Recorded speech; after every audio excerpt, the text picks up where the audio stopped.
Hello. Hello.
Assistant Professor at Mar Ivanis College, Trivandrum, who will speak on information warfare in South Asia, media coverage of digital deception. I am sure his analysis of how digital platforms are being used for strategic deception will be truly eye-opening. Following him, we will hear from a respected voice in the field of journalism, Mr. M.P. Prashant, Senior Associate Editor at the New Indian Express. He will share his valuable insights as a senior journalist on the topic media discourse on extremism, a challenge to social stability. His perspective will provide a crucial ground level understanding of how media discourse can influence social harmony and stability. Dr. Lal Mohan P. is a distinguished academic and journalist with over 25 years of combined experience. He served as a former head of Department of Communication and Journalism at the University of Kerala and was also the former director of the Communication and Information Sciences. Before his 12 years teaching career as an assistant professor, he spent 40 years in a permanent editorial role at the Malayalam Manorama newspaper with a strong focus on research. He has successfully survived 2 PhD scholars and published 26 research papers. His primary areas of interest includes the philosophy of communication and studies. Now, I would like to call upon Dr. Lal Mohan P. to take the stage for start the section.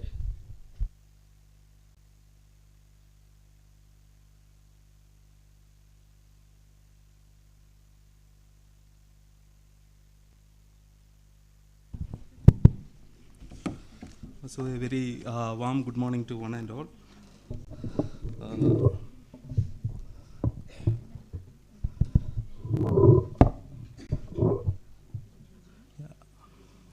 Respected teachers, the representatives of management and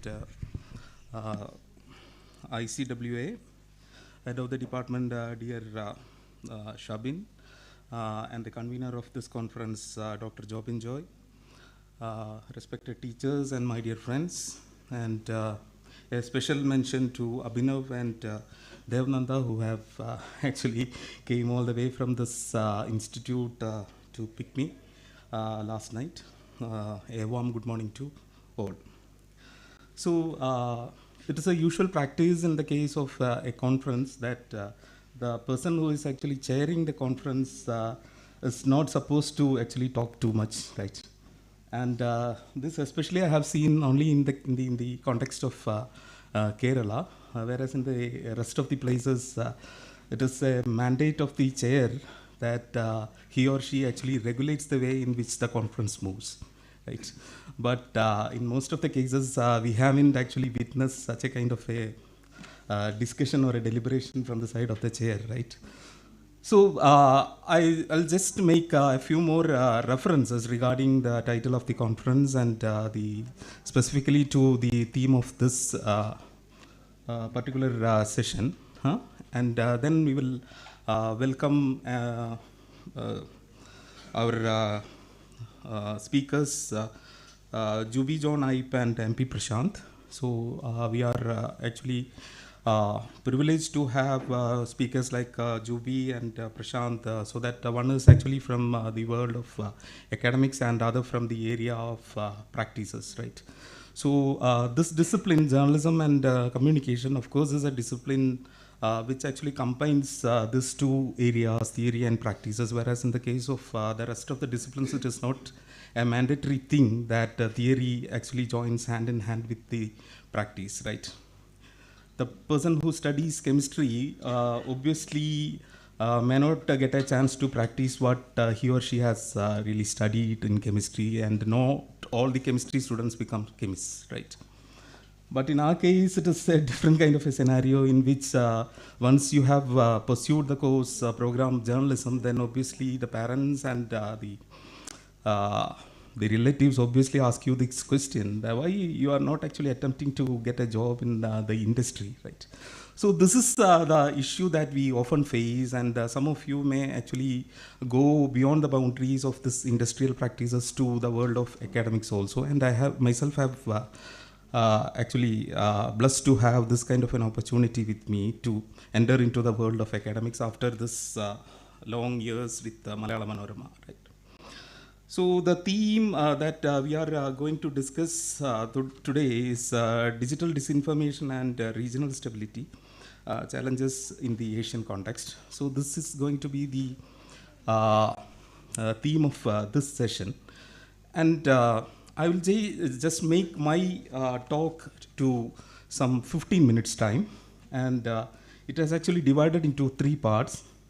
The first part I will discuss about the word disinformation. I would try to demystify the word disinformation. What is the etymology of the word and how it has actually derived, and from which context we have actually seen the origin of this word disinformation, right? In the case of information, it has actually come out with its wonderful meaning in the early 15th century itself once you go back to the history, right? But this word disinformation has landed very late. I mean, in the early decades of 20th century. I mean, by 1930s, this word disinformation has actually started to land on certain discourses, right? So why this has been this much late to land or to make this kind of a word to appear in the social discourses this much later, though the word information has landed in the 15th century, right?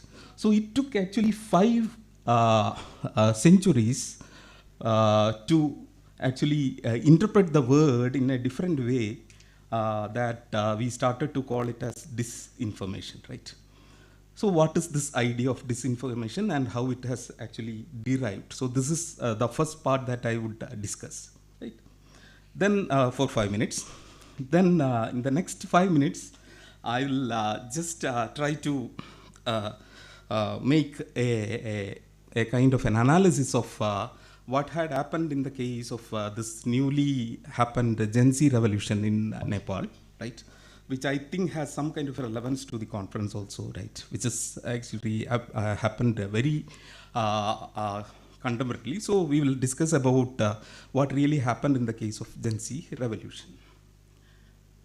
And in the third part, and that too for 5 minutes, right? And in the last 5 minutes, I will discuss about the idea of this newly formed kind of a creative kind of a thing called the AI, and how AI is actually making this kind of a sense about disinformation, how this is actually exercised as a platform to make the news as something which we can call as disinformation news, right? So this is, I'm grateful to the organizers of this conference, and I'm very glad that the hospitality that you have actually extended to me was wonderful. So I thank you. And I thank all the members of the organizing committee for this. There is a chance that I will forget to say the thank you word. That's why I have just said so, right? So what happened in the case of this word disinformation and how it had actually landed, right? So the idea of disinformation and the etymology of the word disinformation was actually published for the first time in 1930s, right? And it appeared article in Soviet Union during the period of 1930 to 38 was the period. So the meaning or the definition of the word disinformation was actually said as information known to be false that is surreptitiously passed to enemy. So it is not the way in which we really understand the word disinformation now, but it is purposefully actually being made to give a meaning to the enemy, right? So it is not about just giving a particular information which is wrong, but the wrong information is not given to your friend, but the information which is deliberately passed to the other one is not your friend, but your enemy, right? So in the new scenario of this war front, which we have actually seen in the last few weeks or the last few months, especially in the West Asian region, we can see that this disinformation is nothing but a false information which is given to the enemy, right? To make some kind of a fall or a nonsense idea about what is going around us, right? So it is not just a matter of information, but how you are actually considering the subject of this engagement. And the subject of this engagement is nobody else but the enemy, right? So if you are sending an information which is not true, and if it is done in a deliberate way, then the person whom you are actually sending this kind of a message or information is your enemy, right? So whether you are in particular planning to send a message which is false, or whether you have identified the other person as your enemy first, so which one actually occurred first is a question, right? So this is to the enemy that you are actually planning to send disinformation, right? So this is the etymology of the word disinformation, right? Now I will just move on to the second part, and why and in which context it was actually used. Am I a little bit fast, or shall I slow down a little? Right. Am I making any sense, or looking like a stupid? Yeah. So, because this is not the way in which normally we actually approach the seminars or conferences in many ways, because we actually make the theme, title, and so many things, but we fail to actually demystify or understand what exactly these words mean, right?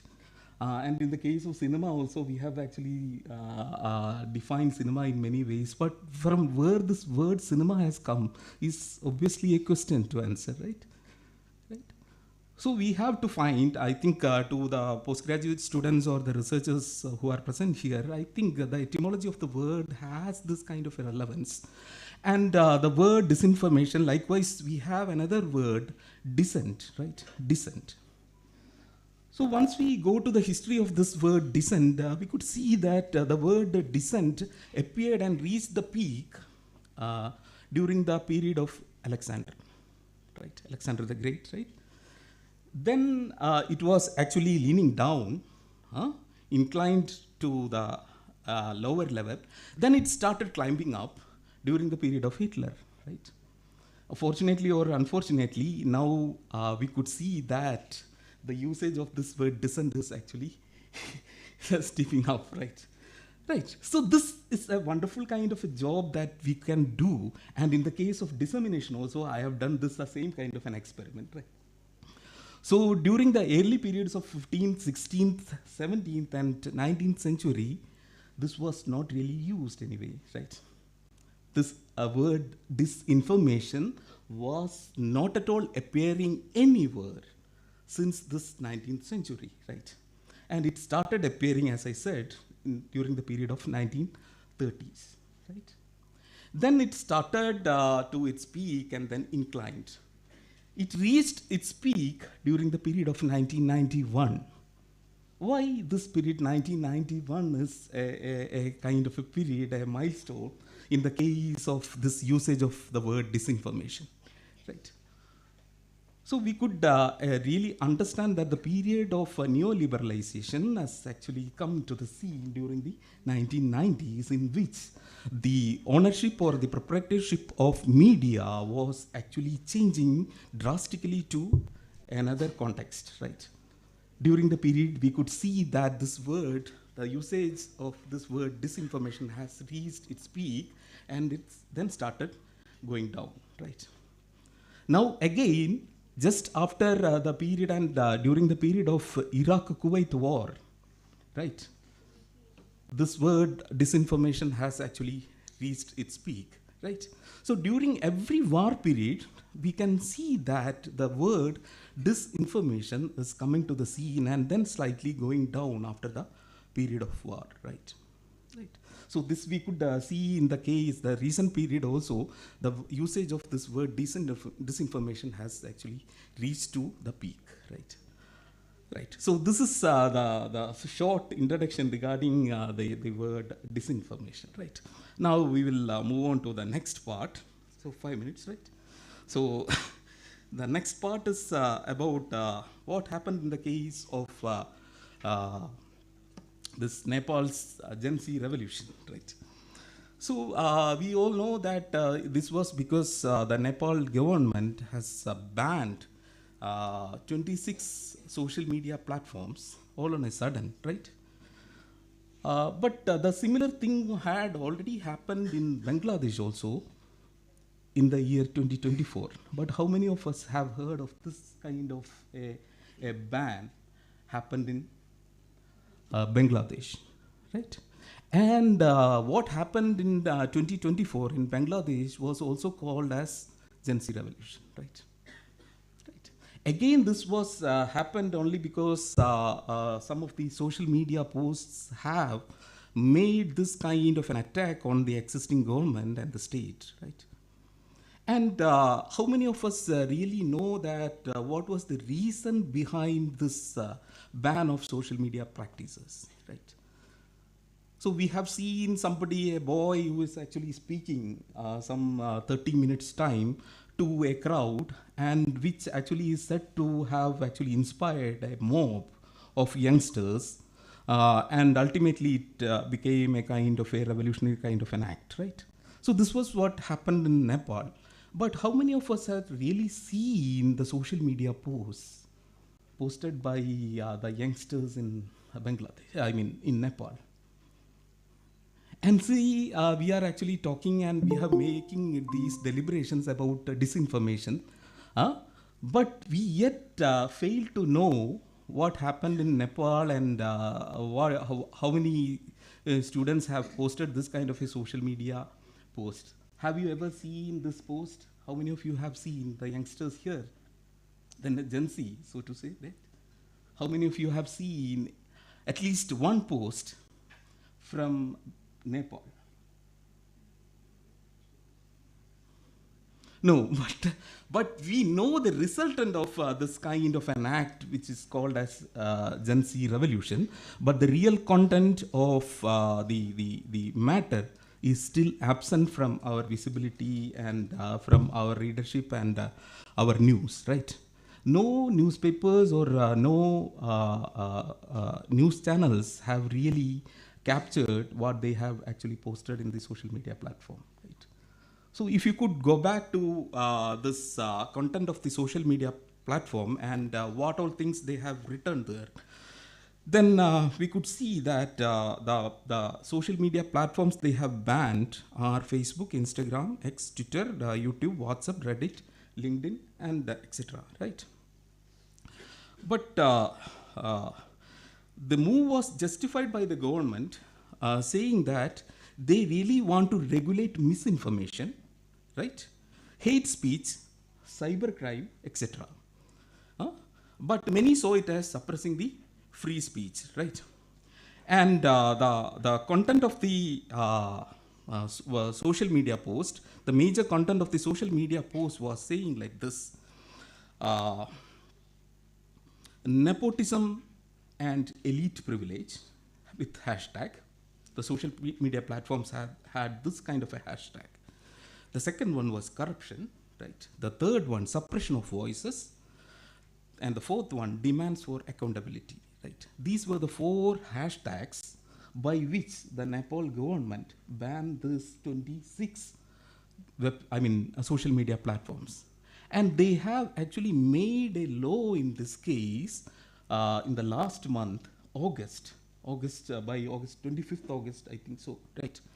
And looking at the judgment of the Supreme Court of Nepal, they have actually said that all the social media platforms which are actually working in this country, Nepal, should actually register, right? Register to a particular, a committee, right? But what the government did was they were not actually forming any committee, but the ministry itself considered themselves as the committee, and they really asked the social media platforms to register to the ministries, which they were quite reluctant to register, and ultimately they got a chance to block or ban it, right? So Supreme Court said that it is actually misinterpreting the law itself, right? So it is not really the matter of the news, which is called as a disinformative news, but in the case of the verdict itself is a kind of a misunderstanding is there, right? So this is what happened in the case of Nepal. I think we could, and in the case of Nepal, the slogans by the protesters, shut down corruption and not social media, unban social media, youths against corruption, right? Then a social media user was actually posting this post. Leaders talk about freedom of expression, but they shut down our voices. This is shameful. We will not remain silent, right? Another one, right? And in Nepali language, Hamron Zindagi, Berosgari wali kashtata mein hai. नेदा देखी चोरा चोरी चोरी की लज्जारी देखा चाओ, right? So this is in Nepali, but the English translation is like this: our lives are ruined by unemployment. Leaders' kids flaunt luxury. Where did the money come from? And the hashtag is Nepo Kids. Again, Gen Z revolution, right? Then the Nepal protest slogan was like this: stop corruption, don't silence our voice, right? And once you actually go back and see the media whom I have actually depended to take all these components or these ingredients are the Kathmandu Post, AP, The Guardian, and the Washington Post. And a little bit from NDTV, I have got this information, right?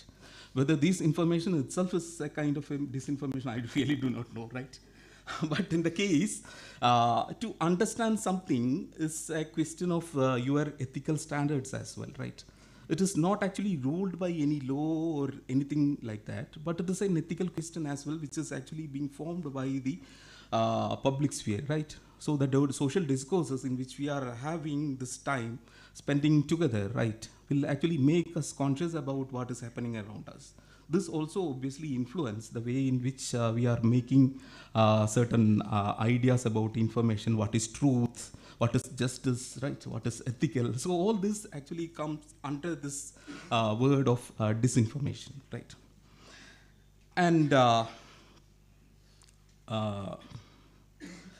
Nepal also has a different way of understanding the year. So this is, by the way, I would just say you, if you just go and find out the years, it is a little bit different from ours, right? So they are actually going through the period of 2082, right? It is not 2025 there, right? It is 2082, right? I got to know this information. Whether this is disinformation yet, I don't know, but really, the year, they calculate the years in a different way. It is not the usual calendar that they follow. They usually follow the calendar which they call as, we have AD, but they have BS, right? And this BS is Bikram Sambat. Bikram Sambat calendar is what they actually follow.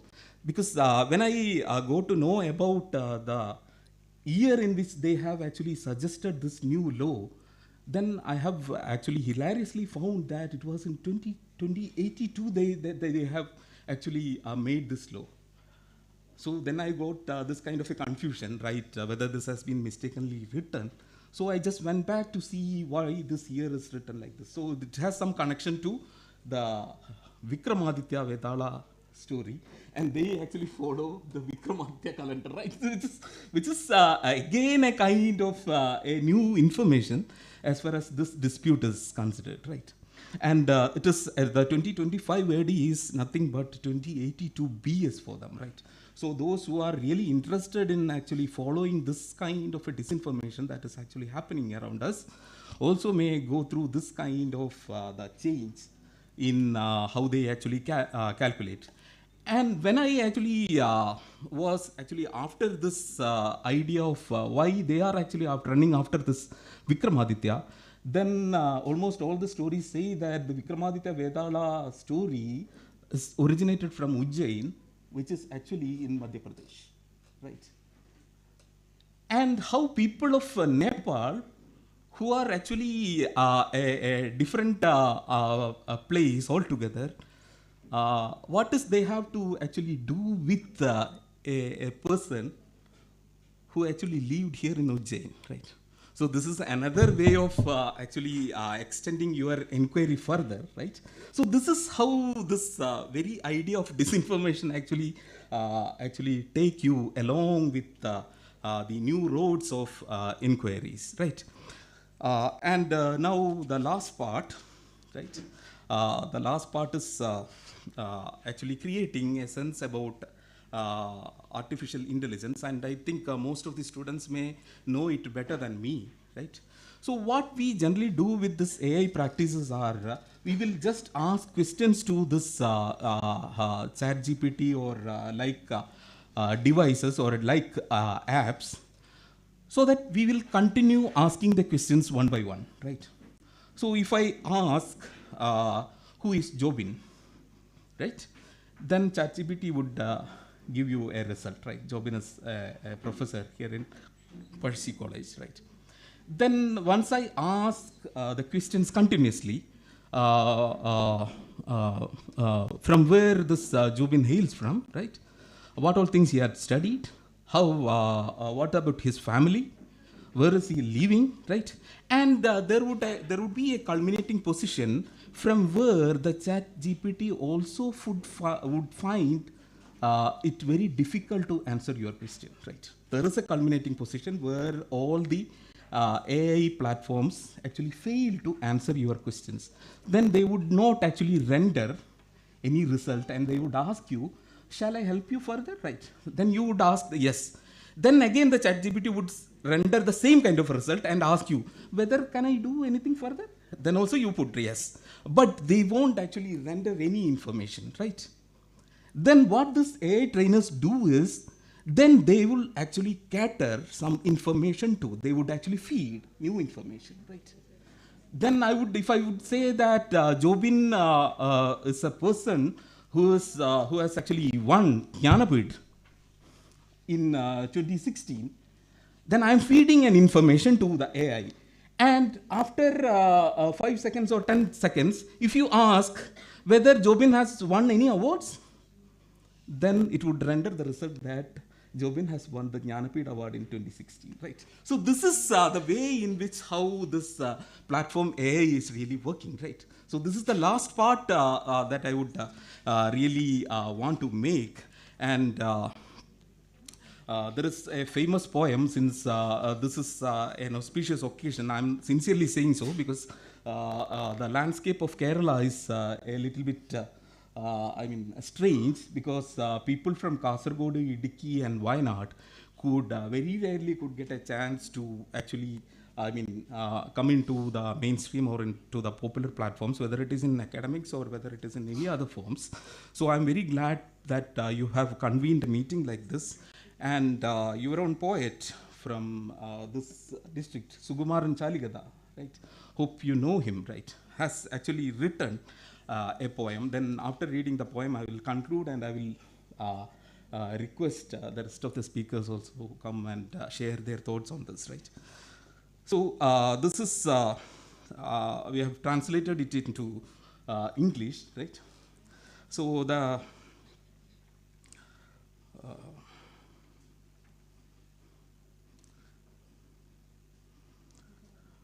title of the poem is, I will read it in Malayalam first, then I will translate it into English, right?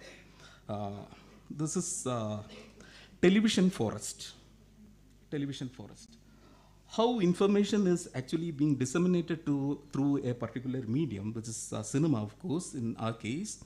And he is writing what his son is asking. about the film Pulimurugan after watching the cinema in television, right? മകൾ T വിയിൽ Pulimurugan cinema കാണുകയാണ്. എന്നെ ഉച്ചകൾ മയക്കി കിടത്തുന്നു. ഭാര്യ ഭൂമിയെ തഴുകി തഴുകി തുടയ്ക്കുന്നു.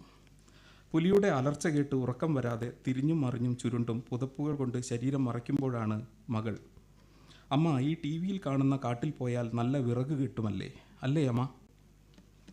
ഞെട്ടിത്തരിച്ചെണീറ്റ ഞാൻ ഒത്തിരി ചിരിയോടെ, മോളെ ഞാനിരിക്കുമ്പോൾ ഇങ്ങനെയൊന്നും പറയല്ലേ. നിലം തുടയ്ക്കുന്ന ഭാര്യയുടെ ചിരി എനിക്കും കിട്ടി, മകൾക്കും കിട്ടി. നാണത്തോടെ മകൾ ടെലിവിഷൻ ഫോറസ്റ്റിന് പുറത്തേക്ക് കടന്നു. പുലിമുരുകൻ തീർന്നു, ഇനി Baahubali 2. So this is the poem, right? How people are actually perceiving the same kind of a work of art in a different way, right? Which is a relevant matter once we start to discuss the idea of disinformation, right? So it is not the content of the message that actually decides what is disinformation, misinformation or information, but the perspectives with which we are actually looking at that particular content also makes a sense about this idea of disinformation, right? So once we start the discussions about disinformation, I would really like you to request that the perspectives in our social discourses also should come into the realm. I mean, the different social categories in which we are actually living, not only the class, the caste to which you really belong, the religion, right, the gender, right, and the environment in which you are living.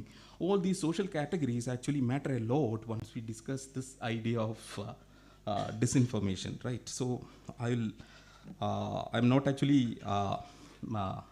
confusing you a lot, but I will read the English part later after this opening. I mean, the session is over. So with that, I conclude my introductory remarks about the theme. I think I have done a little bit justice to what Jobin has suggested to me. But if we get enough time, I think we can extend this kind of a discourse,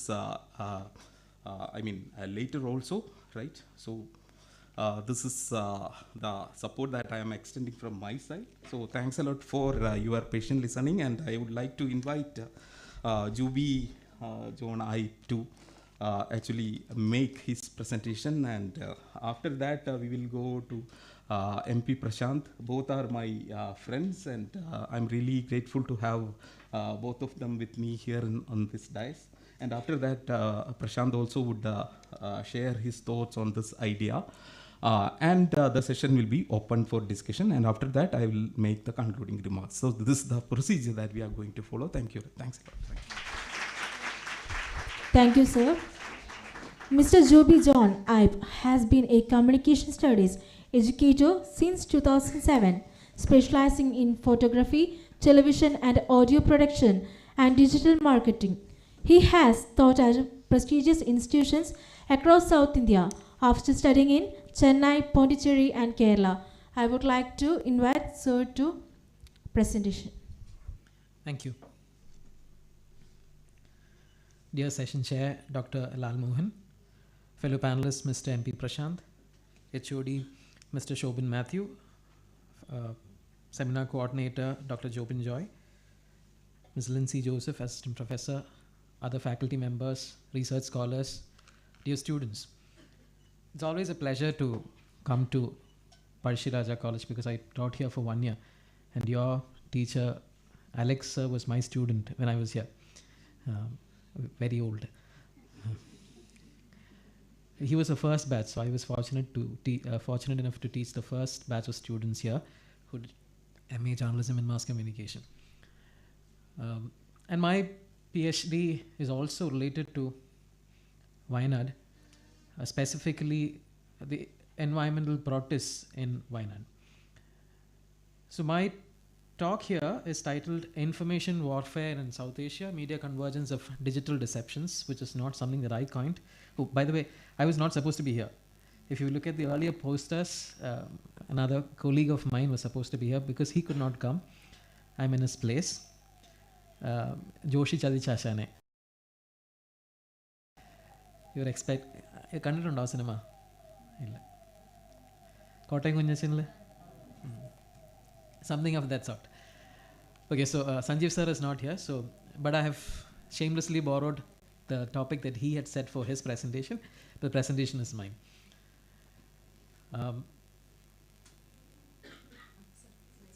Okay.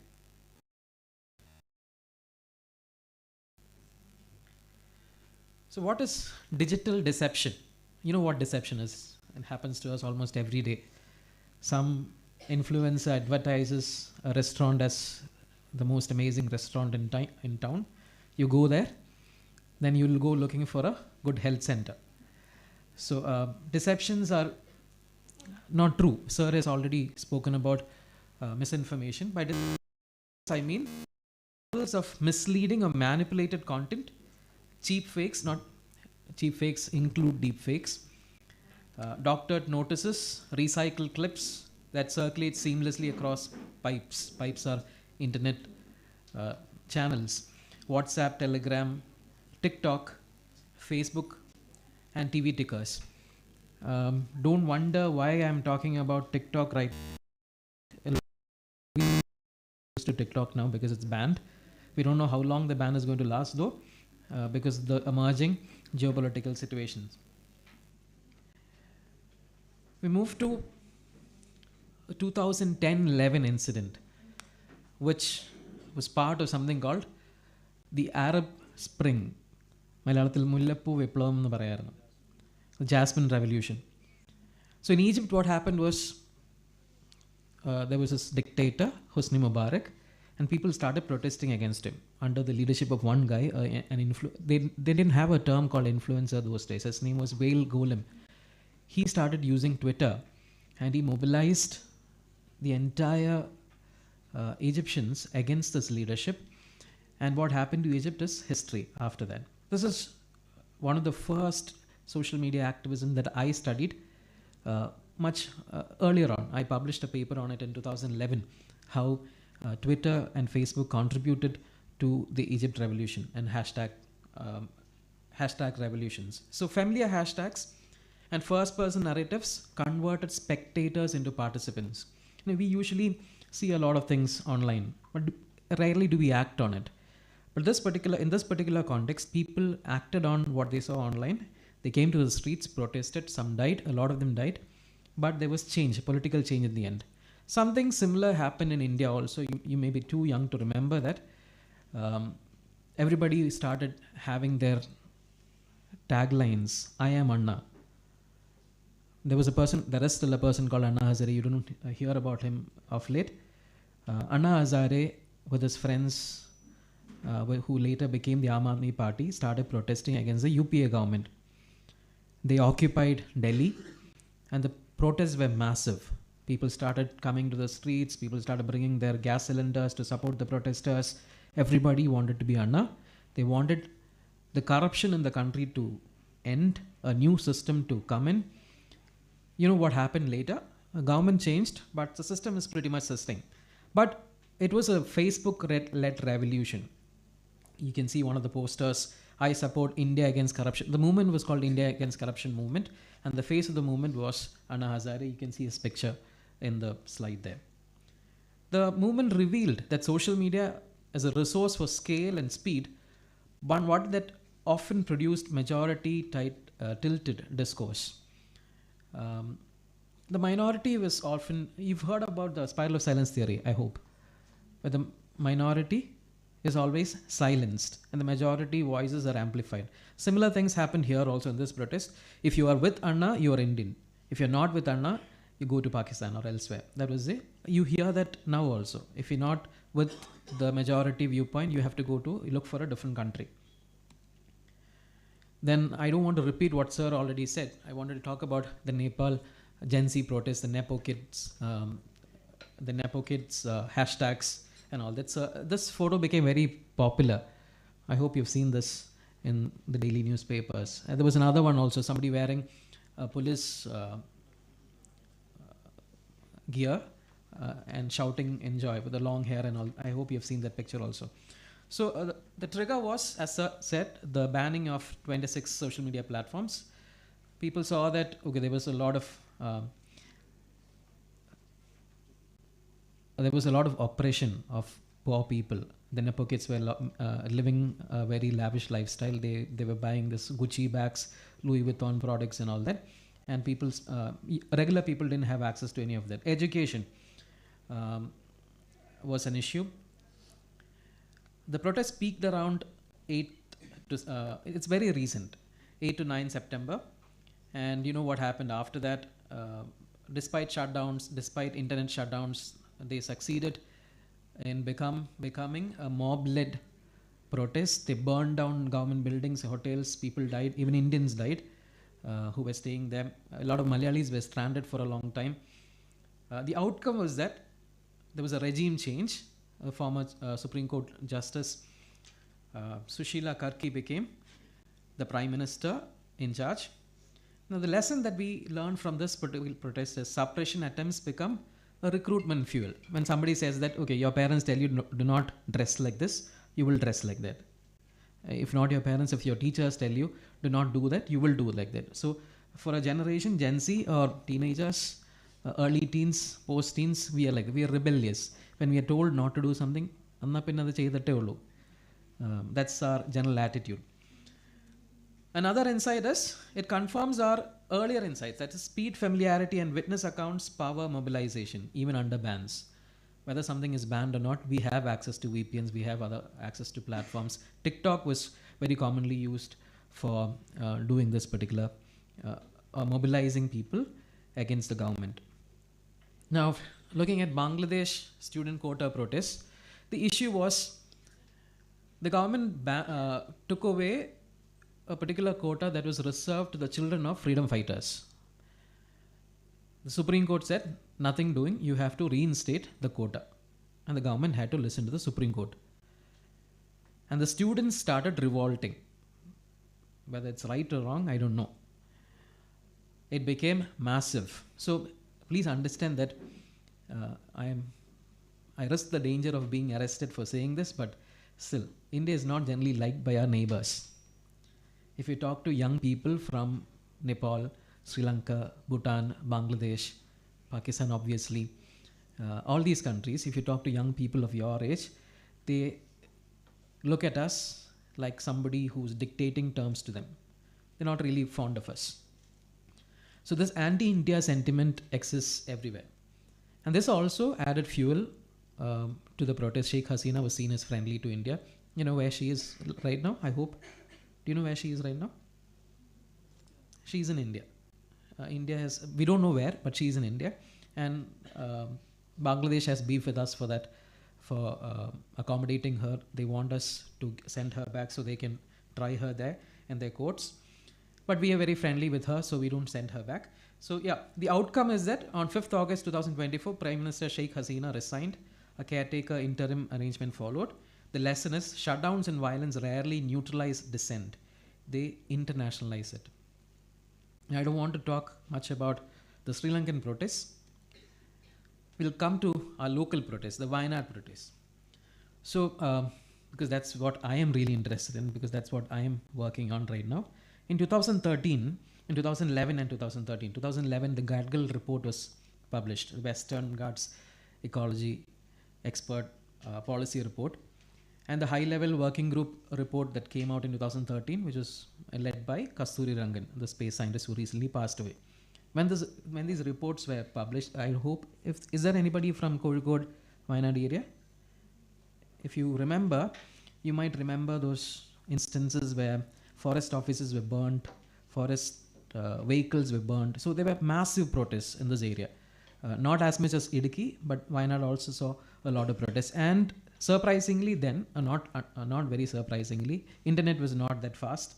Geo hadn't come in. So internet platforms had very less to do with the protests. So it was a very organic, people-led protest. Kerala saw bunds, church political coalitions and WhatsApp campaigns framing ESA, ecological sensitive area maps, as existential threats. I talked to a lot of people here in Wayanad. A lot of people believe that the forest authorities are trying to convert all the plantations into tiger reserves. Some people still believe that. And they had, and every political party except maybe the Maoists and the CPIML and all that, they were against these reports that were published by Gadgil and Kasturi Rangan. Then in 2024, you are pretty close to it, reactivated these frames.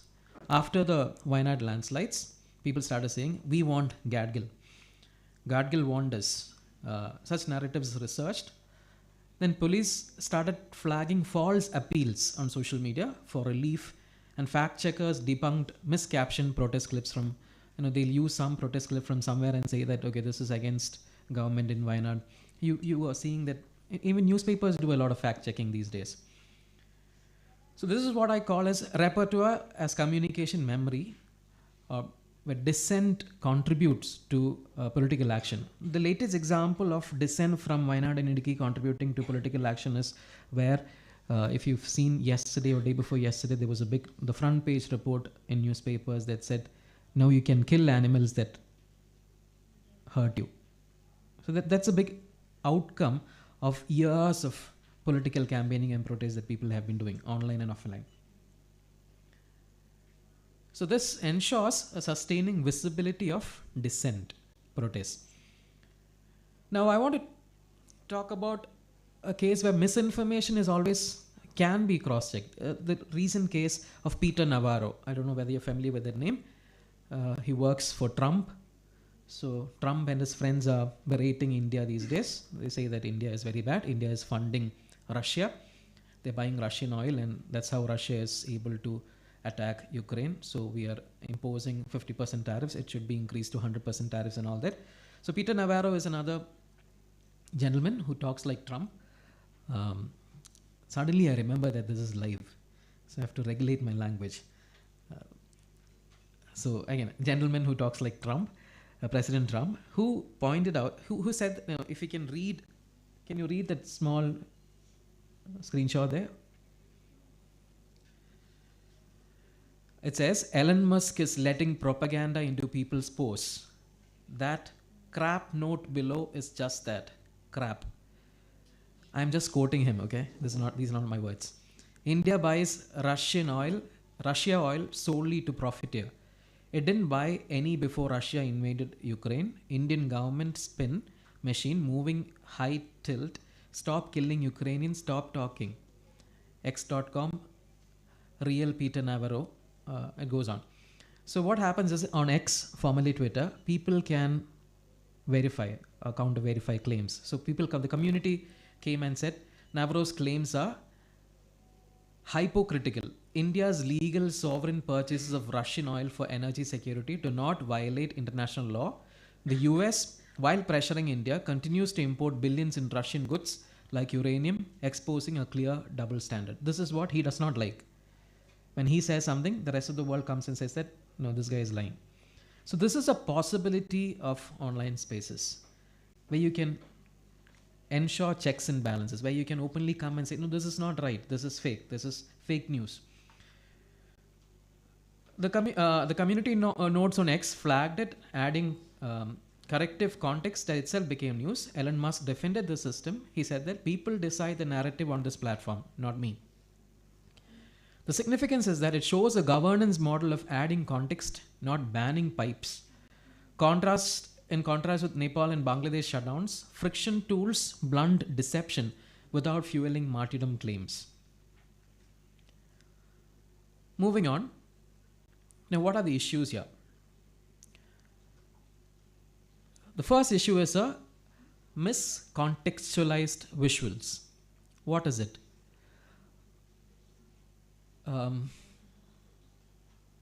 Think of it this way to understand it very easily. You're doing some celebration here on campus, and God forbid somebody close to you passes away, and somebody posts this picture online saying that, see, this somebody died and he's celebrating on campus. The photo is real, but the context is different. So miscontextualized visuals, old or unrelated images or videos recirculated with fresh captions to create a false impression of time, place, or scale. It works because visuals are emotionally persuasive. Audience rarely verify date or origin. The impact is rapid panic, outrage, or misplaced solidarity. Now the second is synthetic or forged proofs. You know, with AI you can create anything. You know the banana trend. What is the other one? The sari thing? Nano. The Gemini Nano trend where you dress yourself in Bollywood style saris and all that. Yeah, so it's all forged. So it works because bureaucratic formats, letterhead, signatures, and official sounding audio confer instant credibility. When you see somebody with a government seal, you think that this is original, this is legal. The impact is that it undermines trust in institutions, creates confusion during crisis. Then we talk about auto turf brigades or hired micro influencers, socket puppets. You've heard about the issue of E20 fuel. And government agencies through PR agencies trying to hire influencers to say that E20 fuel is actually good for your vehicles. This has come out openly now, people are talking about it. So this is an example of AstroTurf brigades where you pay somebody to say something about someone. If you look at very micro context of a political leader in Kerala facing backlash for his actions, for the way he treated some women, he is facing a lot of questioning. But on the other hand, there are a lot of people online which others say are paid for who are supporting him and counter questioning others. The impact is that it can drown out authentic voices, intimidate dissenters, and tilt perception of legitimacy. Now we talk about narrative laundering. You've heard about money laundering. It is something similar. You start a fake news on WhatsApp. Slowly it gets picked up by news agencies, international news agencies, and you kind of launder, like money laundering. You try to, what is money laundering? You make black money into white money. So disinformation becomes information. So that is a long process where rumors become meme pages and it ends up in the parliament. Then suppression boomerangs. Suppression boomerangs is what we've been talking about in Bangladesh and Nepal. When heavy-handed bans or shutdowns intend to suppress dissent, end up amplifying protest. The impact is it's short-term control, but long-term reputation and political costs. There's one more point that I missed to add here. I just added it when Sir was making his presentation. It is echo chambers. You're familiar with what echo chambers are. The problem with our generation, I'm not Gen Z, but I want to relate to you, is that we consume our news online, on social media. And we see only those things that we like and share. So I keep telling my students, stop doing this. Stop consuming your news on social media. Please read the newspaper. Please let your editor curate news for you. If you let Google to curate news for you, if you let Instagram and Meta to curate news for you, you're going to read only those things that you like. You're going to read only viewpoints of people that you subscribe to. You won't see, or you won't read about other issues. So this is basically echo chambers. You're echoing the same voice that you hear. There is no multipolarity. There is no interdisciplinary reading. Nothing is going to happen. We are stuck into what we've been reading about. We are stuck up with Loka. We're not reading about other films, other great films out there. We're only reading about it. Just look at your Instagram feed. Just look at your YouTube feed. What is the most recurring thing that you see there? This is an example for echo chambers. Then our democratic responses to these. Pre-bunking and rumor dashboards. It is a proactive measure. Instead of reacting to fake news, when something happens, you assess, okay, this is going to be a fake news based on this. So you're already alerting others. There is a possibility of a falsehood, or you anticipate the kind of falsehood that are likely to emerge during a crisis. Authorities and fact checkers publish likely fakes. For example, old flood photos that may resurface, fake circular templates, real-time rumor dashboards in local languages help people quickly check if a message is genuine. It reduces the first wave of shock of misinformation, especially in disaster zones or election campaigns. Second is provenance and archiving. What is it? It is ensuring that every piece of official media has a digital chain of custody. You ensure, I don't know whether you've heard about this hashtag thing, hashtag verification. In the case of the actress that was assaulted and the memory card being accessed, the newspapers said the hashtag changed. So when you ensure that the hashtag is valid, you ensure that the data is real and it's not fake. Public archives of official notes, disaster alerts, ESA maps, etc. help debunk forged versions instantly.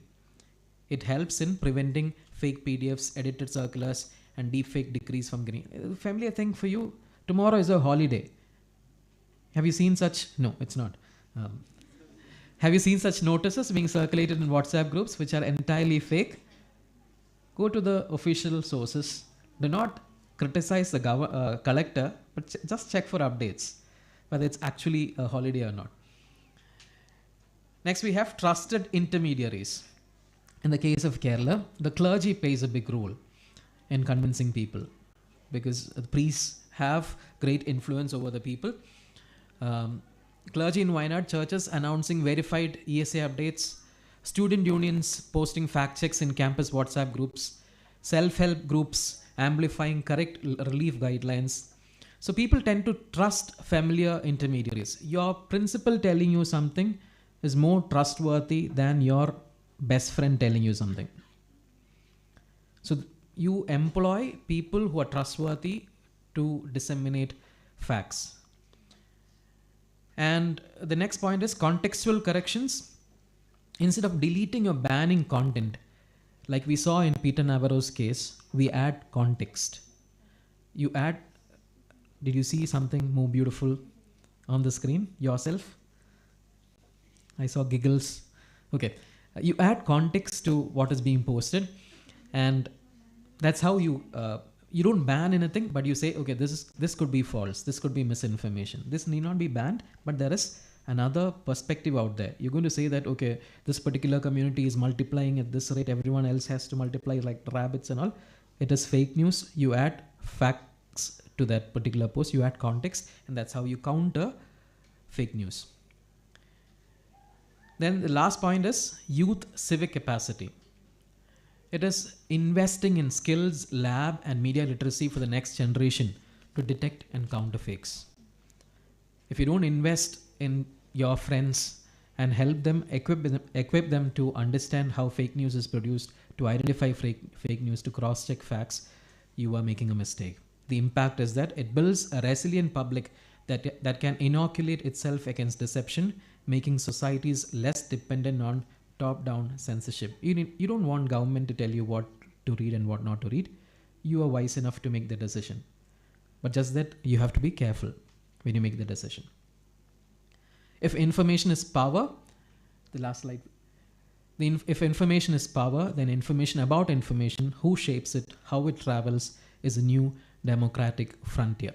Thank you so much. Thank you, sir, for your valuable information. MP Prashant is a senior associate editor at the New India Express. He holds postgraduate degree in both English and mass communication from Calicut University. With a long career in journalism, he has worked with major newspapers like Majbhumi, Deccan Chronicle, and Times of India. Now, I would like to invite Sir for the presentation.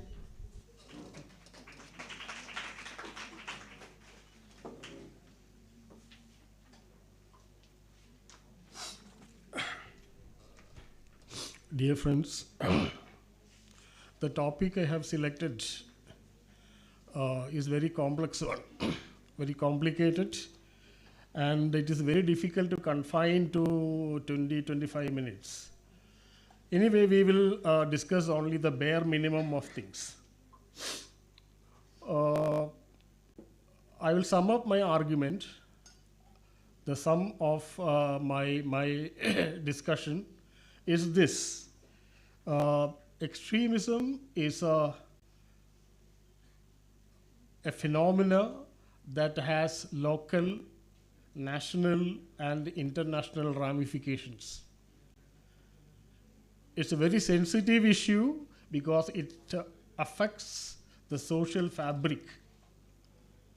And unfortunately, the media discourse on extremism instead of helping us to address the question, instead of helping us to solve the question, it aggravates the situation or it vitiates the situation. So there is much things left to be desired in the media handling of extremism. That is my argument. Okay, any academic discussion should begin with a definition. Okay, what are you discussing? You have to define what it is. And it's very difficult to describe or define what extremism is, because one group of extremists will be the hero of other group. It's very difficult. Hamas, a terrorist organization or a freedom fighter. So, or a group of terrorists or extremists will become the national hero in the due course of time.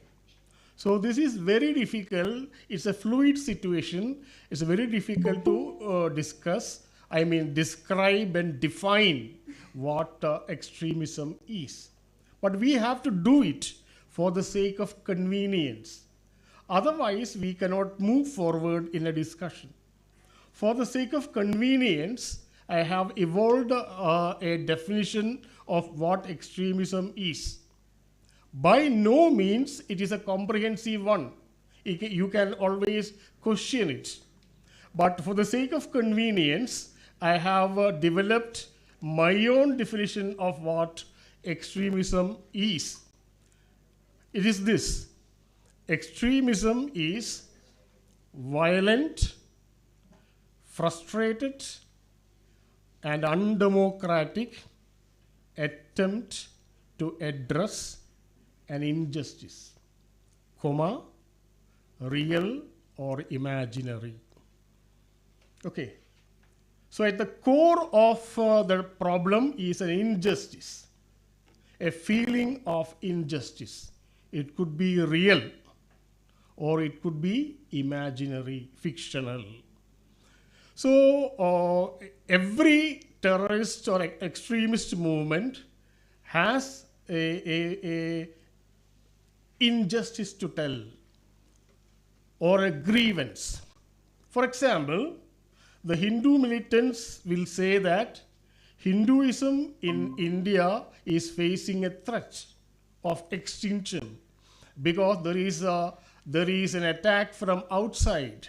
The alien culture is posing serious threat to Sanatana Dharma. The Muslim fundamentalists would say that Muslims in India are being persecuted, marginalized.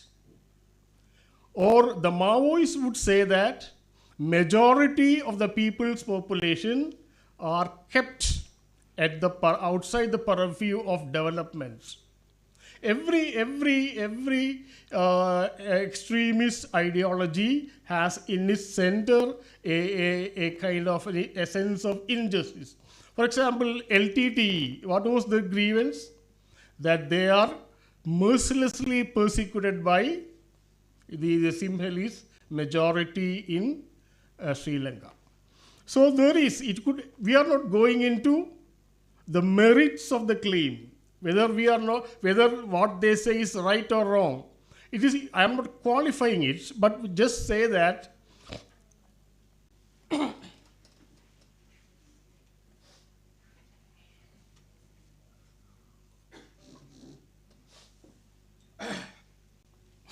just to make you aware that at the center of the extremist ideology, there is a feeling of injustice. See, every society will have this problem. From the beginning of humanity, every society have contradictions, conflicts. A society with conflicts is only an utopian imagination. So how conflicts are resolved? In a modern society, it is through consultation, discussions. Primitive societies have their own way of conflict management and conflict resolution. Okay, it is basically what a sense of injustice. How to address the injustice? Violent.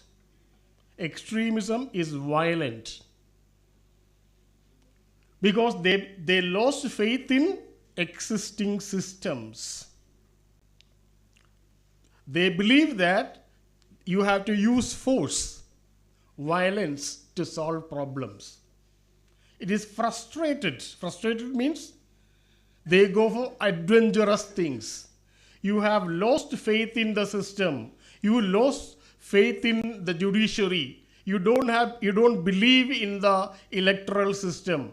You believe that everything in the system is loaded against you, and you have to overthrow using power. That is what we call frustrated. And undemocratic means, what are the solutions? What are the modern ways of solving problems? If a society, if a group of people are concerned about a problem, they have a genuine grievance, how would you address it? There are legal problems, adjudication. You can move the court, okay, or there are legislation. Legislation means you can bring changes through legislation, or even in a democratic system, there is a space for peaceful protest. Okay, so extremism means you don't believe in any of these things. You don't believe in democratic process. You don't believe in non-violent protests. You don't believe, you have lost faith in all existing systems. Okay, so this is basically what we mean by an extremist approach. And what is the difference between, there are three terms that we use almost synonymously: fundamentalism, extremism, and terrorism. We almost use them synonymously, but the three terms are different. What is fundamentalism? You believe that the fundamentals of my ideology cannot be changed. Okay, my ideology, my religion, my ideology has certain fundamental things that cannot be changed. There is nothing wrong in it. But when it becomes a problem, when that fundamental ideology is in conflict with existing judicial or moral values, it will be a problem. For example, my religion allows me to do animal sacrifice. I believe that that is an integral part of my religion. But the law in India does not permit to do it. What would you do? If the law does not permit you to do animal sacrifice, you have to obey the law. There comes the question of fundamentalism. What is terrorism then? Terrorism is the most visible thing. A terror attack is not a sudden eruption. Beneath that is what? A long process of radicalization. Okay, so though we don't differentiate these three terms, fundamentalism, extremism, and terrorism are three different things. Subtle nuances are there. Now the question is, how does our media address this question? That is the topic that we need to elaborate upon. What is the problem with media's handling of terrorist or extremist activities? Media nowadays is only concerned about dramatic developments. You see everywhere, everything is dramatized. Even newsrooms are dramatized. Isn't it? News reading becomes a fight between two angers. And you enjoy because there is an element of drama in it. Everything is converted into a drama. Not just films or film-based programs, even current affairs programs, Even serious programs are converted into dramas. Media is only worried about or only concerned about what is obvious. Every time, every time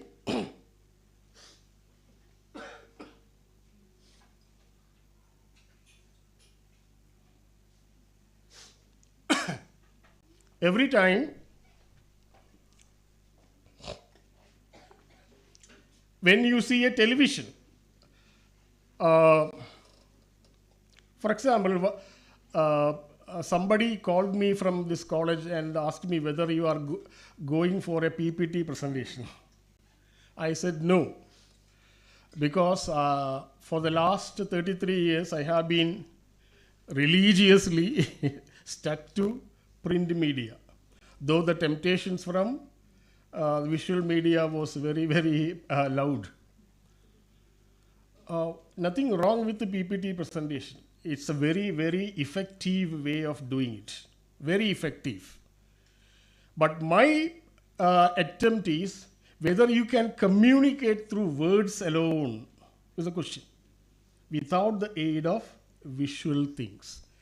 Because there is, I have a distrust for what is visual. Maybe personal thing. Because that's very easy. Very easy. Everything has become visual. Everything has become visual. Even newspapers are becoming visual. You might have noticed it.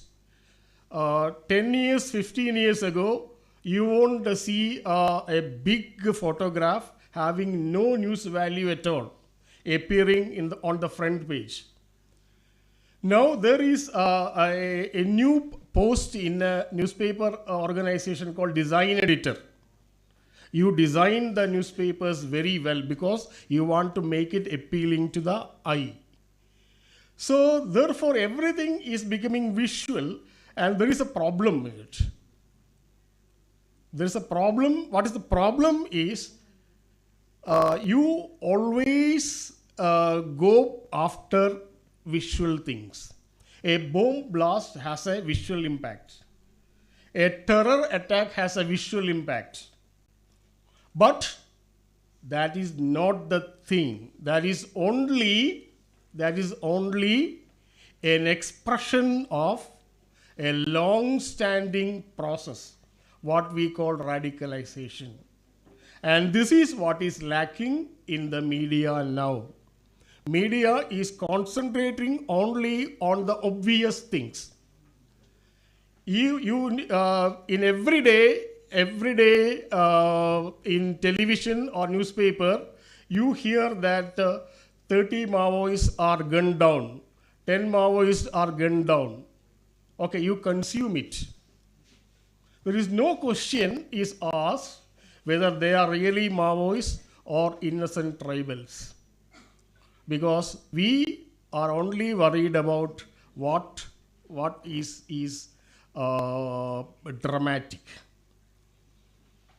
So this is the problem. This is the problem. What is why media is not going beneath or beyond what meets the eye. There is a celebration of mediocrity in media nowadays. That means there's a celebration of superficiality. You are happy with all this, we are contented with this kind of drama in appealing in every television channel. Even newspapers have become a victim of this visualization of things. Have you noticed that a newspaper, you cannot write beyond 500 words because nobody reads 500 words because of our eyes are accustomed to what?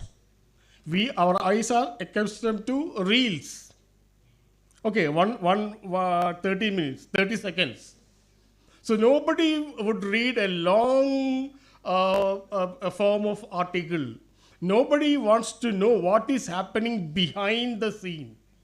And that is the real problem that we are facing now. That is the celebration of what is apparent. Second thing is ad hocism. You know what is ad hocism?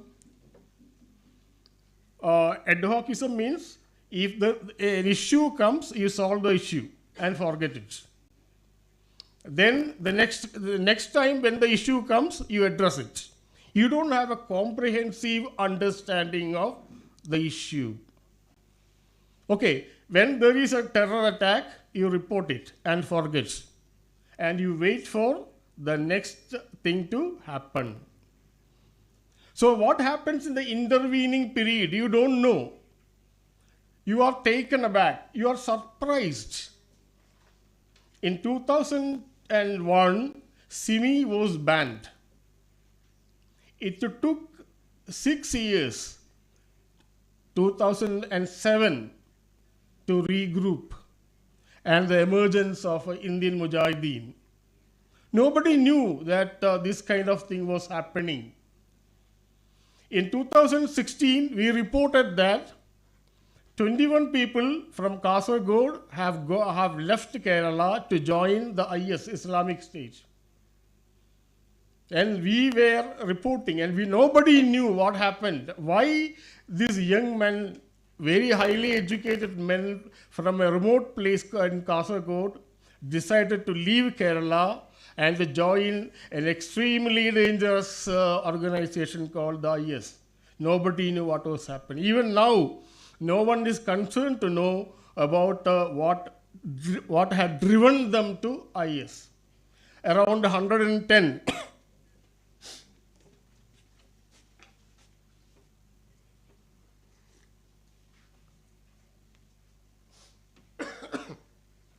around 110, including women and children, have joined the IS. What happened to them? Why did they join IS, an organization like IS? Nobody knows. Nobody wants to know is the tragedy of the things, because we are happy with what is apparent. Then why suddenly there is an upsurge of Maoist movement in Wayanad? Why suddenly a group of men uniformed in green fatigues appeared with automatic weapons? We know that there are Maoists, they are being arrested or caught or shot dead. No media reports the circumstances that led to the resurgence of Maoist movement in Kerala. Okay, so this is the problem, what I call ad hocism. Ad hocism means we address the issue only when it erupts, and we don't know what is happening beneath it or behind it. So there is what we call radicalization. What is radicalization? Is the idea, the seeds of the extremist ideology will be there always, but they will sprout on atmosphere for terrorism to flourish. The feeling of neglect, feeling of insecurity.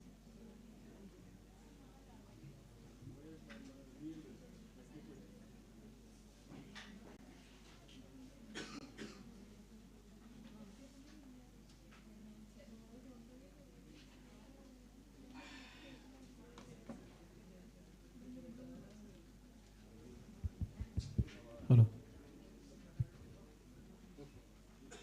Morning, sir. Morning. Prashant, sir. Yes. You have said earlier that you have made a definition to define extremism. Yes. That's all. So according to you, what do you think is the impact of social media in spreading the extremist ideologies? Social media is a great platform. You know that every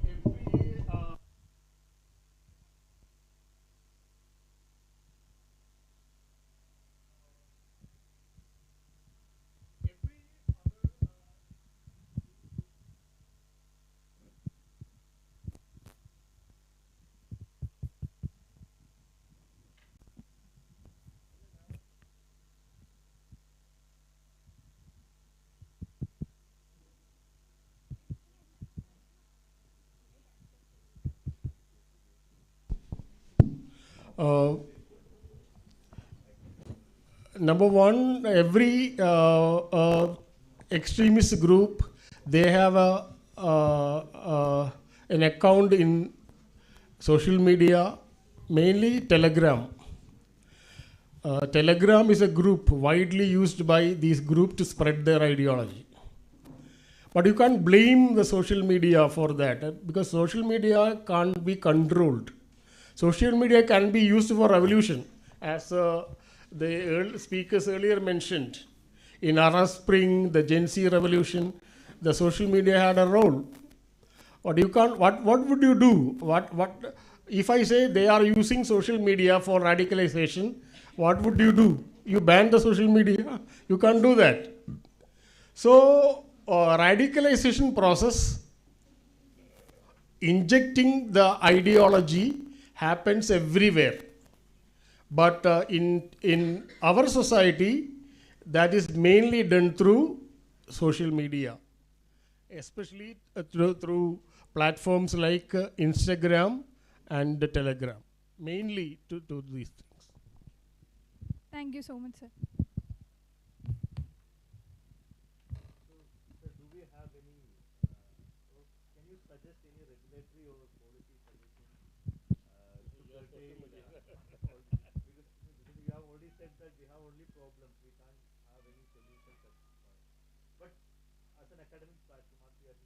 Platform, can we look for any policy suggestions, or do you people, any of you, have any suggestions to curtail misinformation or this disinformation, or like what we face at this moment? I already made the suggestion. The suggestion is not to curtail or ban, but to add context. Whenever something is doubtful, the community can add. The community can act and add context to, but it's not always possible. If it's not in the public domain, whether it's not monitorable, in any case, even if with the existence of a policy, you can't do much. But the policy should be to verify facts and add context when it has to be added. But it's problematic, especially in the case of issues like a war with Operation Sindoor. We still don't know whether India lost their planes. Even if we lost it, we're not supposed to say it. So that is problematic in certain aspects. But otherwise, I think when it doesn't hurt the nation's integrity, we can definitely add context. Yeah, that's clear. But my concern is like whether can we make it into any set of frameworks, or which, because already Nepal has brutally failed in that, making it into a policy decision, and then like a lot of issues have happened. So I'm asking, in our context, in our Indian context, is it possible or is it viable that we can make any policy suggestions, or can we suggest anything to the government that it is better or it is ideal that we move ahead with in this way? Is there anything like that, or any point in that aspect? I'll make my remarks in the concluding. Okay, fine. All right. See, the problem with social media, or the beauty of the social media is that it is unmanageable. It is anarchy. There is a total anarchy. I would prefer anarchy to despotism. You have a situation like in China where everything is controlled, even the media is controlled, social media is controlled, and you have a totally different situation where everything is free for all. If there are only two options, I would select the second option. Because living under despotism and living in a free society is totally different thing. And you're asking about legal frameworks. But if you add a particular provision, then 10 solutions will emerge from the other side. So technology has become unmanageable. And that's a good thing also. So we are thinking from a very narrow-minded thing. And we want to live a kind of a very conservative society, and social media, so-called new media, is thwarting our comforts. we are poked out of our comfort zones, and we feel very much disturbed, and we want the media to be banned. Okay, I don't know. I don't have answers. Probably the academicians, those who are in the field. I mean, I basically am against all kind of banning, because finally it will come to me also. So 2 days ago, there was this notification from the UGC, which has asked all higher education institutions in the country to disseminate a publication that it came out within 2024. The publication is titled A Handbook on Basics of Cyber Hygiene for Higher Education Institutions. So this is a policy initiative that has come from the UGC. Exactly 2 days ago, they came out with a notice that this has to be incorporated into student orientation programs when they come into the first year. So this is a beginning, but the problem is, the challenge especially lies with educational institutions is to develop cyber etiquette. My problem with information online is not actually disinformation and misinformation, but rather bullying. When you see misinformation and when you counter it, the response to that will be bullying. And that is problematic. And how do we counter cyberbullying is something that I personally think about.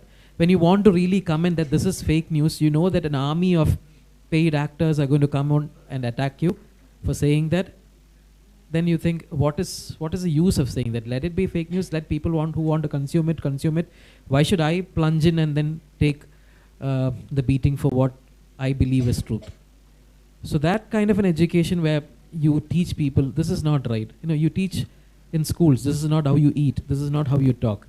You also need to teach young people, this is not how you behave online.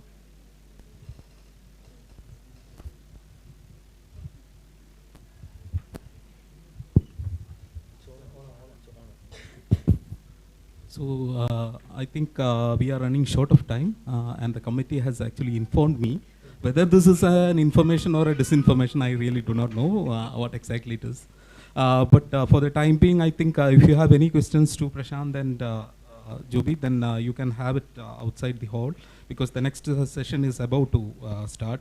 Let me conclude the session with some of the remarks. What Joby has actually shared is about the manipulated information, and he was actually referring to Anna Hazare, and I have certain disagreement with the strike that was actually going on during the period. And he has actually elaborated the typology of the various deceptions. And one more thing I really want to add to what he has said is about the overflow of information. That's also a kind of a way in which this disinformation is also catered, right? So if you are getting a lot of information about a single point or a single item, then it is a confusing set of ideas from which we have to take any one of them, right? So it is really another exercise that we have to have while reading a newspaper or while exposed to a social media content or a television channel, right? So we have to have another additional practice, right, to choose from a lot many items, right? So this was not the in the scenario in the early periods, right, 80s or 90s, which has actually changed now, right? And Prashant, of course, I know him, and this was a very energetic kind of a presentation, and he tried to define the idea of extremism. And what he had actually, shared is the media is not actually solving anything, and instead, in fact, what they are doing is they are actually aggravating this kind of an issue. And of course, not all the questions really need answer. I don't really think so. And not all the problems really demand a solution also, right? Raising the questions itself is the kind of an answer at times, right? So it is not really needed to answering to your question. But for the time being, I would just say that in the policy making bodies, there are very rarely we could actually include people from certain communities, certain areas, right? Only those who are from the academics, of course, like us, right? And from some journalists, of course, are a part of this body, and some politicians, but who are actually representing the community are not really the academicians or the politicians, or to a certain extent, or the journalists. But to a certain extent, how many representatives do we have from the agrarian sector in the policy making bodies, right? And in the case of this PPT presentation also, I have this kind of an idea. I was actually thinking how disinformation can be a part of this PPT presentation, right? Right. So it is something, the content is actually being mediated by technology, right? So a mediating surface is obviously there, right? So a coagulated surface in some sense, as he said, a diffusing kind of an environment is there, right?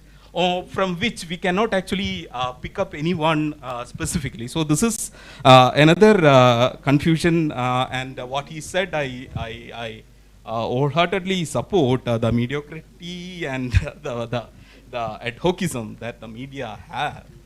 So this is from my side, and I have already agreed you to just to read 2 minutes the English version, because I have promised so, right?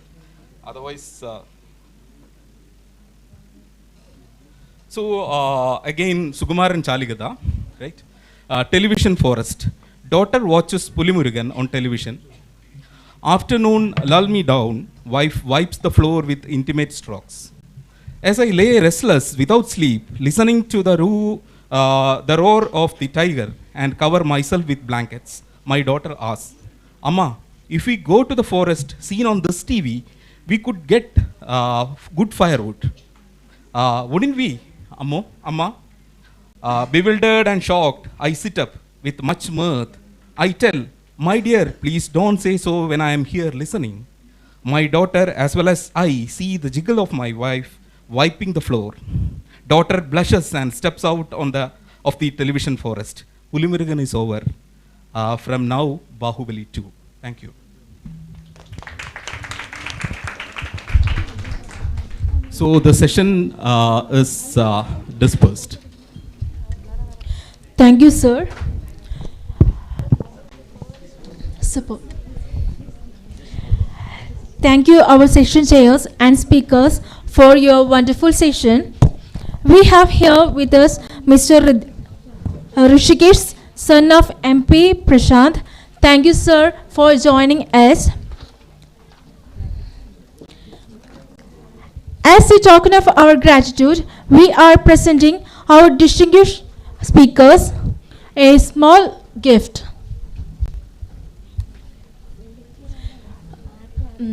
I would like to invite Lindsay Miss to present the gift for the speakers. Lokesh sir. Lal Mohan sir.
delve into truly fascinating topics: soft power, strategic media's role in Asian cultural diplomacy. Now, Dr. B. Radha, the esteemed Dean and the Head of Media and Communication at the Central University of Tamil Nadu, is ready to join with us. Dr. B. Radha is a distinguished academic and researcher in the field of media and communication. She is currently a professor and lead of the Department of Media and Communication, as well as the Dean of the School of Communication at the Central University of Tamil Nadu. Let's start our session.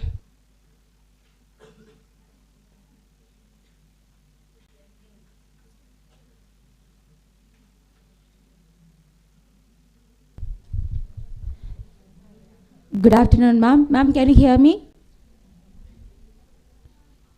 Ma'am, can you please unmute your audio? Ma'am, just a minute. There is a technical error. Am I audible? Yes, ma'am. Yes, ma'am. You are audible. Yes, ma'am. You are audible. I think it's echoing.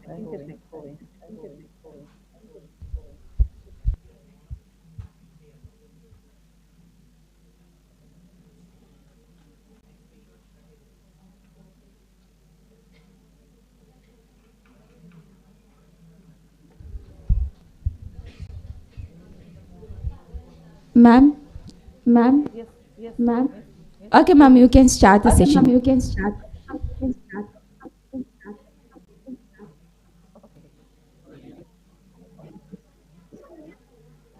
So a very good morning to all gathered here for this national conference, and my special wishes to Dr. Joshi Matthew, the principal of this esteemed institution, Pazhassiraja College, Wayanad, and Mr. Shobhan Matthew, the head of the department.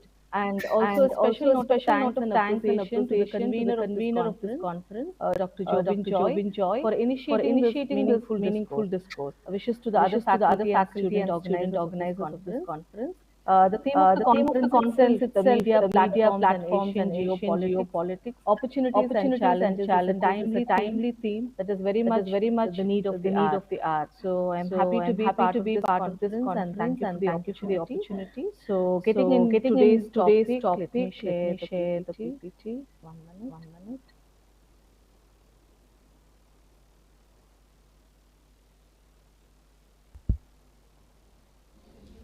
Excuse me, ma'am. Yeah, are you able to see the PPT? Yeah, we can see the PPT, but it's left side. Okay, I'll just mute my video so that there is more clarity. Thank you. Okay.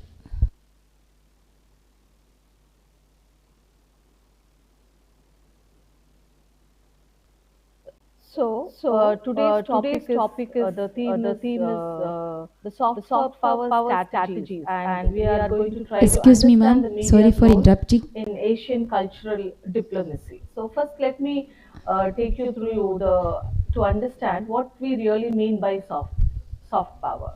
So there are two types of power, like you have the hard Excuse me, power ma'am. and soft power. In the international scenario, the global scenario, you can see that there are these two types of power. And today we also have another concept of smart power. But let's just see these basic concepts of hard power and soft power.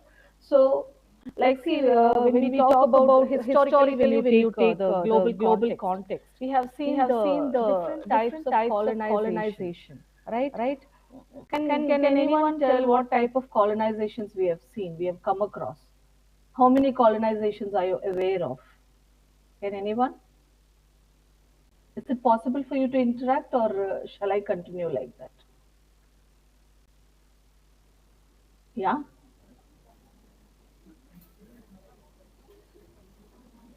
No? I can continue. Yeah. So thank you, sir. No problem. you can see the base, there are different types of colonization globally. So you must be aware of the British colonization, and the people used to say the sun never sets in the British Empire, right? So like that, there has been different colonizations in terms of military power, like people going across the globe and acquiring nations, countries, making them as colonies.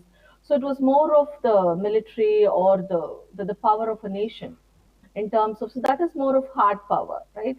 So we can see that this hard power, like by coercion or by force, military power, and sometimes the economic sanctions, the threats, trade bans. Now all these are the hard power of the nations. So many nations have been portraying themselves to be more stronger in terms of the military power, in terms of their uh, military amenities. So you can see that they have been strengthening the countries in terms of the nuclear power, the atomic power, right? So this type of hard power has been existing throughout the history. But late, as we can see, many countries are also strategically working towards soft power. So when I say soft power, the ways by which countries influence each other without any force, without applying force or without applying any threat. It's just like a PR strategy, like creating goodwill on a country, right? So how do countries create the goodwill, and what is the role of media, and is the role of media diplomatically positioned? So these are the questions that we are going to explore in today's presentation, and I will be talking to you about the how the countries, the top countries, I like the US, Japan, China, how these countries are managing their soft power strategies, and why today soft power matters a lot.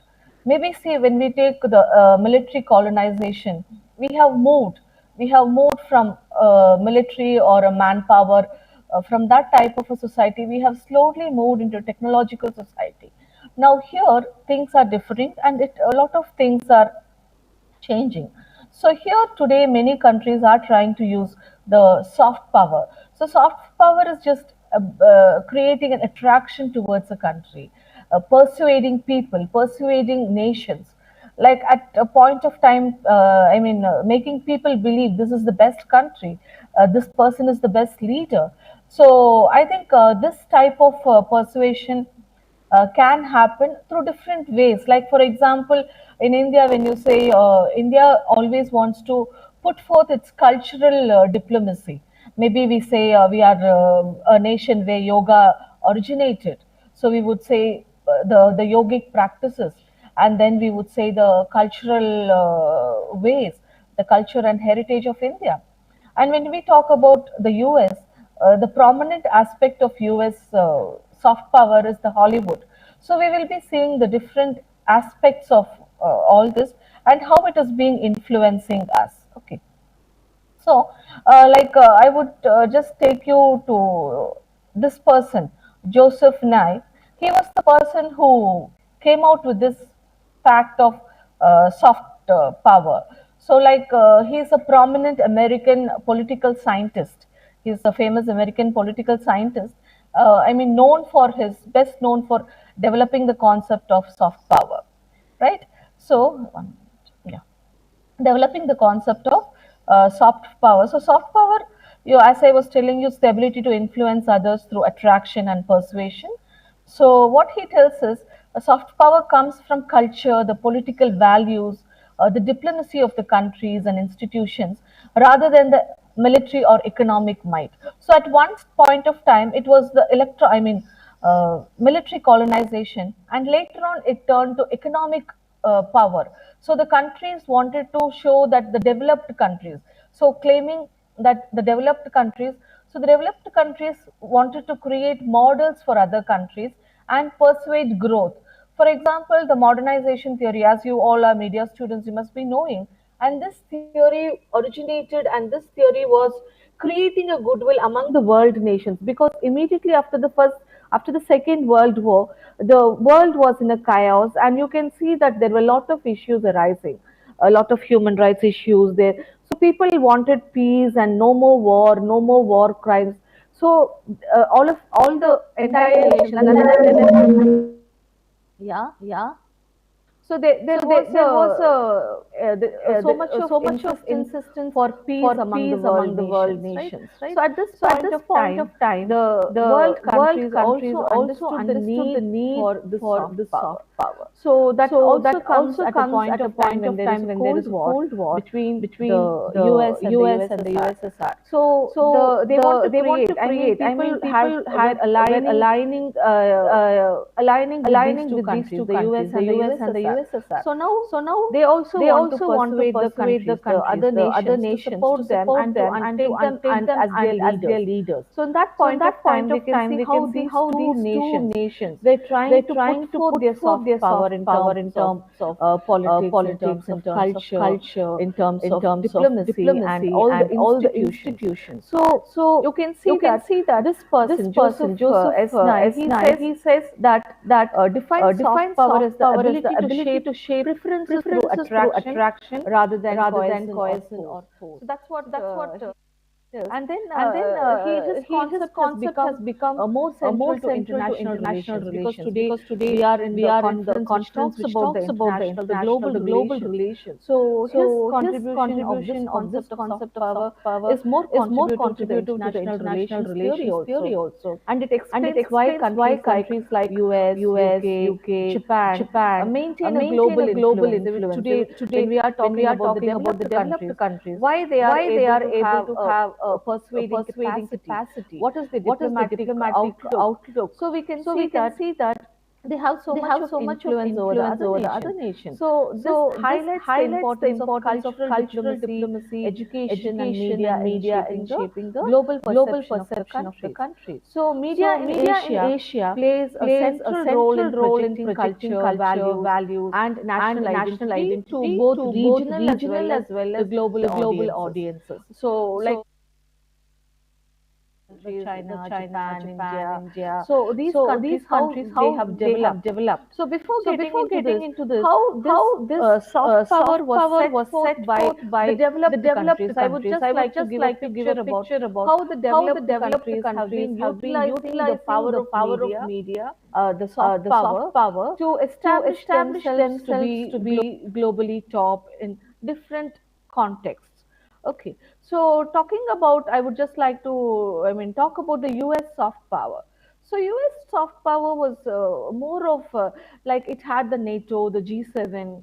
So it was more as a leader. It was always taking the lead in organizing the countries towards environmental issues, climate.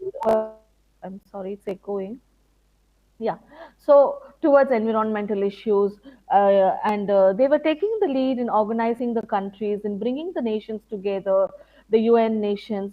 So, like that, we can see not only that, but even the media platforms, their culture, their music, art, everything was contributing. Like in early days, you can see in early in 20th century, the post World War One, you can see Hollywood films, jazz music, literature, all this began to circulate internationally. So the US projected an image of modernity, freedom, and opportunity to the global audience.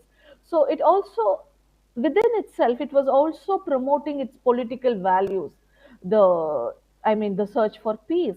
Maybe you can see the media platforms, and it was also taking education in its hands. The top educational institutions, the Harvard, MIT, Stanford, Fulbright. It was also giving the Fulbright fellowships, Fulbright programs. So this is how it gained more popularity among the world nations. So even after the World War II, it brought in the different wartime alliances and propaganda. It gave an image. Even the Hollywood movies, it all gave the image as the global savior. The US depicted itself as a global savior, and you can see even during 1948, the Marshall Plan. I mean, it was an aid to rebuild Europe, and it was done by US among the European nations. So it helped establish US as a superpower, increasing soft power credibility.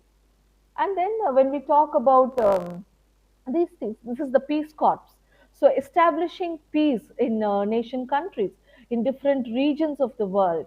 So it used to send its peace corps, and it was established in 1961. So you can see how it has been doing, and also the products. All these products came along with the American culture, with the Western culture. When we talk about the McDonald's, the Coke, the way of American life, the way of Western culture. So it was more liked and it was more propagated through different cultural context, media platforms, the TV series, the shows, the pop music, and then you can, the Hollywood films.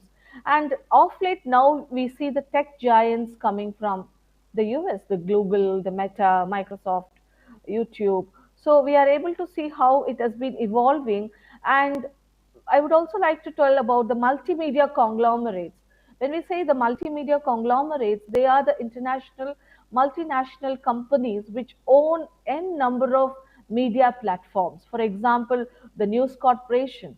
So the news, it's shortly called as News Corp by Rudolph Murdoch. You can see how this has spread across several countries. And today it has got so much of investments even in Indian media. Not only in Indian media, but also in different nations. So they are able to take forth these corporations, the multimedia conglomerates. They are corporations. They are into film productions into different countries. Even in India you are able to see they are producers of films. That's how they distribute their films, right? When it is Jurassic Park or whatever film comes, the Hollywood movies, the distribution takes place in India and different Asian countries, and they see it as a huge market for these countries to take forth the soft power. So we are able to see how it has been working. So, for example, as I was saying, the Levi's jeans or the Coca-Cola, you can see how it formed as an American way of life. So even you can see the when we talk about public diplomacy, the aids, what goes from the US aid, the US information agencies. Now all these started to reach out to the people, and this started creating a soft. It made US as a more powerful countries by means of this soft power diplomacy. And media was one of the major and prominent tool in all this process. And today these platforms, the Google, Meta, Microsoft, YouTube, Twitter, so all these platforms are playing a major role in taking forth this aspect. Though there are challenges, but still it is able to make a standpoint. So yeah, these are the things you can see: hip hop music, the US aid, and then the Fulbright scholarships, around 90,000 merit awards across 160 countries annually they are giving. And today you see the big five platforms, the Google, Amazon, Meta, Apple. So it also is a technologically the superpower, where it is the first world country which is providing the technology support. Today all our computers, all the softwares almost, we are able to use them. And today we are also being charged for what we are using. Slowly, like we have to pay for the Microsoft Word or the Office. We are to pay if we need more space in your Google platforms, because it's becoming a very essential organizer of our day-to-day life, in all aspects, in terms of education, in terms of business, in terms of media. So it is becoming part and parcel. So even this platform, the Google platform, is offering you the banking services, every services, the shopping apps like Amazon. So we are able to see how this platformization of the societies is taking place slowly, and how this developed countries have a very strong hold in it. So we call this as electronic colonization. We were talking about military colonization, then trade colonization, right? So today we are in a process of electronic colonization, where we are able to see that this the world countries, the first world countries, are able to take a stronger hold, and they are the suppliers of technology to developing as well as underdeveloped countries. And today it is becoming part and parcel of everybody's life. So it has got a very huge, so that's how it is becoming more powerful, right? Yeah, and of course the Hollywood propagates. it always shows us how America is, right? So when we take the Hollywood, uh, I mean, Hollywood is a global storytelling. When I take media, I just want to highlight more on Hollywood, how this media platform has been talking more about American culture, American diplomacy. So it talks about the global storytelling characteristics of the Hollywood. It gives you the American dreams, the values, the lifestyle. See, immediately whenever there is a crime scene in a Hollywood movie, there will be an helicopter coming to the crime scene, right? And you see the officers immediately getting down, so vibrant with high-end technologies, and that crime scene investigation is so impressive. The technologies, the high-end technologies they use. So the filmmaking itself takes the ideology, the style, the lifestyle of America to the world countries. So you can see, I mean, when we say Captain America, the Marvel studio, you can see how Marvel has created the storytelling of America as a savior across the globe. So not only here, even the metaverse, right? In different universes, the concept of metaverse and how these idols, the Marvel idols, how they are creating, they are the saviors of the world. So it's always the narrative is the hero's journey in saving the world. I mean, on freedom, it talks about democracy. Now, all this is more of soft power propaganda. So the cultural familiarity, like, so today many people, I mean, early in 90s, it was very, very high. The hype was very high because people felt like always being more of Western in terms of clothing, in terms of language, in terms of food, in terms of style, and everything. And many times, even the parents were happy to tell that my child always watched English movies, which meant the Hollywood movies. And also, they felt that at one point of time, people also started feeling that there could be it could be nice if there is a global leadership, if a country like America could lead the world because of the sophisticated technology, the sophisticated leadership. Whenever there is a problem, the president arrives. So in your Hollywood movies, you see the prominent role, how the president is part and parcel of the hero's journey. So how the technology works, it's always fascinating.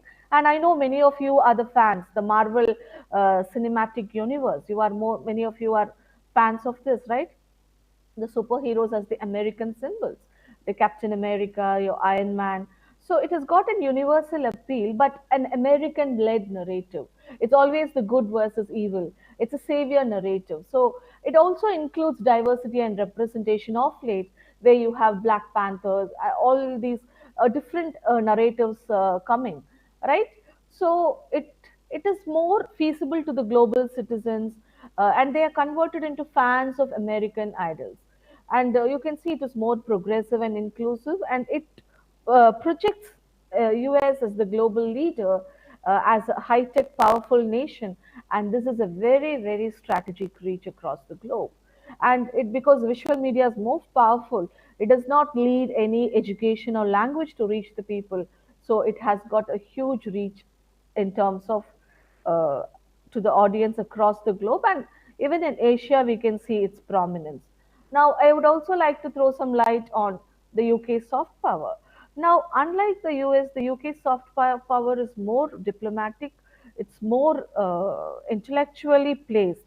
Like, it talks about the queen, the monarch, it talks about the highness of the British, right? So it talks about more about the uh, good things, how it has been a powerful monarch which has been taking over the different nations worldwide. I mean, the saying as the sun never sets in a British Empire. So it was a very powerful nation. And you can see the language today. Most of the colonies of the British, the UK, are using British English, and it's a very proud aspect of the UK, where it has taken across its legacy, it's taken across its culture. So people even today in very common thing, are you the queen of British? Are you the Queen of London, right?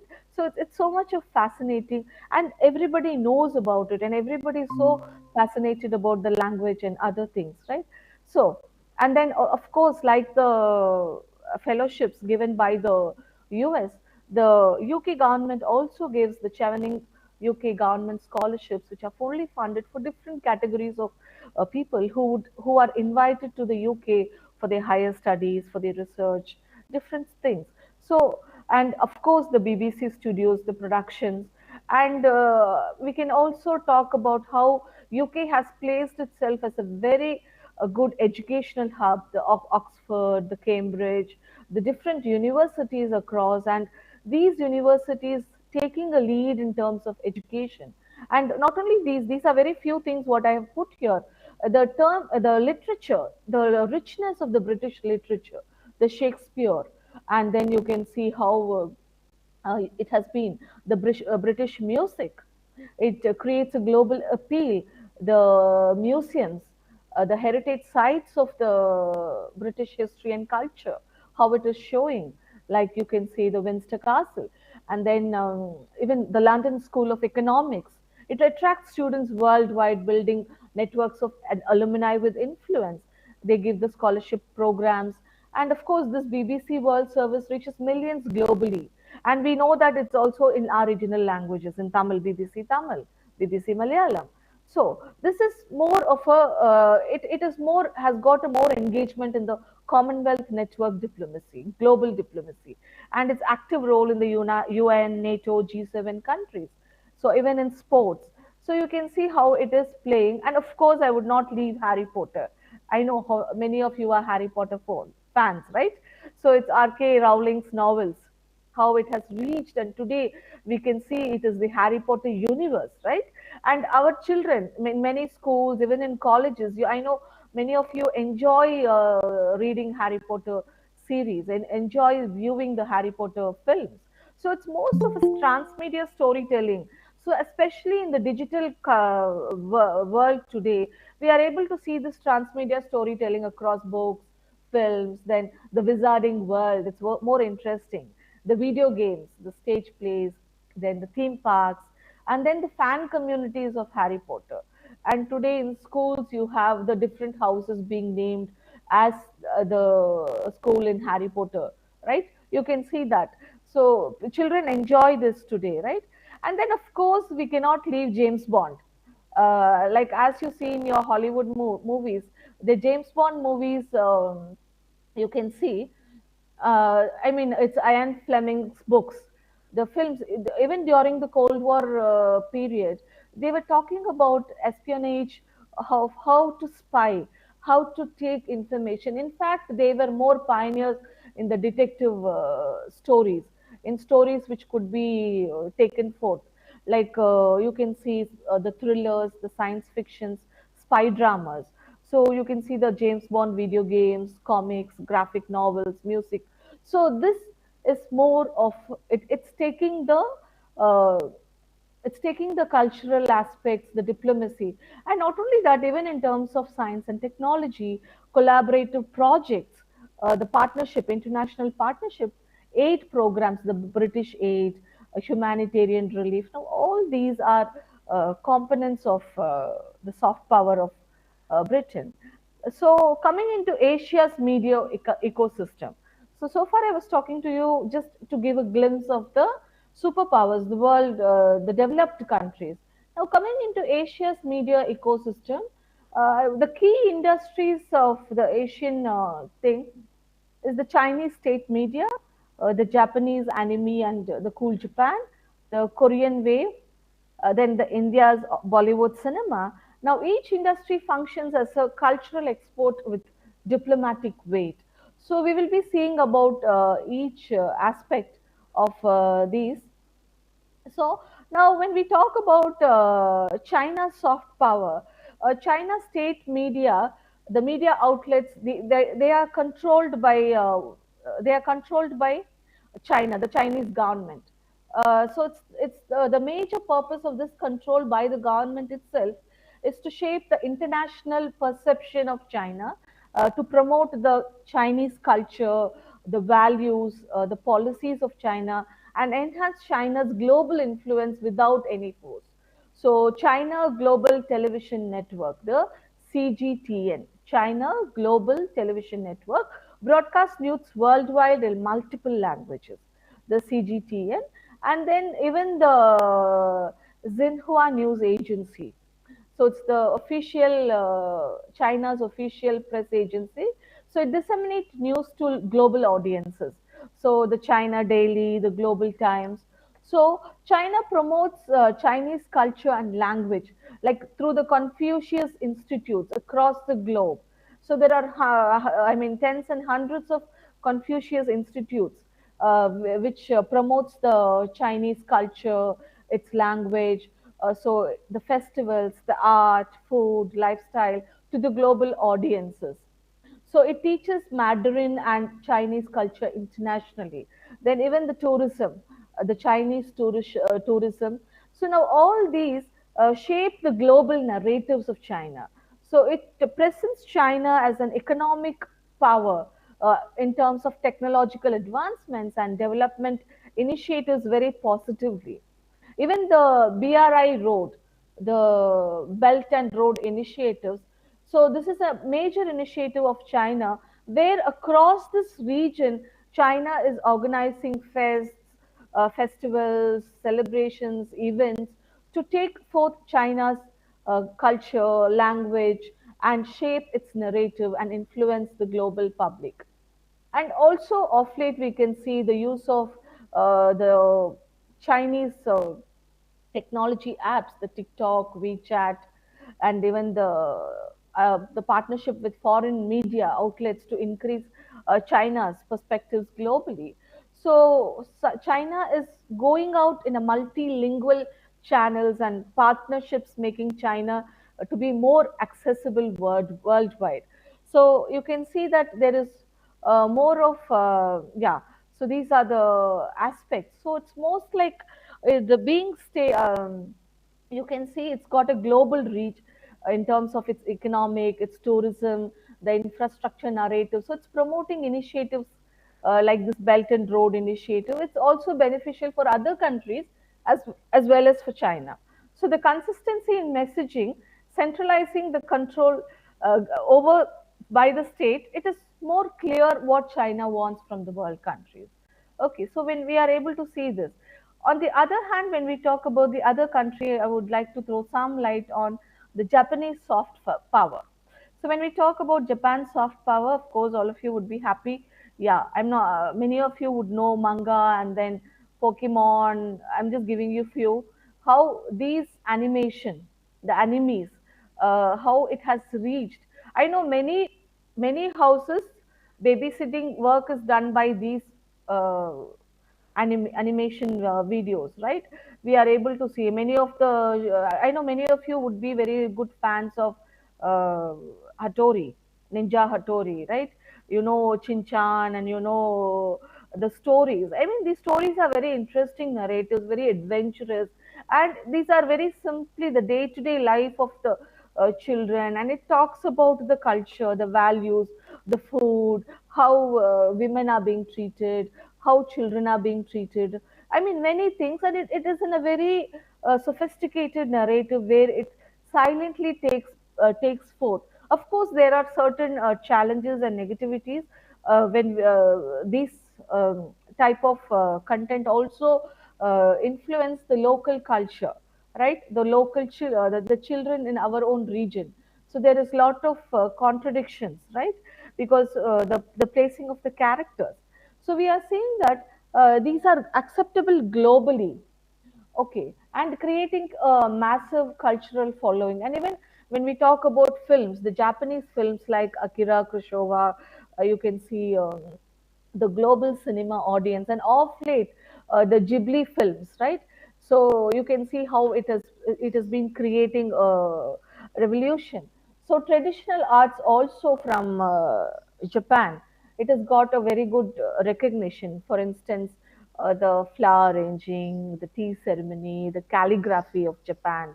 So we can see that lot of things from Japan has been taken forth, and of late because of the social media platforms, We are able to see many people liking the culture, liking the food of Japan. And we can see that of late, if you go to supermarkets, you are able to find chopsticks very commonly. Earlier, it was not so. People were not knowing what chopsticks were, right? But maybe after film, after the media platforms, like in Tamil Nadu, there was a particular film by MGR. In that particular film, MGR would travel to these countries and he would show them how to eat with chopsticks. So that was the first instant. People even had the exposure of seeing how a foreign country would look like. So for common people, media has been an eye opener, and media has been bringing them what the world looks like, even before the digital platforms, even before the YouTube. So this is the power of media, where this has creating a space for global relationship. So that's a very beautiful process, I would say. And then again, talking about Japan, the high speed trains, the urban designs, the modernity, and even the games, the video games, the playstations, what they come up, and even the companies, the like Sony, Toyota, Panasonic, they promote Japan as a leader in technology and innovation. So we can see even the Japanese cuisine. So you can see it's got a global appeal of the Japanese food, right? So it is recognized by the UNESCO as a more intangible cultural heritage. Okay, so the Japanese tourism. So now coming to the next important soft power, which is off late rising. So if you could recognize, I'm not sure how many of you are fans of the K-pop, right? So you can see K-pop, the Korean soft power, which has not only in terms of music, it's rising very very highly, because we can see the even the Japanese soft power has uh, been fading. I mean, we call it as the cool Japan. So it's been fading off late, but we are able to see the Korean soft power emerging so powerful across the nation, and the storytelling, the Korean the songs, the K-pop, you can see how the popularity, how much they are able to intervene, and this is really making the groups like BTS, Blackpink, EXO have massive international fan bases. So they conduct music concerts, videos, and then social media campaigns. So they create a great cultural impact, and there is a huge fandom. And then this fandom, like you have the army, right? The army, BTS army, right? I'm not sure how many of you are part of BTS army. And people see, when we talk about the songs, now these songs, the lyrics, they reach to the younger generation. They are so much narrative, they are so much pleasing to them, and they find it so adaptable to their everyday life. It talks about self love, it talks about encouragement, it talks about a good life. So people feel very comfortable. So today in my class, when I talk to our own students, my own students feel comfortable watching the K-pop series, the serials. They say it's nice to see how women are treated dignified in your Korean series. So they say, ma'am, we like this type of series. It's really nice. It's very engaging. So in certain K-pop series, I mean, we are able to see there is the patriarchal aspects, but still we are able to see the counter narratives inbuilt into this. And the rise of the OTT platforms is giving more way for this to reach very quietly to the family, to the families. Very quietly it has reached our homes, every homes today. So we can see like the dramas like crashing, crash landing on you, and then the Squid Game. Now see, all these are streamed globally, and it shows the high fashion. It's not only about this, but it also promotes high fashion, because today I'm able to see many people, many children want to have a glossy Korean skin, and based on that, how the cosmetics, how children want to buy the cosmetics.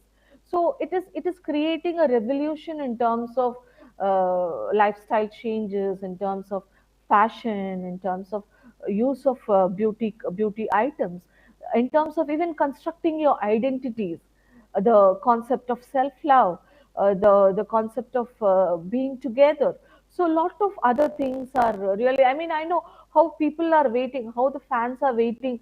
We know, I mean, when the BTS army, when they have been the people, when they were into the, so when they went to the military to serve, the fans were waiting so much, and you can see how these groups are evolving day by day, and how they are contributing to the economy of Korea, and how Korea is rising as a soft power. And of late, we can see many school children trying to go to Korea, and there was certain news, and even in Tamil Nadu, how children left school. They just went away. They disappeared from their home, and later on, the police found them in some bus stops, and they were ready planning their trip to Korea to see the BTS army, right? The BTS group. So that was the impact you can see. So not only this, they also give Oscar-winning films like Parasite. It shows the Korean storytelling on a global stage. So Korean films and directors, they participate in the film festivals, and today they are getting the recognition, and also the food, popularity, kimchi, right? So you can see the Korean barbecue, and these are all global, what to say, favorites, right? So, so coming to the, yeah, the next aspect, yes, of course. So our own country, how India has been taking itself as a very good soft power among the developing nations, right? So we can see India's soft power highly presents itself on the cultural heritage, the arts, music, the festivals, the traditions, the food, right?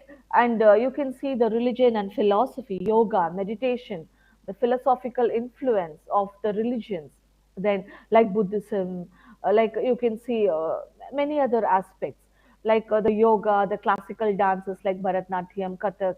Not only that, even the folk dances, the folklore, like when we talk about the different regional the art forms, like the art forms of Kerala, the art forms of Andhra, the art forms of Karnataka.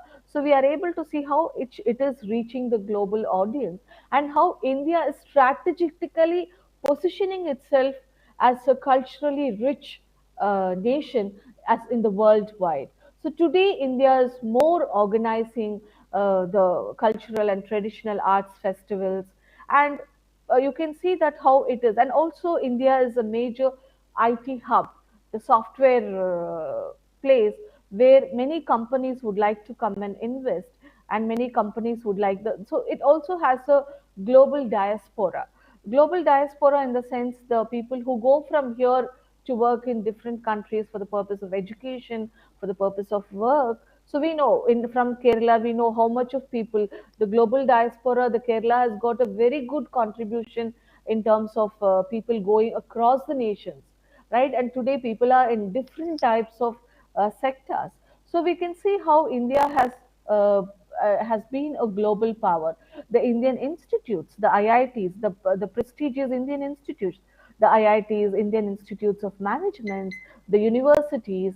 So we can see today India is also taking forth the Indian knowledge system, the ancient knowledge like yoga, Ayurveda, they are globally recognized as aspects of Indian traditional knowledge system.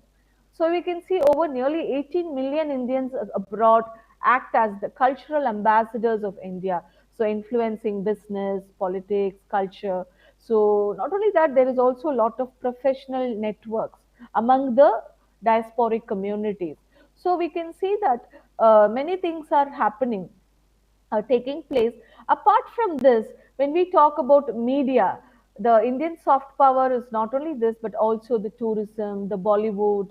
Today we are celebrating the International Yoga Days, and yoga is part and parcel of different schools, the different historical monuments. So all this caters, I mean, the varied cultural context, the varied food across the state. Every 10 kilometers, you are able to see there is a change in food, there is a change in dialect, there is a change in dress. So we are, it's so rich in its cultural heritage.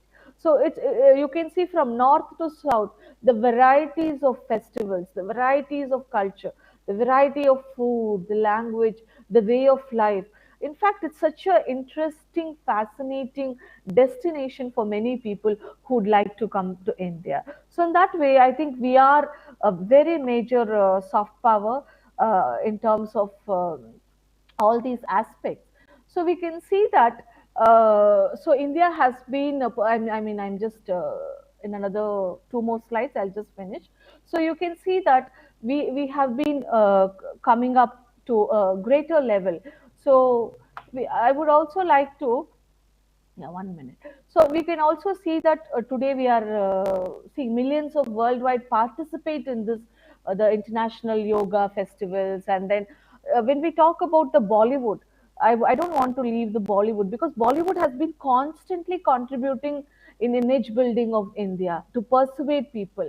There are many fans across the globe for Bollywood, right? People know about the films like the RRR. People know about Dangal. People know about the Indian web series. Today there are a lot of Indian web series, and it promotes Indian lifestyle, fashion, music, and the values. So you are able to see that through the films. Many people love the Indian music, the songs, the colorfulness, because almost all Bollywood films you are able to see the beautiful songs, which is so colorful and which has been so brilliantly choreographed. And so this is very much liked by many people. So we can see this. And today India is trying to strengthen the ties with overseas Indians. So we are able to see the Pravasi Bharatiya Divas, the Global Indian Networks, and then it enhances India's influence in politics, business, and culture. And it is also trying to offer the international scholarships like ICCR scholarships, technical training programs, and it's an exchange program for people who would like to come to India for studying. And we can see the programs like the campaigns like Namaste India campaigns, the cultural exhibitions, Indian food festivals. Okay, so these are all very much contributing to the society. Now, from this contribution, I would like to tell how this global shifts has been happening, and then we will try to finish this session.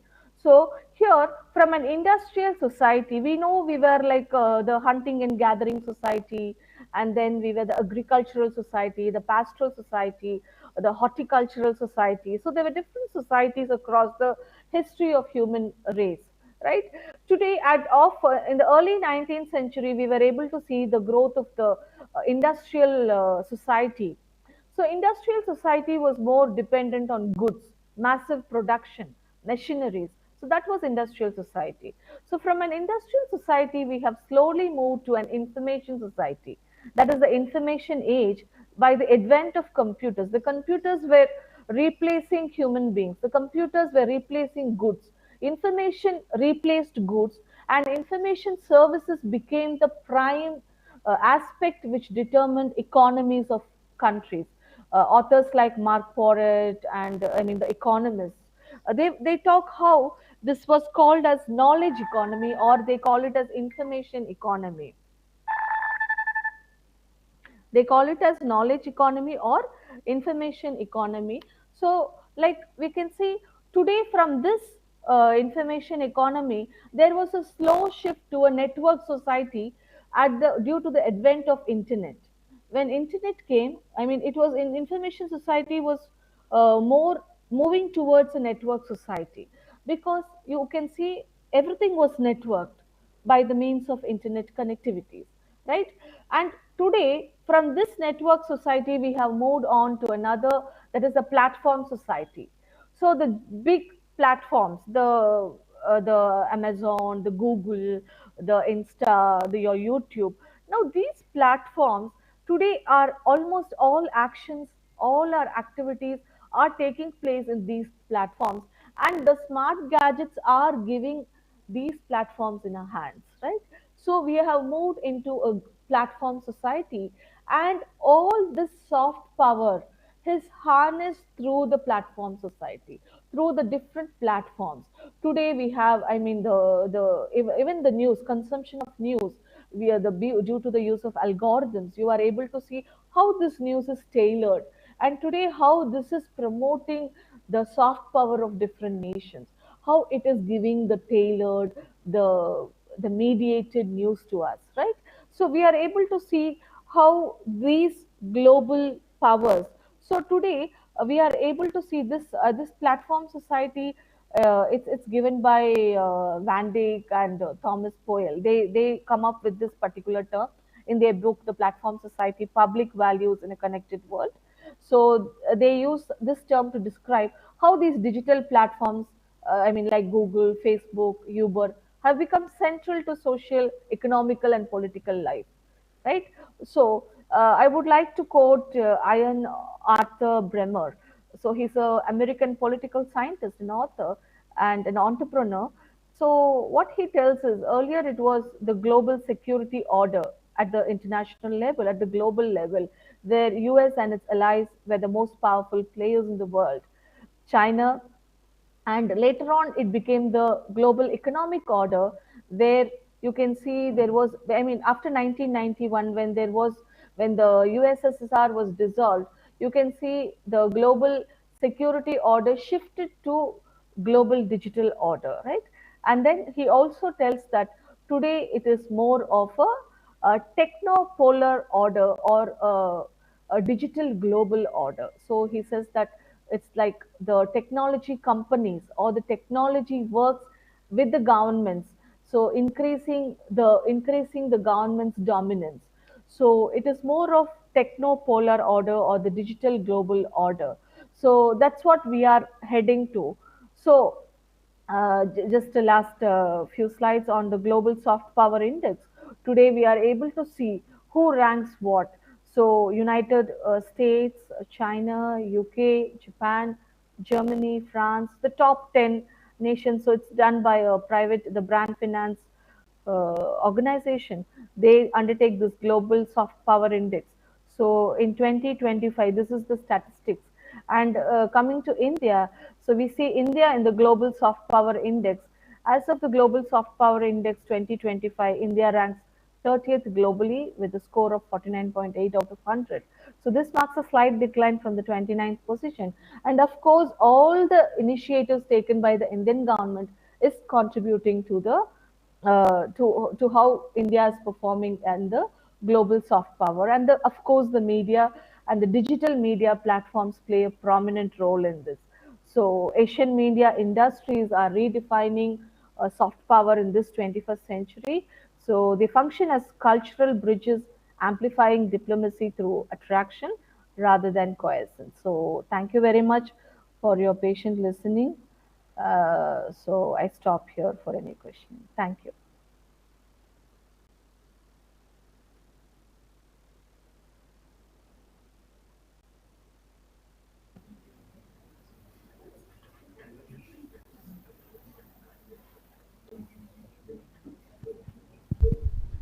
Thank you, ma'am.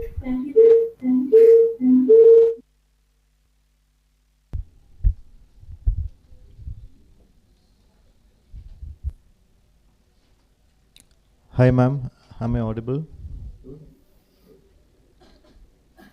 Hi, Dr. Radha. Hello. Can you hear us? Yeah. Ma'am, I think you are muted.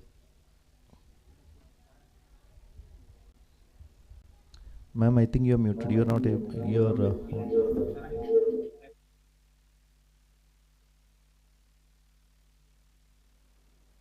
Okay, now the floor is open for discussions. If anybody has a question, you can ask.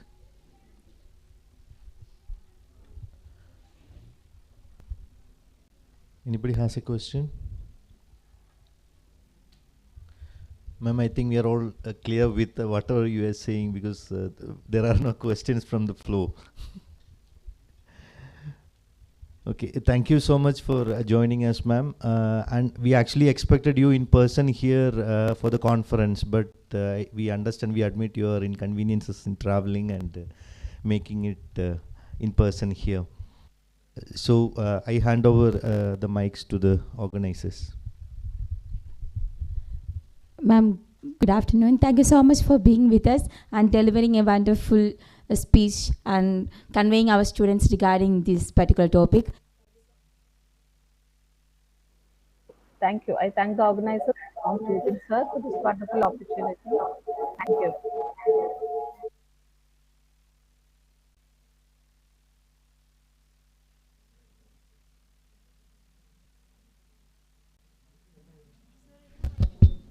Hello, നമ്മുടെ ഈ ഒരു session ഇവിടെ അവസാനിക്കുകയാണ്. Lunch break ആണ്. Lunch break ഇപ്പം correct 1:07 ആയി. Correct 30 minutes കൊണ്ട് നിങ്ങൾ എല്ലാവരും തിരിച്ചെത്തണം. 1:37 അടുത്ത സെഷൻ തുടങ്ങും. നേരത്തെ പോലെ നിങ്ങളുടെ പുറകെ വന്നിട്ട് കയറ് എന്ന് പറയാനായിട്ട് ഇടവരുത്തരുത്. എത്രയും പെട്ടെന്ന് ഫുഡ് കഴിച്ചു കഴിയുന്നവർ എത്രയും പെട്ടെന്ന്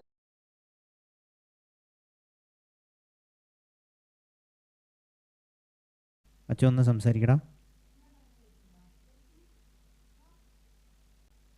അച്ഛോ, കേൾക്കുന്നില്ല.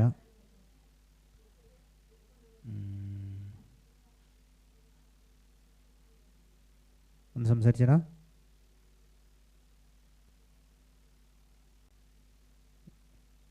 ഇല്ല.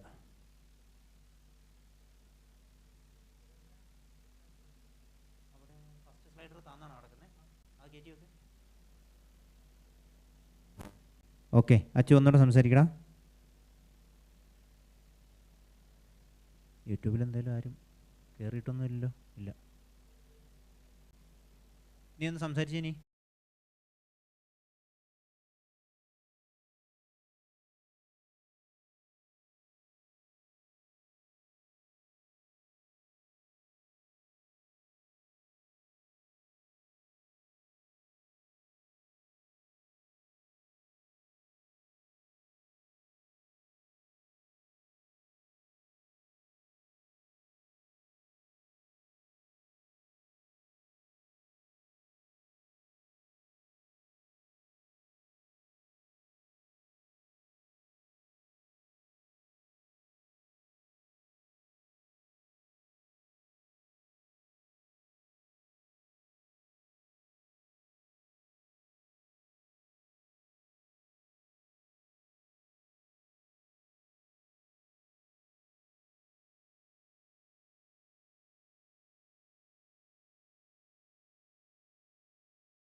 Pazhassiraja is a distinguished academician with over 12 years of teaching experience.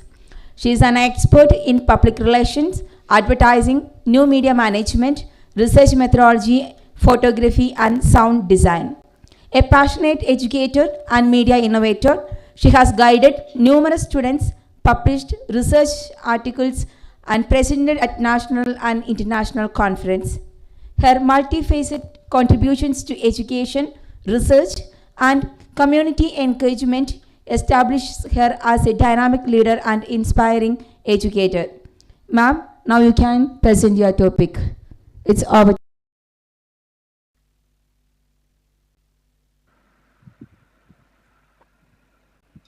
Hope I'm audible. Yes, ma'am, you are audible. Yeah, okay. So, a very good.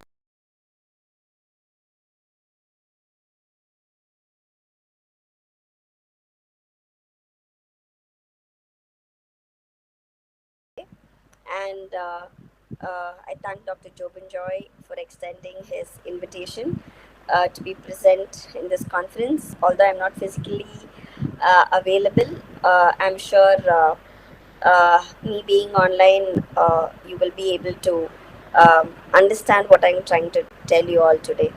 So, the topic, I will share my screen. Can I share the PPT from here, or will you be able? I mean, will you do it there? How is it? If you are able, you can share it from there. If not, we will do it from here. It's both are fine. Then we will share it from here. Am I audible? Yes, ma'am, you are audible.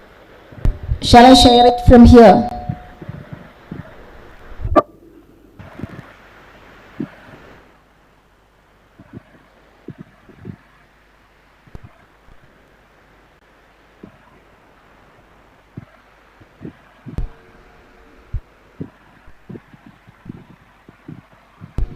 Shall I present it from here? Yes, ma'am, you can. From there. Okay.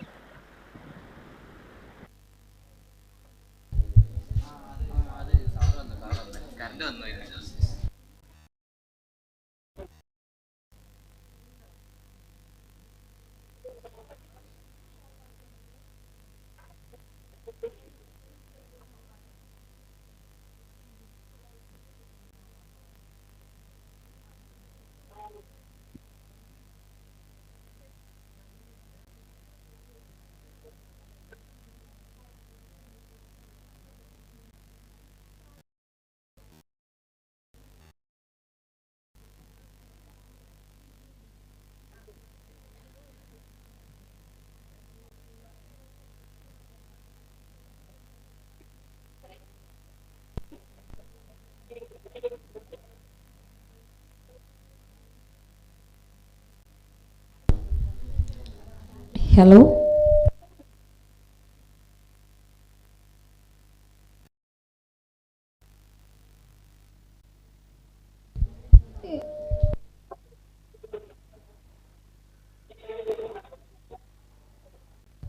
Hello, ma'am. Ma'am, you can present your screen from there.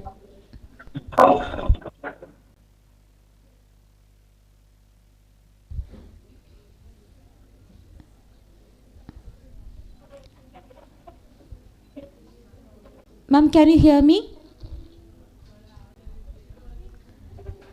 Dr. Deborah.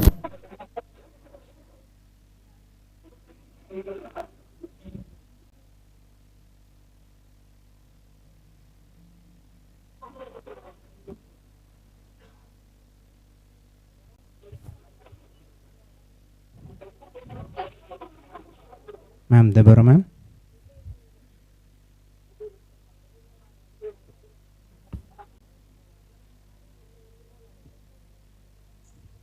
Hello. Hello.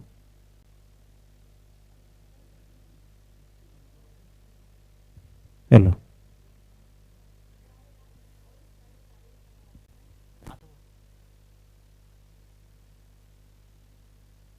From Russia. Okay, that is why Trump imposed it on India. Now, what happened? India said, yes, we will buy oil from Russia because Russia has quoted it to be way cheaper than the US oil, and we are very, very, uh, um,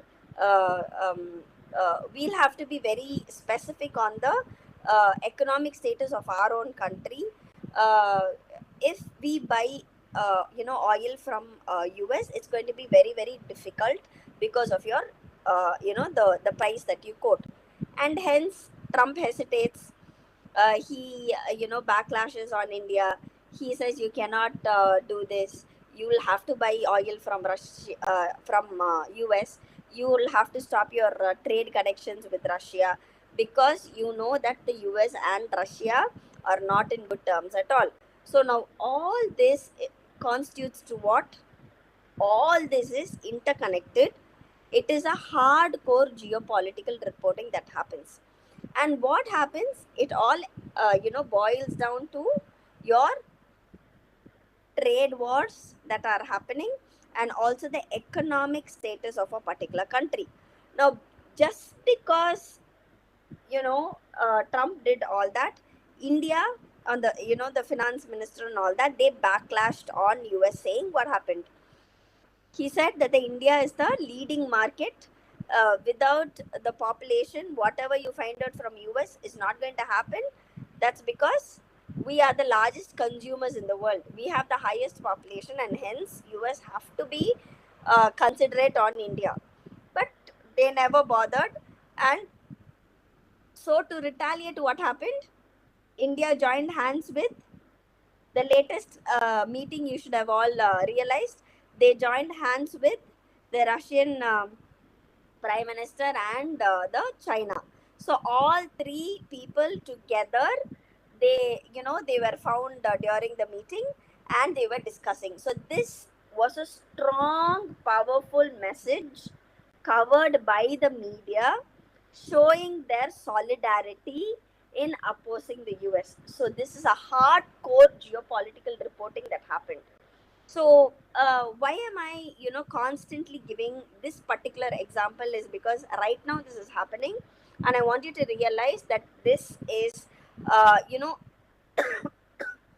this is hardcore geopolitical reporting that is happening, because this will change the dynamics of your economic culture of the world. It's not pertinent to India alone, but the entire dynamics of the economic culture is bound to change, because US manipulating a lot of tariff in terms of India and Russia, and um, Trump very well knows that we don't go hand in hand very well with Pakistan or China.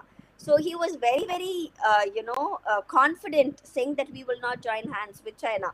But this particular photograph covered by the media, or this particular meeting that was covered by the media, to show the solidarity that happened between the Indian, Prime Minister, the Russia, and the China, he wanted to send a message to the US president, saying, see, you came in between, you imposed tariff on India, and you thought India will not join hands with China, but yes, it has joined.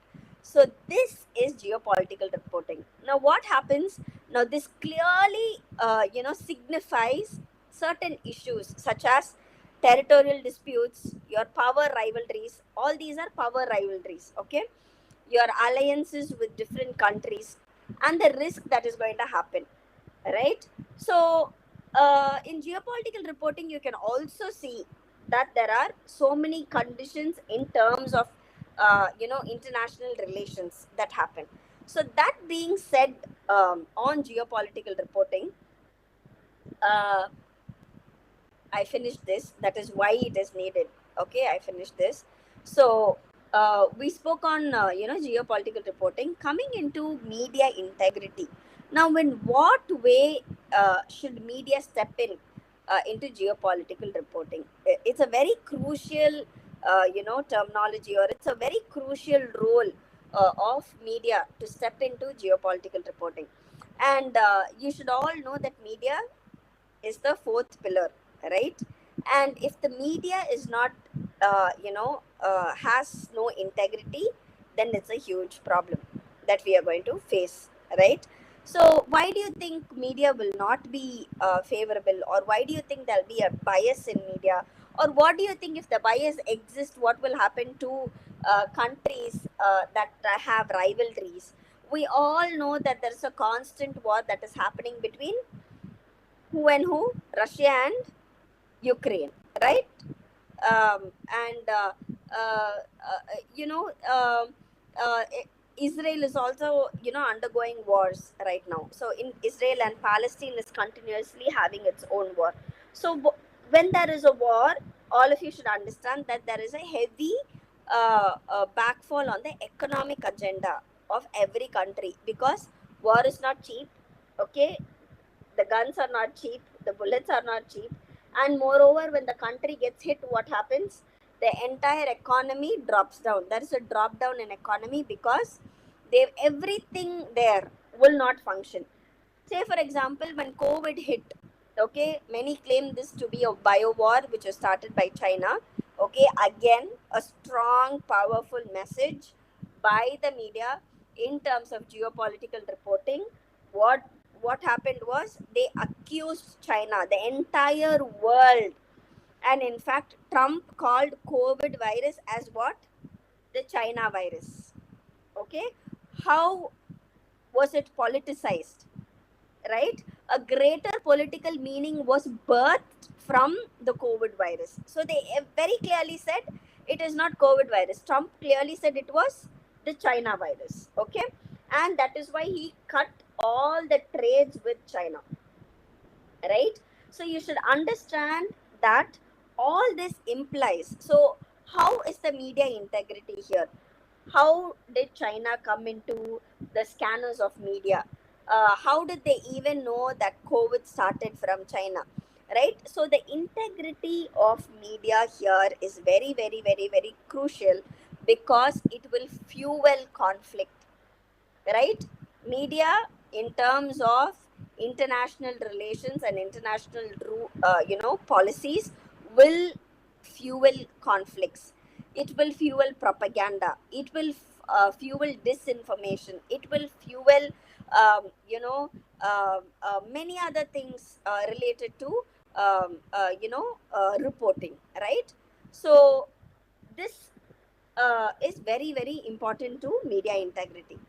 Now, coming to the third element of the topic, that is the cyber security threat to media integrity and in geopolitical reporting. So, we understood what is geopolitical reporting, we understood what media integrity is all about, right? I'm now coining the third term into this, which is the cyber security. Now, you should understand, if media is manipulated by the cyber security, or if it is naive to the threats that are in abundant from cyber space, media is in big trouble. Because what will happen, I already told you, when media integrity is targeted. Say for example, I am very truthful. Okay, I'm very truthful, and so my senior officials trust me. Now what will happen if I am targeted, my truthfulness is targeted, and I am imposed as a very falsified person to my higher officials, saying this woman is not right, or this woman is not up to she is not truthful. If management is, if I am, my image is being manipulated to the higher officials, then I am facing a threat to my character. In the exact same way, the integrity of media will be targeted by the so-called cyber security threat, which is very, very, very, very dangerous, right? So there are many ways cyber security attacks or is being a threat to the media integrity. One such is the disinformation campaign. What we call is as one is a disinformation campaign. uh, this is nothing but it is a state sponsored campaign. The country itself sponsors the disinformation campaign saying nothing is wrong, please go ahead, because nothing as such the media covers is right. So there will be a disinformation. So this we can see in the troll farms. The best case study is the 2016 US election, which used bots and fake accounts to manipulate narratives. Okay, they wanted to highly tarnish Trump's regime, Trump's character, assassination, and all that. And so, what happened? They kind of targeted Trump and his regime. And what happened? The election, they used bots, Facebook, Instagram, and every other thing. Bots were used to,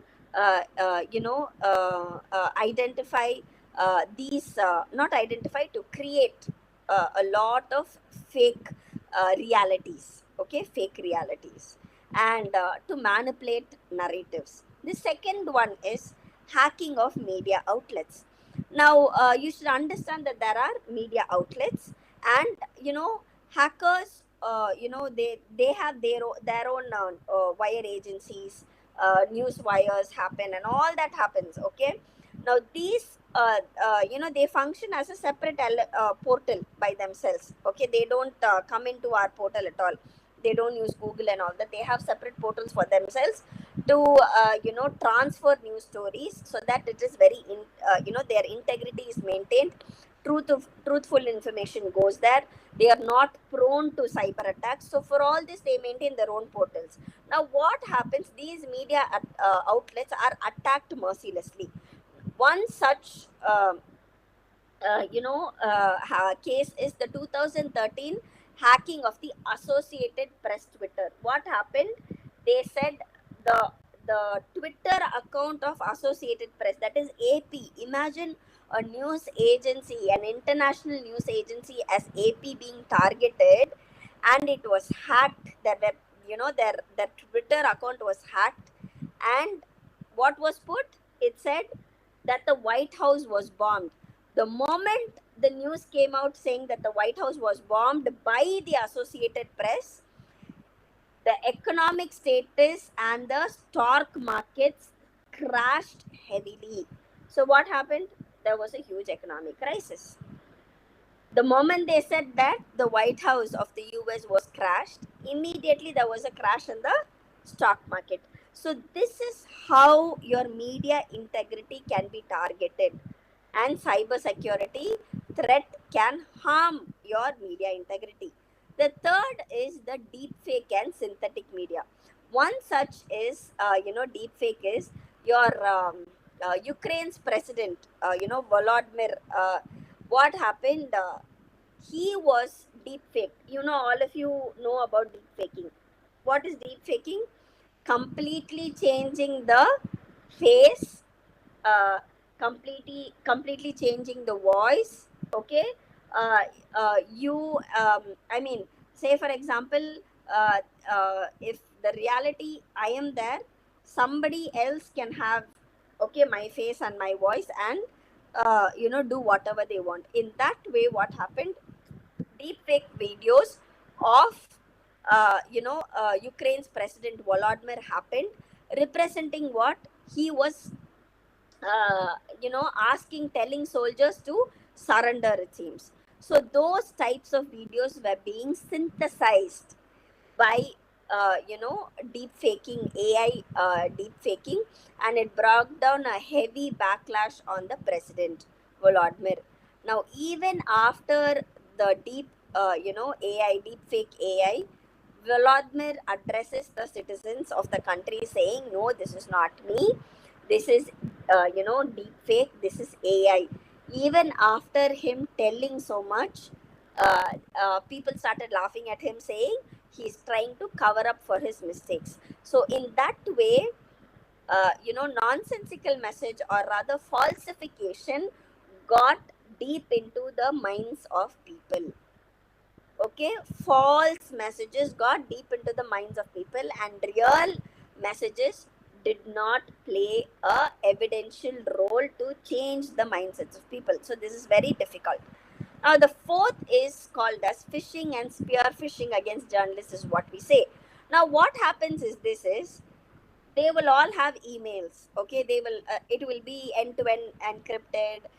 Security will be there. All that will be there. Say, for example, if I am a journalist, I am sending a news to my wire agency. I will be given a number, security code, all right? And it's not only my name, I'll have a security code. I will, to authenticate certain messages, there'll be codes to say that I have sent, because certain things are very, very crucial. Certain things, say for example, Trump is now facing a heavy backlash on the Epstein files right now. It is a geopolitical war that is happening, a very, very crucial geopolitical war that is happening. What is happening? Epstein files is being attacked by New York Times. Today morning, Trump imposed 50 billion US dollars against the New York Times. He said they are falsifying my image. They are tarnishing my image. I will not allow New York Times to publicize or to talk ill about me. And that is why he's imposed, heavy fine on New York Times. So all this is geopolitical war. Now, what will happen when phishing happens? Somebody else can steal my mail ID, can steal my source, and they can write whatever they want and send it to the wire. So the wire, assumingly, they will understand that I have genuinely sent it, and they will publicize or they will publish. Now, when this happens, it's a very, very bad thing. It's very, very crucial. Now, what will happen? They will steal your credentials, they will track your communication, they will follow you, they will understand whom you are talking to, what are your connections, whom you are speaking to, and they will try to control all your access. So that will happen with what? Your phishing and spear phishing, and hence your credentials itself will be attacked at that particular point of time. Now the next is surveillance and data breaches. So what will happen in data breach is your data will be exposed, and the so-called whistleblowers, what will happen? They will withhold information. Now this exactly happened with your Pegasus spyware. Now what happened was, they were working. You should understand that the international journalists, they work globally, right? And especially journalists in the Middle East, US, and all that, they gather information and they keep giving news, right? Now, what happened in this is Pegasus spyware. They installed a spyware in the phones, which actually conveyed all the important messages, all the messages that was not supposed to go outside, under their scandal or under the surveillance, was pulled in and it was exposed. So a spyware called as Pegasus spyware was installed, and the information from the journalist spread out. The next thing, that is the sixth thing, is your distributed denial of service. We call it as the DDoS. Okay. So what happened here was, the famous thing is your Thoothukudi shooting. So Thoothukudi shooting, what happened? When the shooting happened, when there was chaos, when there was, people started dying and all that, I think 7 people died and all that under shooting. What happened? It became a talk of the town. It became a global scenario because it was an open shootout. What happened? The first thing that they cut was the internet connection, because news from Thoothukudi, they did not want the news from Thoothukudi to go outside. Very simple. So what did they cut? They cut the internet connection. The second most important thing is your Manipur incident. We are not even able to get 0.1% of the news that is happening in Manipur these days. Because of what? They have been denied the service of the internet for more than a year now. They don't want things to get out of Manipur. My friend who's in Manipur, who is part of this, who knows a lot of things, literally comes out of Manipur to actually tell or to give information. She's a journalist there, to give information about Manipur outside. The UN knows what is happening in Manipur. International bodies, human rights organizations from international bodies, they know what is happening in Manipur, but still they are not able to do anything. So this how is geopolitical reporting, and the threat especially faced by media people is very very crucial. So DDoS happens, that is your denial of service happens, and this is done. So what are the consequences of these cyber security things, threats that happen? One is your trust is totally gone. After AP put out a news saying that the White House has crashed down, do you think anyone will trust AP? It will take another few years for the trust to be rebuilt. Polarization happens. What happens to polarization? That is, you amplify your ideological divide that happens in your society, right? So polarization happens. Then there are diplomatic strains that happen. Just because a fake news about Volodymyr happened, what happened? He became very very irritated. He said, this is not me, I did not treat any soldier with disrespect, I did not compel any soldier. So what happened? Fake news and manipulation happened, and hence there was a diplomatic strain. Then the next thing is threat to democracy. Your entire democracy is under a huge threat because of this. So and then we see media as a cyber target. Media is always considered to be a cyber target because of what? Because media is continuously watched by billions of people in this world. If one media is targeted, then the entire billions of people can be targeted. So very easily there is a cyber target towards media. And then we see there is a geopolitical amplification that happens. That is, your threats are not isolated, but they are amplified. Every war, every crisis, every trade war, every bio war, your security breaches, your security border breach, everything is politicized, everything has an amplification. If China enters the border, immediately there's an amplification. If there's a shootout from Pakistan, there is an amplification of news. So you'll have to understand uh, how the media tries to portray your geopolitical information. So you will have to be resilient. What is the solution for all this? You'll have to be really resilient. There has to be an urgent need for resilience at this particular point of time because of the extended AI intervention these days. It is very easy to deep fake. Yesteryears it was it was difficult for deep fake. Now using AI, any Tom Dick and Harry can actually deep fake anything, right? So with all this, fact checking is very very crucial. Now in Tamil Nadu, I do not know about Kerala, but in Tamil Nadu, recently they have introduced an Instagram page called as the TN Fact Check, which is done by Karthikeyan, Ayan Karthikeyan, right? Now he immediately keeps posting whether or not it is true or not. Okay, whether it a particular message that has surfaced is true or not. So if I want to fact check a particular news, and all I need to do is I have to check that Instagram page. It is called as Tamil Nadu Fact Check. It is a great initiative by the government because lots of people are being fooled by these so-called cyber attacks on media, because of falsification and all that.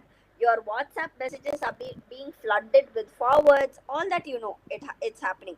So we have to be very very resilient. We'll have to think, we'll have to think forward, to understand how we can combat all these things, right?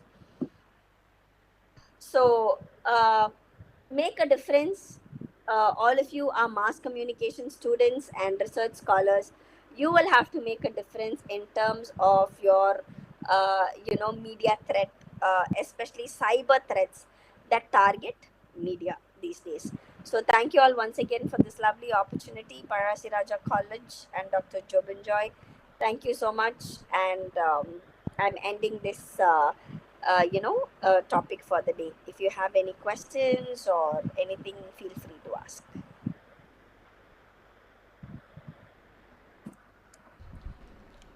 Hello. Ma'am, can you hear me? Audible?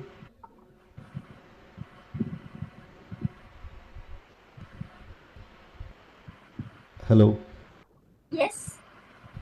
Thank you so much for spending your valuable time for our students and for this national conference. Thank you so much. People on camera, can you show me on the camera so that she can also see me? Huh? Yeah. Hello, sir. Hello. Yeah. Thank you so much for taking so much of effort and time. And also there was a technical glitch, so that there were some issues at the beginning. But once it started, it just like went just like that. Okay, it was a wonderful session. Thank you so much for being with us. So possibly next time you can join us in person, not online. Definitely. Yeah. Definitely. Please. I Okay. will love to come to college, Pazhassiraja College, Yeah, to definitely. see all of you in person. Yeah. So, do you have any questions, dear students? They understand everything, ma'am. Will not ask you any questions. No, like, How nice. yeah. Thank Okay, you. okay, ma'am. Please carry on. I'll be in touch with you this evening. Thank you so much for joining. Great. Yeah. Thank All you right. so much, Jyotika. Yeah. Thank you. Yeah.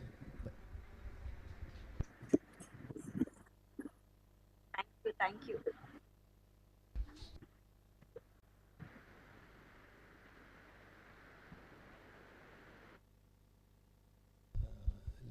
Lindsay, ma'am.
Hello. Hello. Hello. Hello. ഇല്ല സാറേ. ഉണ്ട് ഉണ്ട് ഉണ്ട്. ഈ മൈക്കുണ്ട്. Hello സാറെന്ന് പറഞ്ഞേ, test ചെയ്തേ.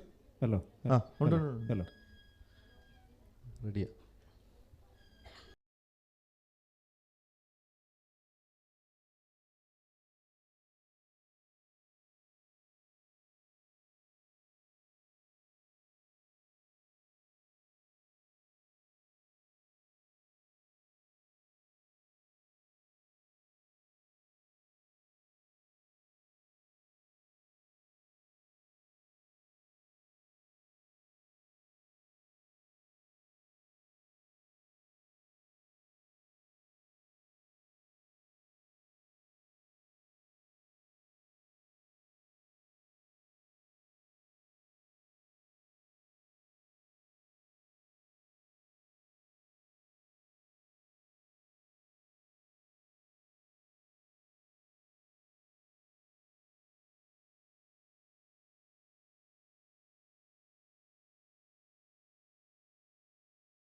Hello, sir.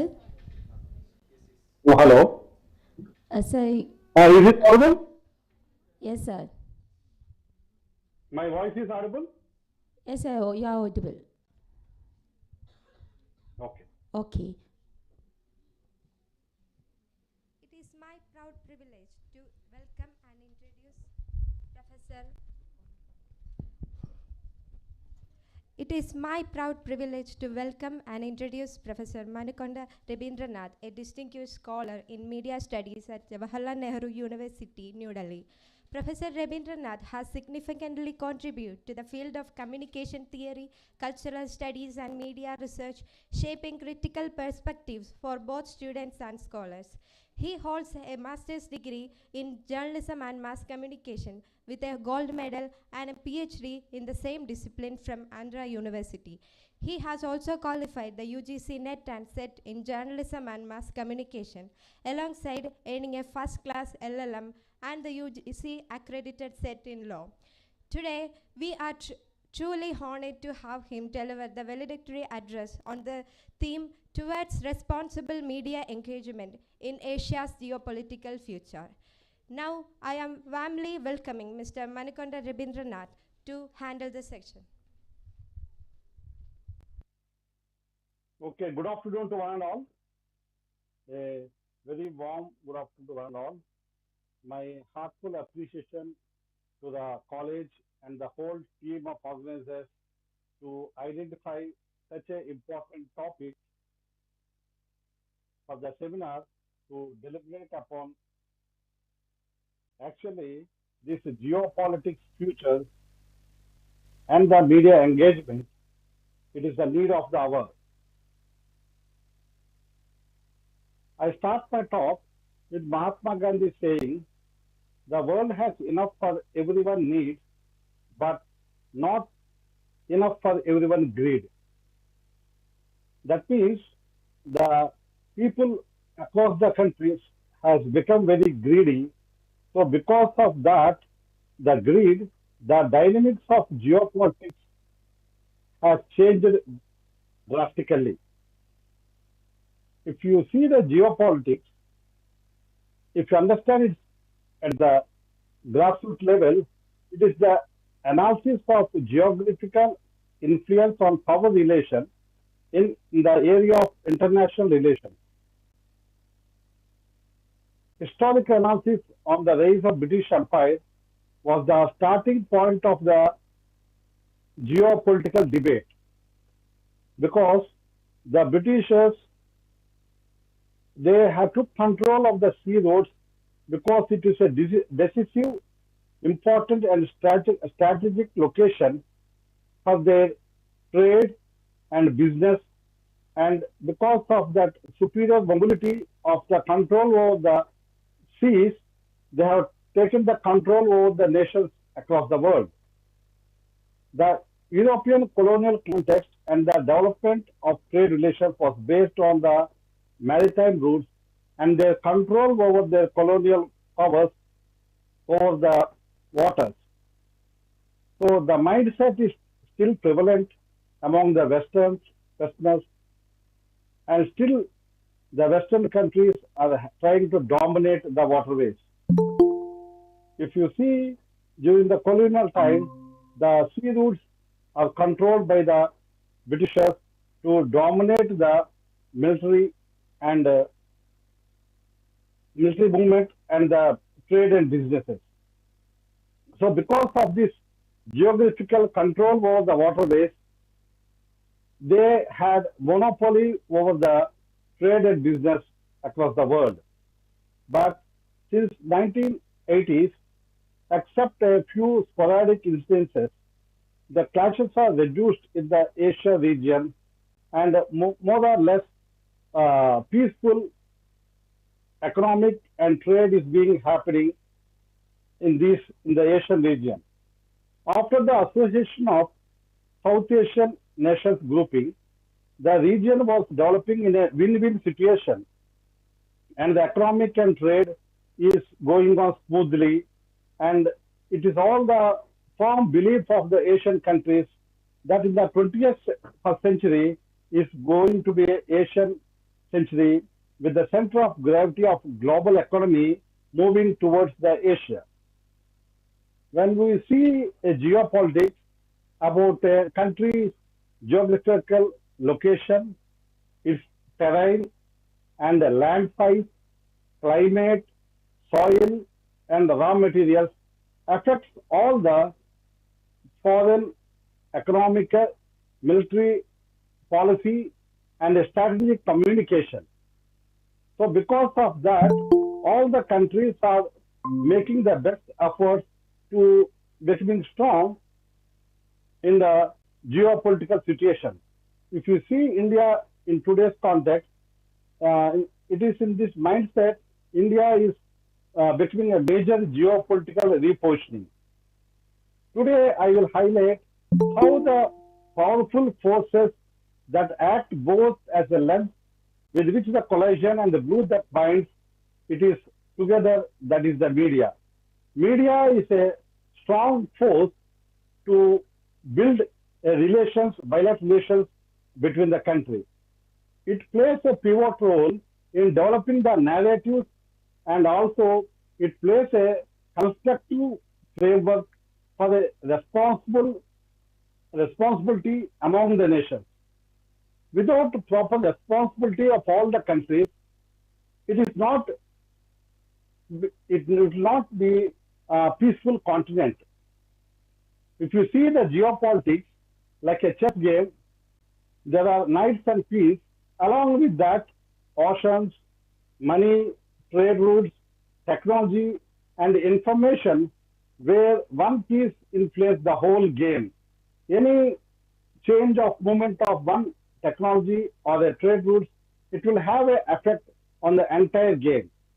Now these days, technological development and energy resources, economic power, and media have become important tools that countries used to protect to expand their influence across the globe, especially in the Asia. Geopolitical has changed dramatically during the last 10 years, a decade.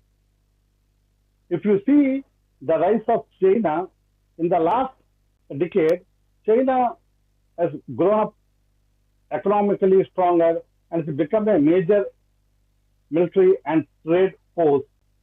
They have started road initiatives and vast network of roads, railways, ports, pipelines connecting many countries. Because of that, trade has improved. Market and resources connecting across continents, and it has spread their investment in several countries, simultaneously expanding its own. For example, last year, I have visited Sri Lanka for a media conference, and the organizers took me to the Colombo beach. To my surprise, the whole Colombo seashore and the port and the beach area was totally developed by China. They have developed the port, they have developed the shopping malls in the beach area, and the whole land was given to China for 99 years, and they are investing a lot of money in that beaches, and they have running their Chinese shops, restaurants, music rooms, their hairdressing salons, and shopping malls, everything. It is almost like if you stay there for 1 or 2 hours, you will feel that we are in China. Because this is a one way of exploitation by giving money to small countries and taking control of the land and sea routes of Sri Lanka. So one should be very, very careful in these aspects. India is building allied with countries like Japan and other partnerships with other countries in the Asian region, and it is developing a very healthy relations in the geopolitical in the arena. So India has grown economy and military capabilities, but at the same time, because of the Chinese roads in the northeast area disputes, especially the Himalayan frontier area, there are some confrontation has taken place. Now, I am coming to the focus point of media in Asia. So, if you want to see the media scenario in a particular country, we have to see the freedom of press, how the press is free. It shows the democratic way of life of the particular society. So, how the leaders are committed and the accountability and transparency. Asia is a region of vast diversity with the culture and growing democracy. The press has historically played a influential role in social reform and challenging the oppressive power structure. Journalism in countries like India, Pakistan, Bangladesh, Sri Lanka, and Nepal have long served as a voice for the marginalized people, voice of the voiceless, and acts as a catalyst for public debate. In some countries, yet, journalists in the region face an increasingly hardship, challenging environment by threats and political pressure. However, amidst these obstacles, there are also promising opportunity to bolster the press freedom, nurture independent media, and build public trust in journalism. So some governments in these regions, like in Bangladesh, for instance, Digital Security Act they brought to wield against the journalism and journalist activity, leading many to leave the practice of journalism because to avoid prosecution.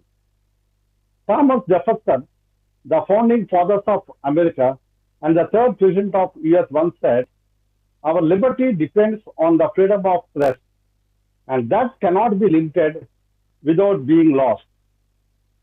The climate of fear discourages reporters for investigative journalism and exposing corruption and the abuse of power.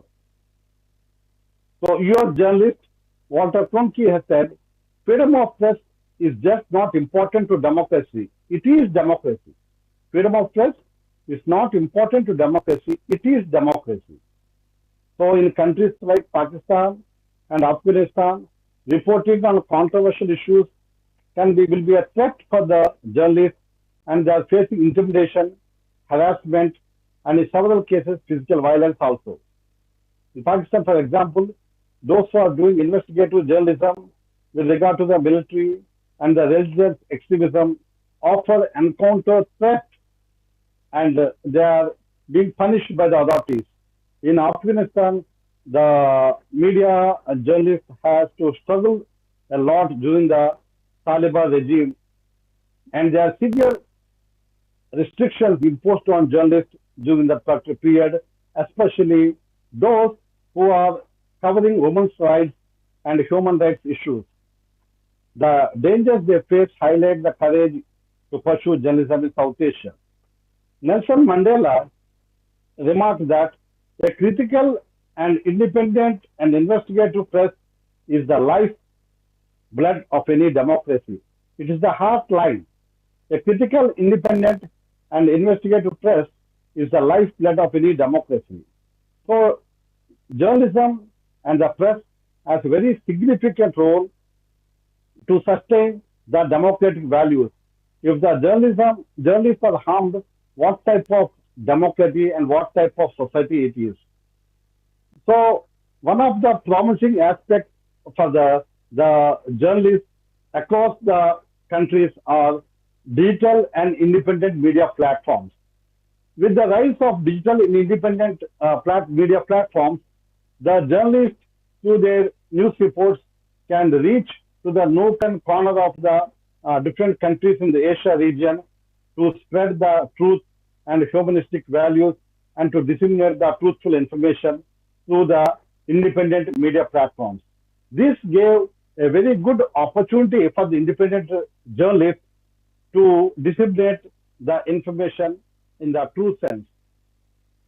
In the recent years, as the social media has become a powerful platform for exposing injustice, amplifying the mainstream media, and some stories, some news information which are not broadcasted or informed in the mainstream media, which are ignored due to different reasons, these digital and independent media platforms, they are disseminating the information.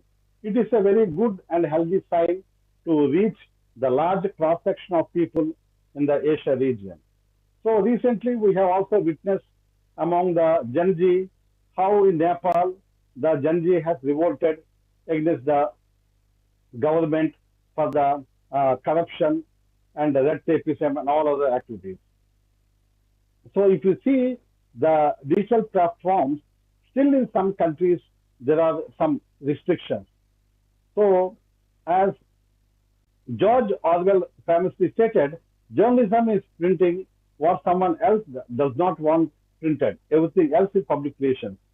So a truthful and courageous information should be reached to the people through these independent media platforms.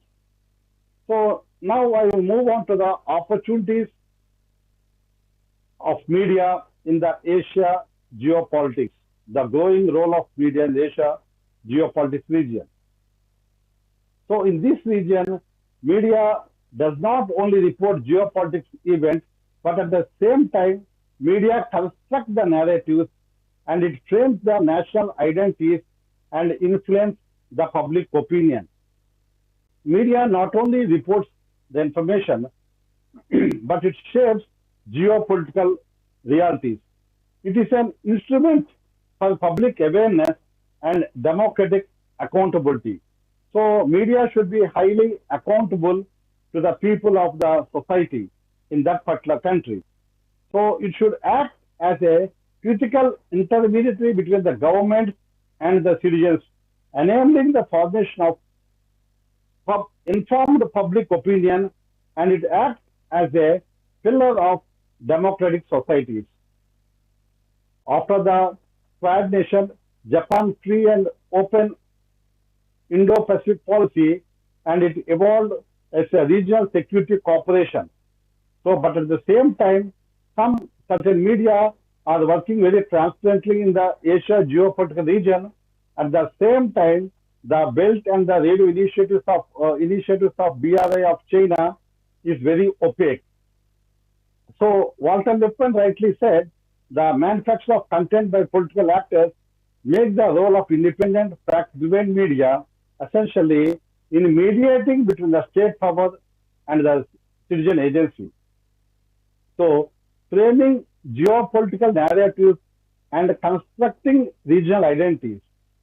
So in this era, Benedict Anderson's concept of imagined communities provides a great insight in the framework. Media does not reflect reality. At the same time, it should develop a sense of belonging and identity, and it should make some films and documentaries which has showing the culture of different countries of Asia, so that a good human relations between the countries will coexist. So China is state media controlled by the Chinese government, and if you see the index of the journalists, China stands out of the 180 countries or 200 countries, it is stand 177. So the voices of the people should not be suppressed. So instead, the voices of the Asia in the form of a documentary and short film should be made by the journalists and exhibited across the countries to have a healthy relations between the nations and healthy relations between the human beings. They will know about the other cultures of the other nations. With the rise of digital media and hyper reality, it is giving a lot of scope for the citizen journalists. So these citizen journalists also using the independent media platforms and to disseminate the information. This during the Hong Kong protest in 1920, the social media played a double-edged role. On one hand, it amplified the real-time reporting. At the same time, it shows the actions of the police and the citizens. As per EMIC Asia Media Information and Communication Center revealed that 72% of the Asian citizens are getting the information from these biased news feeds. So this biasness has to be reduced. It has to be underlined, and lot of fact checking has to be done, because it is a very important aspect. This biasness news feeds should not spread in this region.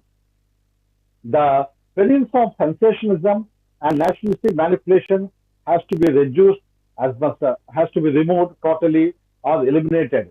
The headlines like world on the brink of nuclear war over Taiwan, the serves no purpose but to make it sensational. These days, because of soft power is developing a lot, so the independent journalists, they have to make a forum and be more accountable. In the 2021 Doklam standoff between India and China also, this has demonstrated biasness of news feeds should be censored by independent journalists. So the objectivity is very, very important by the independent journalists. If the objectivity is ignored, it is a very dangerous sign. So if you see the threat for the press freedom and the journalists, as per the report says, around the world, 150 journalists are imprisoned in the year 2023, as per the Reporters Without Borders. So the authoritative governments in certain countries, Myanmar in certain countries, they are imprisoning the journalists, and internet blackouts which are directly suppressing the voice of the people. When the journalists are silenced or threatened, censorship are declaring, it is a very unfortunate situation in those places. So the media should be highly responsible. One of the first and foremost point is commitment to the truth and ethical journalism is very, very important. As We all know about Joseph Pulitzer, the famous journalist, has said so many times has stressed the accuracy and the objectivity are the foremost important points for the ethical journalism and for the journalistic view. Second important aspect is capacity building. Investing a lot of money to train a journalist in the area of geopolitical reporting is very, very important. So the media organizations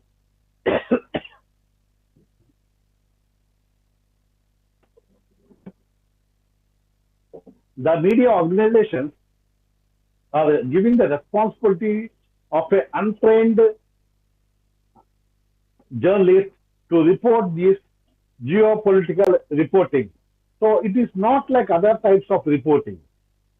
So there is a need to have a special training and knowledge of bilateral relations, military, and other economy, trade and business. So special training and capacity building has to be given to the journalists before they are engaged in this geopolitical reporting. This is very, very important. Next important point is fact checking and transparency. So establishment of robust mechanism to combat the misinformation and the hyper-real narratives by these fact-checking tools. And transnational collaboration, that there should be a good many projects between the countries to have a to reduce the geopolitical tensions and to have promote regional empathy between the countries. By developing these aspects, the geopolitical reporters can not only just reporting, but they can actively construct by integrating the insights of Benedict Anderson, Alexander Wendt, Jean Baudrillard, Walter Lippmann, and Habermas. We can see that media not only merely reflect geopolitics, but actively construct it. Construction in a healthy way is very, very important for the geopolitical reporters. There are a lot of opportunities lies in the media potential to build bridges of understanding between the nations, to support democratic accountability and promote peaceful coexistence between the nations. These aspects, the journalists have to be trained very much, and they should work in these areas. One of the opportunities of media in Asia's geopolitics, what are the opportunities? Shaping public perception of geopolitical issues. The geopolitical media and the journalists have to shape the public perception towards the geopolitical issues, and they have to write the analysis in a detailed way so that the public can understand the strategic concerns of the bilateral, of the military, of the economy, and the business. So they have to write in such a way, they have to understand the diplomatic relations between the nations. So in that way, they have to write, because as per the report, Reuters Institute reports, 60% of the Asian population, they will see on television and digital news sources to understand the international relations in the Asia region. It is the report as per the Reuters Institute. Second opportunity is facilitating regional dialogue and multilateral cooperation. So, as Asia's fragmented political landscape, media can serve as a platform to encourage dialogue and highlight between the multilateral initiatives between the Asian countries and the Shanghai Cooperation Organization. Because of these diplomatic efforts, they have to foster healthy regional peace and economic cooperation. Next important opportunity is promoting accountability and transparency in foreign policy. So the journalists have to be very, very sensitive in writing transparently the foreign policy. They should not be biased and they should not be nationalistic approach. they should be unbiased and write the journalism stories regarding the foreign policy issued which are related to the 2-3 countries in very healthy manner, objective manner. So next important opportunity is and citizen journalism expanding. Because of the citizen journalism and digital media independent journalists, the reach of the independent journalist information is to the nook and corners of the whole Asia region, because it will give the voice of the voiceless, marginalized people and the who are protesting, and to attract the global attention, the digital media and the citizen journalists will help in raising the voices of the local activities at the global level, local activities, local protests at the global level, so that it will have a view at the international platforms, so that the geopolitical information will spread everywhere. Next opportunity, so we have to combat this disinformation and through the initiatives of India's Alt News, Singapore, Factually, and the Taiwan Fact Check Centers. These journalists have to be trained in these fact-checking softwares before disseminating the information, so that the misinformation will not reveal the geopolitical level across the nation. So as per the digital news reports, Reuters Institute 2022, it indicates 48% of the respondents in Asia trust fact-checking services.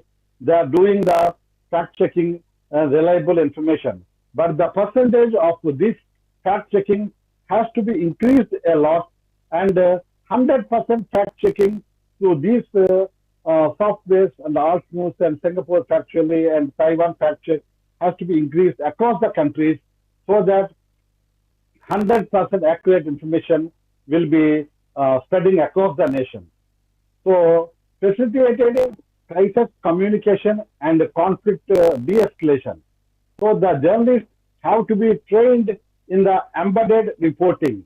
Embedded reporting means the journalists will work during the conflict times and war times between the nations, and the more number of journalists have to be trained in the this type of embedded war reporting, so that they will give the accurate information across the country. So this crisis communication and conflict de-escalation, the journalists have to see that they have to de-escalate the conflict with their writing skills. And next important point is enabling cross-border people-to-people understanding.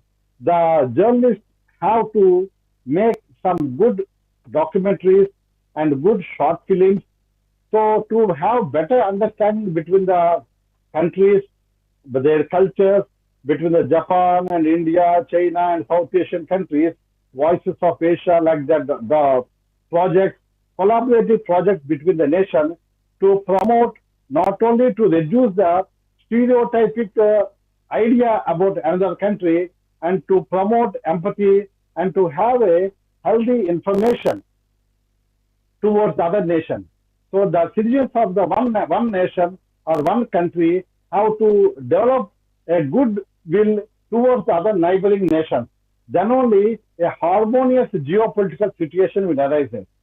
Encouraging policy innovation and informed debate. So these scholarly insights and opinion ads, more number of this type of conferences has to be held regularly in the area of geopolitics. Debates have to take place. My sincere advice to the students of journalism is the students of journalism have to participate in more number of such type of geopolitical national international conferences, so that they will develop a greater insights about the information across about the other countries. And when they become a journalist, or when you are working in a media organization, you will have a great knowledge and information about the geopolitical. So according to the EMIC, in the last in the last 5 years, the percentage has increased to 25% about the opinion writing, expert analysis, and public policy of different countries. But still, these conferences of the universities have to be increased to number by different universities, so that more number of students will participate, present the research paper, and they share their views, and debate and discussion should take place to improve the geopolitical debates and informed journalism students, so that they can write good articles when they become a journalism professionals. So, and another important point I have noticed is, so this geopolitical reporting should be a part of reporting, or a separate paper have to be started by the journalism media schools across the country, so that the students of journalism will have more awareness in the area of geopolitical. So now I move on to the challenges of media in the Asia geopolitics. So rise of disinformation and propaganda, it is a very big challenge, because lot of propaganda information, negative information is floating across the Asian countries. Some are backed by the states and political parties. So this is not a good sign. And some countries, the government is controlling the media. It is a big challenge. So the media is suppressed by, and dissent voices, narratives are being suppressed in the geopolitical arena by countries. China's Great Firewall and media censorship mechanism control what Chinese citizens are regarding sensitive issues such as Taiwan, Hong Kong protests, or the military activities in South China Sea. These are being suppressed. In Myanmar, following the military coup in 2021, independent media outlets were shut down. Independent journalists were arrested, and internet access was severely restricted. So, Indian ranking of journalists also have to be introduced. Japan has a moderate good ranking, and China is bottom. Myanmar was the bottom. So, the ranking of the journalistic across the global level should be improved in the Asia region.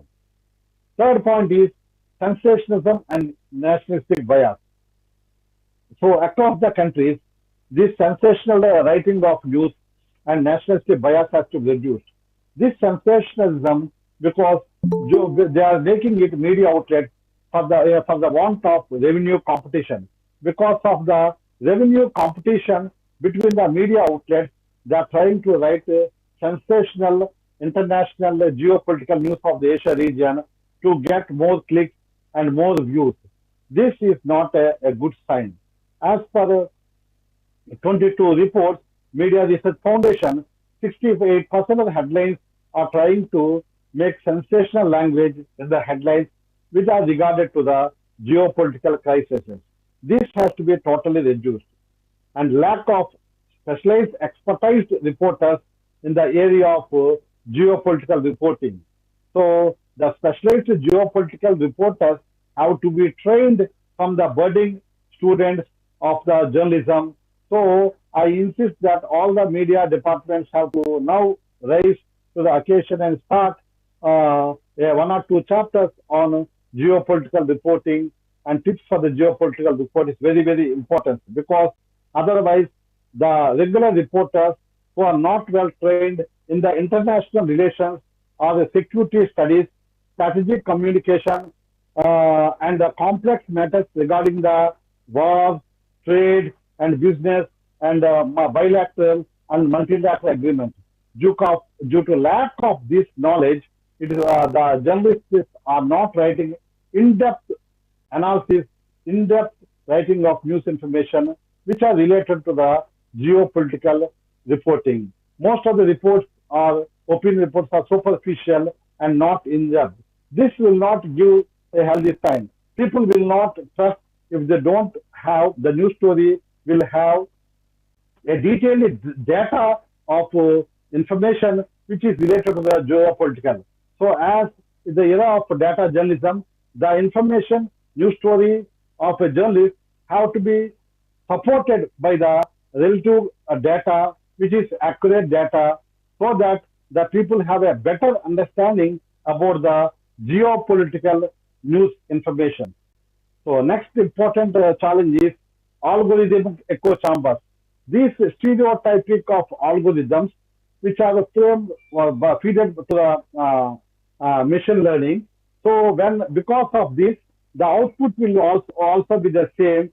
It will create more stereotyped digital polarizations of the viewpoints and stereotypic information about the countries in the Twitter and the Facebook and the social media. So it will create a tension between the countries because the same stereotypic algorithms, and they're coming with the what you call echo chambers. So it is one of the biggest channels. So as per the EMIC report 2021, 72% of the social media in Asia encountered or noticed this political biased news feed, and it has a political polarization. It is a biggest challenge. The algorithm-driven content reduces the space for balanced geopolitical reporting, and the analysis will be wrong and promoting extreme or misleading views or standpoint. Next important is, as I have pointed out, clickbait culture, because of stiff competition, sensationalism, and for clicking and for views, sensational giving headlines, in the overbalanced or inclined slanted headlines are given by the media outlets for the revenue aspect. This is a big challenge. So headline says world is on the brink of war over Taiwan. To attract the people to read the story, they are giving sensational headlines. It is one of the important challenge of the media in this Asia geopolitical region. And the next important challenge is journalistic safety. So the safety of the journalists is very, very important. The journalists are being harassed, imprisoned, and even they are threatened. For example, in Philippines, journalist Maria Risa, founder of Rappler, faced multiple lawsuits by the government because she is raising campaigns and giving information about the government. In Myanmar, also, some journalists were reported, they were arrested and harassed. It is a very sad state of affairs for the journalists. As per the reports of the Reporters Without Borders, more than 150 journalists are imprisoned in the year 20 globally, and a significant share being from Asia. So this has to be totally discouraged, debated, and the democratic values have to be given more importance.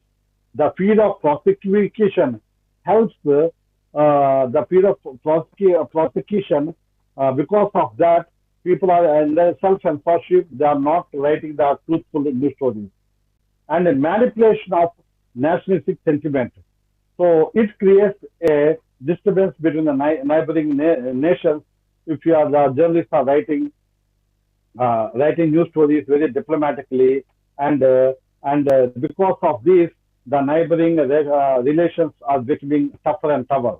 To conclude, media in Asia holds immense political responsibility and should contribute positively to the geopolitical landscape of the Asia, and there should be significant structural changes have to come forward, and media framework have to be developed, and ethical and technological challenges must be actively addressed. For this, the budding journalism students are responsible to get trained in these areas when they join in the jobs. It is the need of the hour to deliberate and discuss on these aspects and invest lot of money by the organizations, ICSR, and the faculty have to bring the conferences, and the students should be trained in fact-checking mechanism, and they must know about the public policy reforms and free expression, And all this geopolitical information, the student should be aware and should be read these opinions, viewpoints of the important people in the society through their articles. And in the conferences, there should be debates on these topics. Hope we will have a cordial, healthy, and peaceful geopolitical affairs in the Asia region and in the coming days to come. Once again, my sincere advice to budding reporters, journalists, to participate in more number of these conferences to deliberate, discuss about the international geopolitical issues, cross-border issues, cross-border policies, public policies, cross-border trade and business, economy, and bilateral relations. Once again, my heartfelt appreciation to the organization and for the college, and a special word of appreciation to Dr. Jobin Joy for his commitment to organize this two-day conference. Thank you, one and all. Thank you very much.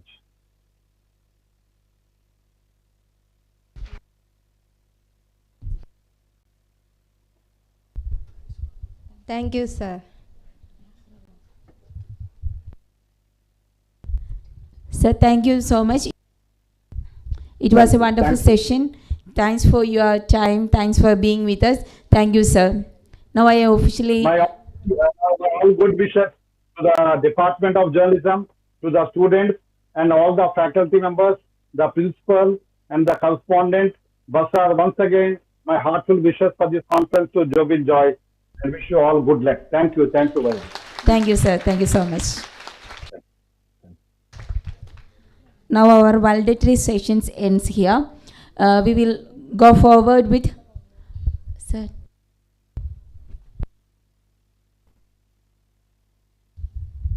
We are moving with concluding ceremony. I request Mr. Abdul Bari KK, Mr. Agil Augustine, Dr. Jobin Joy, Mr. Shobin Matthew, Miss Christina Joseph, Mr. Abhinav to come forward and take the place in stage.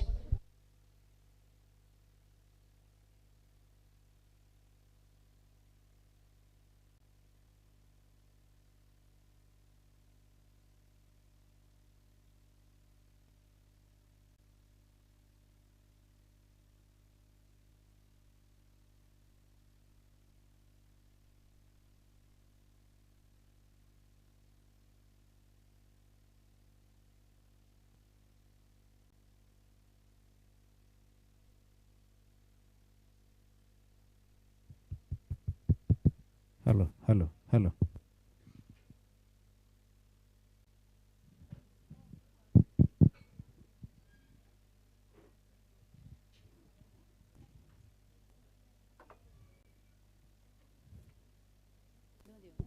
Hello, hello, hello, hello, hello.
നമസ്കാരം, ഏവർക്കും നമ്മുടെ കോൺഫറൻസിൻ്റെ സമാപന ചടങ്ങിലേക്ക്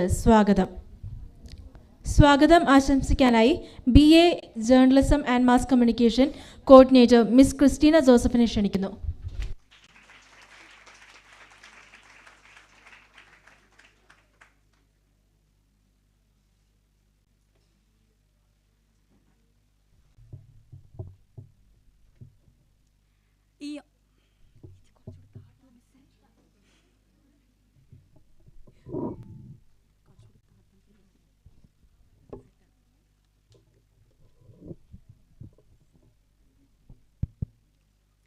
ഈ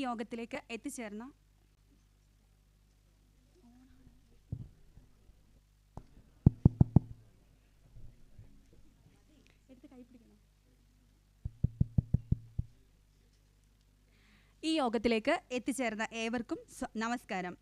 ICWA sponsor ചെയ്ത് media platforms and Asian geopolitics opportunities and challenges എന്ന വിഷയത്തിൽ ഇന്നലെയും ഇന്നുമായി നടന്ന നാഷണൽ കോൺഫറൻസിൻ്റെ സമാപന ചടങ്ങിലേക്കാണ് നാം ഇന്ന് എത്തിച്ചേർന്നിരിക്കുന്നത്. ഈ നാഷണൽ കോൺഫറൻസ് ഏവർക്കും ഉപകാരപ്രദമായി എന്ന് ഞാൻ വിശ്വസിക്കുന്നു. അധികം ദീർഘിപ്പിക്കുന്നില്ല, ഞാൻ എൻ്റെ കർത്തവ്യത്തിലേക്ക് കടക്കട്ടെ. ഈ യോഗത്തിൻ്റെ അധ്യക്ഷനായ ശോഭിൻ സർ, ഡിപ്പാർട്ട്മെൻറ്റ് HODയും ഏതൊരു കാര്യത്തിലും ദീർഘവീക്ഷണത്തോടെ നോക്കിക്കാണുകയും അത് നേടിയെടുക്കുന്നതിനായി അക്ഷീണം പ്രയത്നിക്കുകയും ചെയ്യുന്ന വ്യക്തിയാണ്. ശോഭിൻ സാറിനെ ഏറെ സ്നേഹത്തോടെ ഈ യോഗത്തിലേക്ക് സ്വാഗതം ചെയ്യുന്നു.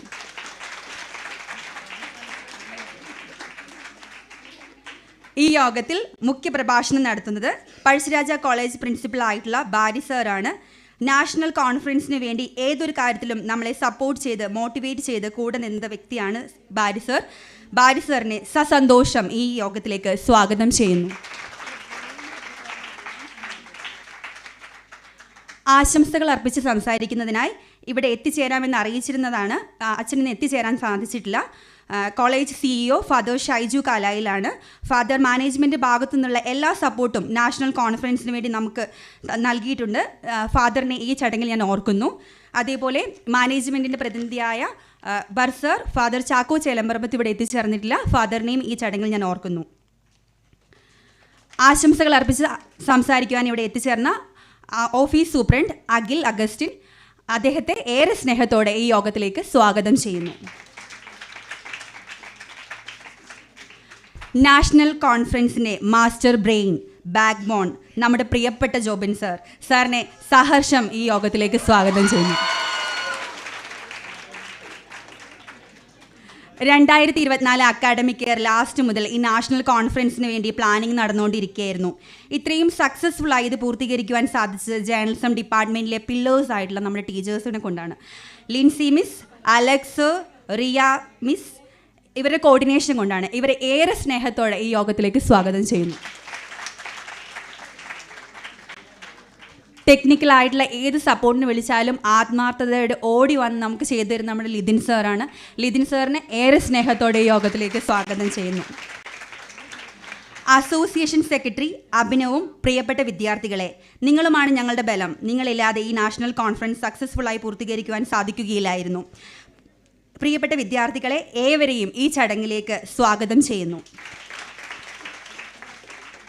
Hard work is the best medicine to cure the disease called failure. നമ്മൾ ഹാർഡ് വർക്ക് ചെയ്തു, നമ്മളിവിടെ സക്സസ്ഫുള്ളായി. എല്ലാവരെയും ഒരിക്കൽ കൂടെ ഒറ്റ വാക്കിൽ സ്വാഗതം ചെയ്തുകൊണ്ട് നിർത്തുന്നു. നന്ദി. Thank you Christina miss. അടുത്തതായി ജേർണലിസം ആൻഡ് മാസ് കമ്മ്യൂണിക്കേഷൻ വിഭാഗം മേധാവി മിസ്റ്റർ ഷോബിൻ മാത്യുവിനെ അധ്യക്ഷ പ്രസംഗത്തിനായി ക്ഷണിക്കുന്നു.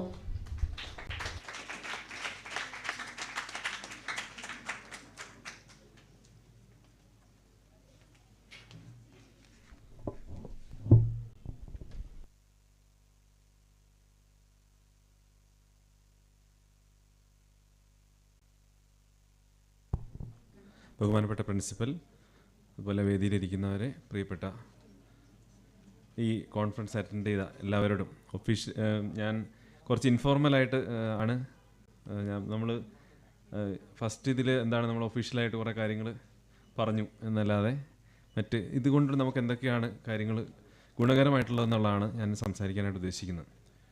നമ്മുടെ കോളേജിൽ നമ്മുടെ ഡിപ്പാർട്ട്മെൻറ്റ് കഴിഞ്ഞ വർഷം ICSSR സെമിനാർ സംഘടിപ്പിച്ചിരുന്നു. അപ്പോൾ അതിൻ്റെ ഒരു പരിചയ സമ്പത്തുമായിട്ടാണ് ഈ വർഷം നമ്മൾ ഈ ICWA സ്പോൺസേഡ് ആയിട്ടുള്ള സെമിനാർ സംഘടിപ്പിക്കാനായിട്ട് സാധിച്ചത്. അപ്പോൾ കഴിഞ്ഞ വർഷത്തെ കോൺഫറൻസ് നടത്തി പരിചയം സമ്പത്തുള്ള അധ്യാപകരും അതോടൊപ്പം തന്നെ വിദ്യാർത്ഥികളും ഇതിൻ്റെ ഭാഗമായിട്ടുണ്ടായിരുന്നു. അപ്പോൾ ഈ വിഷയം ഏഷ്യൻ ജിയോപൊളിറ്റിക്സ് എന്നൊക്കെ പറഞ്ഞപ്പോൾ ഒരുപക്ഷെ നമുക്ക് ഭയങ്കര ഒരു കട്ടിയുള്ളൊരു വിഷയമായിട്ടാണ് എല്ലാവർക്കും തന്നെ തോന്നിയെന്നാണ് ഞാൻ വിചാരിക്കുന്നത്. പക്ഷേ ഈ ദിവസങ്ങൾ കൊണ്ട് നമുക്ക് ജിയോപൊളിറ്റിക്സ് എന്ന് പറയുന്നത് എന്താണെന്ന് വളരെ സിമ്പിളായിട്ട് മനസ്സിലായിട്ടുണ്ട്. നിങ്ങൾ ആ കോൺഫറൻസ് ശ്രദ്ധിച്ചിട്ടുള്ള ആളുകൾക്ക് മനസ്സിലായിട്ടുണ്ടാവും. നമ്മൾ പഠിക്കുന്ന കാര്യങ്ങൾ തന്നെ കുറേ സ്ഥലങ്ങളിൽ ടച്ച് ചെയ്ത് പോയിട്ടുള്ള കുറേ കാര്യങ്ങൾ ഉണ്ടായിട്ടുണ്ടെന്നുള്ളത് ഒരു പ്രധാനപ്പെട്ട കാര്യമായിട്ട് നമുക്ക് ഓർക്കാവുന്നതാണ്.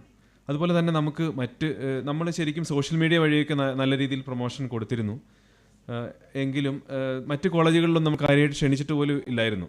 അപ്പോൾ എങ്കിലും നമുക്ക് പ്രത്യേകിച്ച് NMSM ഗവൺമെൻറ് കോളേജിലും CM കോളേജിൽ നിന്നും പിന്നെ സെൻട്രൽ യൂണിവേഴ്സിറ്റിയിൽ നിന്നുള്ള സ്റ്റുഡൻസ് ഒക്കെ നമുക്ക് ഇപ്പോൾ നിങ്ങൾക്ക് കാണാൻ തന്നെ സാധിക്കും. കുറേ ആളുകൾ നമുക്ക് ഓൺലൈനായിട്ടും അല്ലാതെയും ഫിസിക്കലിയും തന്നെ ഇവിടെ പ്രസൻ്റ് ആയിരുന്നു. അപ്പോൾ ആ രീതിയിലൊക്കെ നമുക്ക് സക്സസ്ഫുൾ ആയിട്ട് നടത്താനായിട്ട് സാധിച്ചു. അതുപോലെ തന്നെ ഇത് കോർഡിനേറ്റ് ചെയ്യുന്ന അവസരത്തിൽ ഇത് കൃത്യമായി പ്ലാൻ ചെയ്ത് well planned and well executed എന്നുള്ള രീതിയിൽ നമുക്ക് നടത്താനായിട്ട് സാധിച്ചു എന്ന് പറയാം. കാരണം ഈ പല കമ്മിറ്റികളായിട്ട് തിരിഞ്ഞ് കൃത്യമായ ഏകോപനത്തോടു കൂടി ഇത് നടത്താനായിട്ട് നമുക്ക് സാധിച്ചിട്ടുണ്ട്. അതുപോലെ ഇത് നടത്തുന്നതിനുള്ള ഒരു ഫ്രീഡം നമുക്കുണ്ടായിരുന്നു. അതാണ് ഈ വർഷത്തെ ഒരു പ്രത്യേകതയായിട്ട് എനിക്ക് തോന്നിയിട്ടുള്ളത്. നമുക്കൊരു സ്വാതന്ത്ര്യത്തോടു കൂടിയാണ് ഈ പരിപാടി നമുക്ക് നടത്തിയെന്നുള്ള ഞാൻ ഇവിടെ പ്രിൻസിപ്പലിൻ്റെ സാന്നിധ്യത്തിൽ വളരെ സന്തോഷത്തോടു കൂടി ഞാൻ പറയുകയാണ്. അതോടൊപ്പം തന്നെ ചിലപ്പോൾ ഈ പറഞ്ഞ ഇത് ചിലപ്പോൾ എല്ലാവർക്കും അനുഭവപ്പെട്ടിട്ടുണ്ടാവില്ല. അതിന് കാരണം ഈ എന്ത് കാര്യം ഉണ്ടായാലും നമ്മളെ ബാധിക്കുന്നില്ല എന്ന് ചിന്തിക്കുന്ന ചുരുക്കം ചില ആളുകളെങ്കിലും നമ്മുടെ ഉണ്ടാവും. എന്നാൽ ചില ആളുകൾ നമ്മൾ അങ്ങേയറ്റം സപ്പോർട്ട് ചെയ്ത അപ്പോൾ എന്താണ് ആത്മാർത്ഥത എവിടെ വരെ എത്താം എന്നുള്ളതൊക്കെ നമുക്ക് തെളിയിക്കാൻ സാധിക്കുന്ന വിദ്യാർത്ഥികൾ നമ്മുടെ കൂടെ ഉണ്ടെന്നുള്ളത് നമ്മൾ പ്രത്യേകം ഓർക്കുന്ന ഒരു കാര്യമാണ്. അപ്പോൾ ഇതിനോടൊപ്പം തന്നെ നമുക്ക് ചിലപ്പം വ്യക്തിപരമായ ധാരാളം തിരക്കുകളും ഒക്കെ ഉണ്ടാവും. അതൊക്കെ അവഗണിച്ചുകൊണ്ടാണ് നമ്മുടെ ഡിപ്പാർട്ട്മെൻറ്റ് എന്നുള്ള രീതിയിൽ അല്ലെങ്കിൽ നമുക്ക് കോളേജിൽ നമുക്ക് ഹൈലൈറ്റ് ചെയ്യാവുന്ന, പ്രത്യേകിച്ച് ഈ ഒരു വർഷം തന്നെ ഹൈലൈറ്റ് ചെയ്യാവുന്ന, പിന്നീടുള്ള വർഷങ്ങൾ നമുക്ക് ഓർക്കുന്ന ICWA സെമിനാർ നടന്ന ആ ബാച്ചിലുള്ള പഠിച്ച ആളുകൾ എന്നൊക്കെയുള്ള രീതിയിൽ നമുക്ക് ഓർക്കാവുന്ന രീതിയിൽ വളരെ പ്രത്യേകതയുള്ളൊരു സെമിനാർ കൂടിയാണ്. പിന്നെ ചില ആളുകളെങ്കിലും ഇതിൽ സെമിനാറിൽ പ്രസൻറ്റേഷനൊക്കെ നടത്താൻ മുൻകൈ എടുത്തെന്നുള്ളത് തീർച്ചയായിട്ടും അഭിനന്ദിക്കേണ്ട ഒരു കാര്യം തന്നെയാണ്. കാരണം അത് അത്ര നിസ്സാരമായിട്ട് എനിക്ക് തോന്നുന്നില്ല. കാരണം ചിലപ്പോൾ അതിൻ്റെ ഒരു ക്വാളിറ്റി വൈസൊക്കെ നമുക്ക് ഇമ്പ്രൂവ് ചെയ്യാൻ ഉണ്ടെങ്കിൽ പോലും അതൊരു നല്ല എഫേർട്ടാണ്. ആ രീതിയിൽ നമ്മളതിനെ അപ്പോൾ ശരിക്കും നമ്മുടെ ഡിപ്പാർട്ട്മെൻറ്റ് ഒരു ഉത്സവം നടത്തിയൊരു പ്രതീതിയാണ് ഈ രീതിയിൽ നമുക്ക് അനുഭവപ്പെട്ടിട്ടുള്ളത്. അപ്പോൾ അതൊരു ടീം വർക്കായിരുന്നു. സ്വാഭാവികമായിട്ട് അതിന് ഒരുപാട് പ്രശ്നങ്ങൾ നമുക്ക് നേരിട്ടുണ്ടാവും. എന്ത് കാര്യമായാലും ഇപ്പം നമ്മുടെ പ്രശാന്ത് IAS ഇങ്ങനെ പറഞ്ഞൊരു കാര്യം ഞാനിങ്ങനെ പെട്ടെന്ന് എനിക്ക് ഓർമ്മ വന്നതാണ്. ഇദ്ദേഹം പറഞ്ഞു ഇദ്ദേഹം കുറേ വിവാദങ്ങളിൽ പെട്ടു, സസ്പെൻഡ് ചെയ്യപ്പെട്ടു, അങ്ങനെ കുറേ പ്രശ്നങ്ങൾ. അപ്പോൾ പറഞ്ഞു ഇനി വിവാദങ്ങളിൽ പെടാതിരിക്കാൻ താങ്കൾ ശ്രദ്ധിക്കുമോ എന്ന് ഈ പ്രശാന്ത് കളക്ടർ ബ്രോ എന്നൊക്കെ അറിയപ്പെടുന്ന പ്രശാന്തിനോട് ചോദിച്ച് പറഞ്ഞു. ഇനി വിവാദങ്ങൾ ഉണ്ടായിരിക്കണമെങ്കിൽ വേറെ ഒന്നും ചെയ്യേണ്ട, രാവിലെ എല്ലാം നമ്മൾ പല്ല് തേച്ച് റെഡിയായി കഴിഞ്ഞ് കഴിഞ്ഞിട്ട് കിടന്നുറങ്ങുക, അപ്പോൾ ഒരു വിവാദം ഉണ്ടാവില്ല. അപ്പോൾ നമ്മൾ പ്രവർത്തിക്കുകയാണെങ്കിൽ ഓട്ടോമാറ്റിക്കലി പല പ്രശ്നങ്ങളും ഉണ്ടാവും. പല ഇതിൽ നമ്മൾ അത് നേരിടും. അത് നമുക്ക് ഒരു പഠനമാണ്. കുറേ കാര്യങ്ങൾ നമ്മുടെ എന്താണ് ഓരോരുത്തരുടെ കപ്പാസിറ്റി എന്താണ്, ഏതൊക്കെ രീതിയിൽ നമുക്ക് തന്നെ ഡെവലപ്പ് ചെയ്യാനുള്ള ഒരുപാട് സാധ്യതകൾ ഈ കോൺഫറൻസ് വഴി നമുക്ക് നേടിയെടുക്കാൻ സാധിച്ചു എന്നുള്ളതാണ്. ഇപ്പം നമ്മുടെ ഗ്രാജുവേഷൻ സെറമണി നടന്ന സമയത്ത് നമ്മുടെ യൂണിവേഴ്സിറ്റിയുടെ രജിസ്ട്രാറൊക്കെ പറഞ്ഞിരുന്നു, നമ്മളൊരു ഒരു സർട്ടിഫിക്കറ്റ് നേടുന്നതിനപ്പുറത്തേക്ക് ഒരുപാട് കാര്യങ്ങൾ നമ്മൾ ഈ 2 വർഷം കൊണ്ടോ അല്ലെങ്കിൽ 3 വർഷം കൊണ്ടോ നമ്മൾ പഠിക്കുന്നുണ്ട്. അപ്പോൾ ആ രീതിയിലൊക്കെ നമുക്ക് വലിയ രീതിയിൽ ഉപകാരപ്പെട്ടു. പിന്നെ ഇതിൽ പ്രത്യേകിച്ച് ഇപ്പം നമ്മൾ സൂചിപ്പിച്ചതുപോലെ തന്നെ ഇതിൽ ജോബിൻ സാറാണ് പ്രത്യേകിച്ച് നമുക്ക് വളരെ മൈന്യൂട്ടായിട്ടുള്ള കാര്യങ്ങളും അതിൻ്റെ എനിക്ക് വന്ന മൈക്രോ ലെവലിലും മാക്രോ ലെവലിലും ഒക്കെ ഇതിനെ കണ്ടുകൊണ്ട് കൃത്യമായിട്ട് നമുക്ക് എങ്ങനെയാണ് അത് കോർഡിനേറ്റ് ചെയ്യേണ്ടത് ഒരുപാട് കാര്യങ്ങൾ എനിക്ക് വന്ന സാറ് ഞാൻ 2021 മുതൽ ഞാൻ സാറിൻ്റെ ഒപ്പം വർക്ക് ചെയ്യുന്നുണ്ട്. അപ്പോൾ അങ്ങനെ കുറേ കാര്യങ്ങൾ നമുക്ക് ഇപ്പോൾ ഞാനാണ് നിലവിൽ HOD എങ്കിൽ പോലും ഇത് കൃത്യമായിട്ട് ഇത് കോർഡിനേറ്റ് ചെയ്ത് മനോഹരമായിട്ട് നടത്താൻ എനിക്ക് തോന്നുന്നു നമ്മുടെ കോളേജിൽ തന്നെ ഒരു മാതൃക എന്നുള്ള രീതിയിൽ അത് നടത്താനായിട്ട് നമുക്ക് സാധിച്ചു എന്നുള്ളത് വലിയൊരു കാര്യമായിട്ട് ഞാൻ മനസ്സിലാക്കുകയാണ്. അപ്പോൾ അങ്ങനെ ഇനിയുള്ള വർഷങ്ങളിലൊക്കെ നടത്താൻ വലിയ പരിപാടികൾ നമുക്ക് നടത്താൻ ഒക്കെ നമുക്കൊരു ട്രെയിനിങ് എന്നുള്ള രീതിയിലൊക്കെ ഇത് ഉപകാരപ്പെട്ടു എന്ന് അപ്പോൾ ഞാൻ വിചാരിക്കുകയാണ്. അപ്പോൾ ഇതിൽ പ്രവർത്തിച്ച ചെറിയ രീതിയിലും വലിയ രീതിയിലൊക്കെ കോൺട്രിബ്യൂട്ട് ചെയ്ത എല്ലാവരെയും ഒരിക്കൽ കൂടി അഭിനന്ദിച്ചുകൊണ്ട് ഞാൻ നിർത്തുന്നു. Thank you Shobhan sir. അടുത്തതായി നമ്മുടെ ബഹുമാന്യനായ പ്രിൻസിപ്പൽ മിസ്റ്റർ അബ്ദുൾ ബാരി കെയെ മുഖ്യ പ്രഭാഷണത്തിനായി ക്ഷണിക്കുന്നു.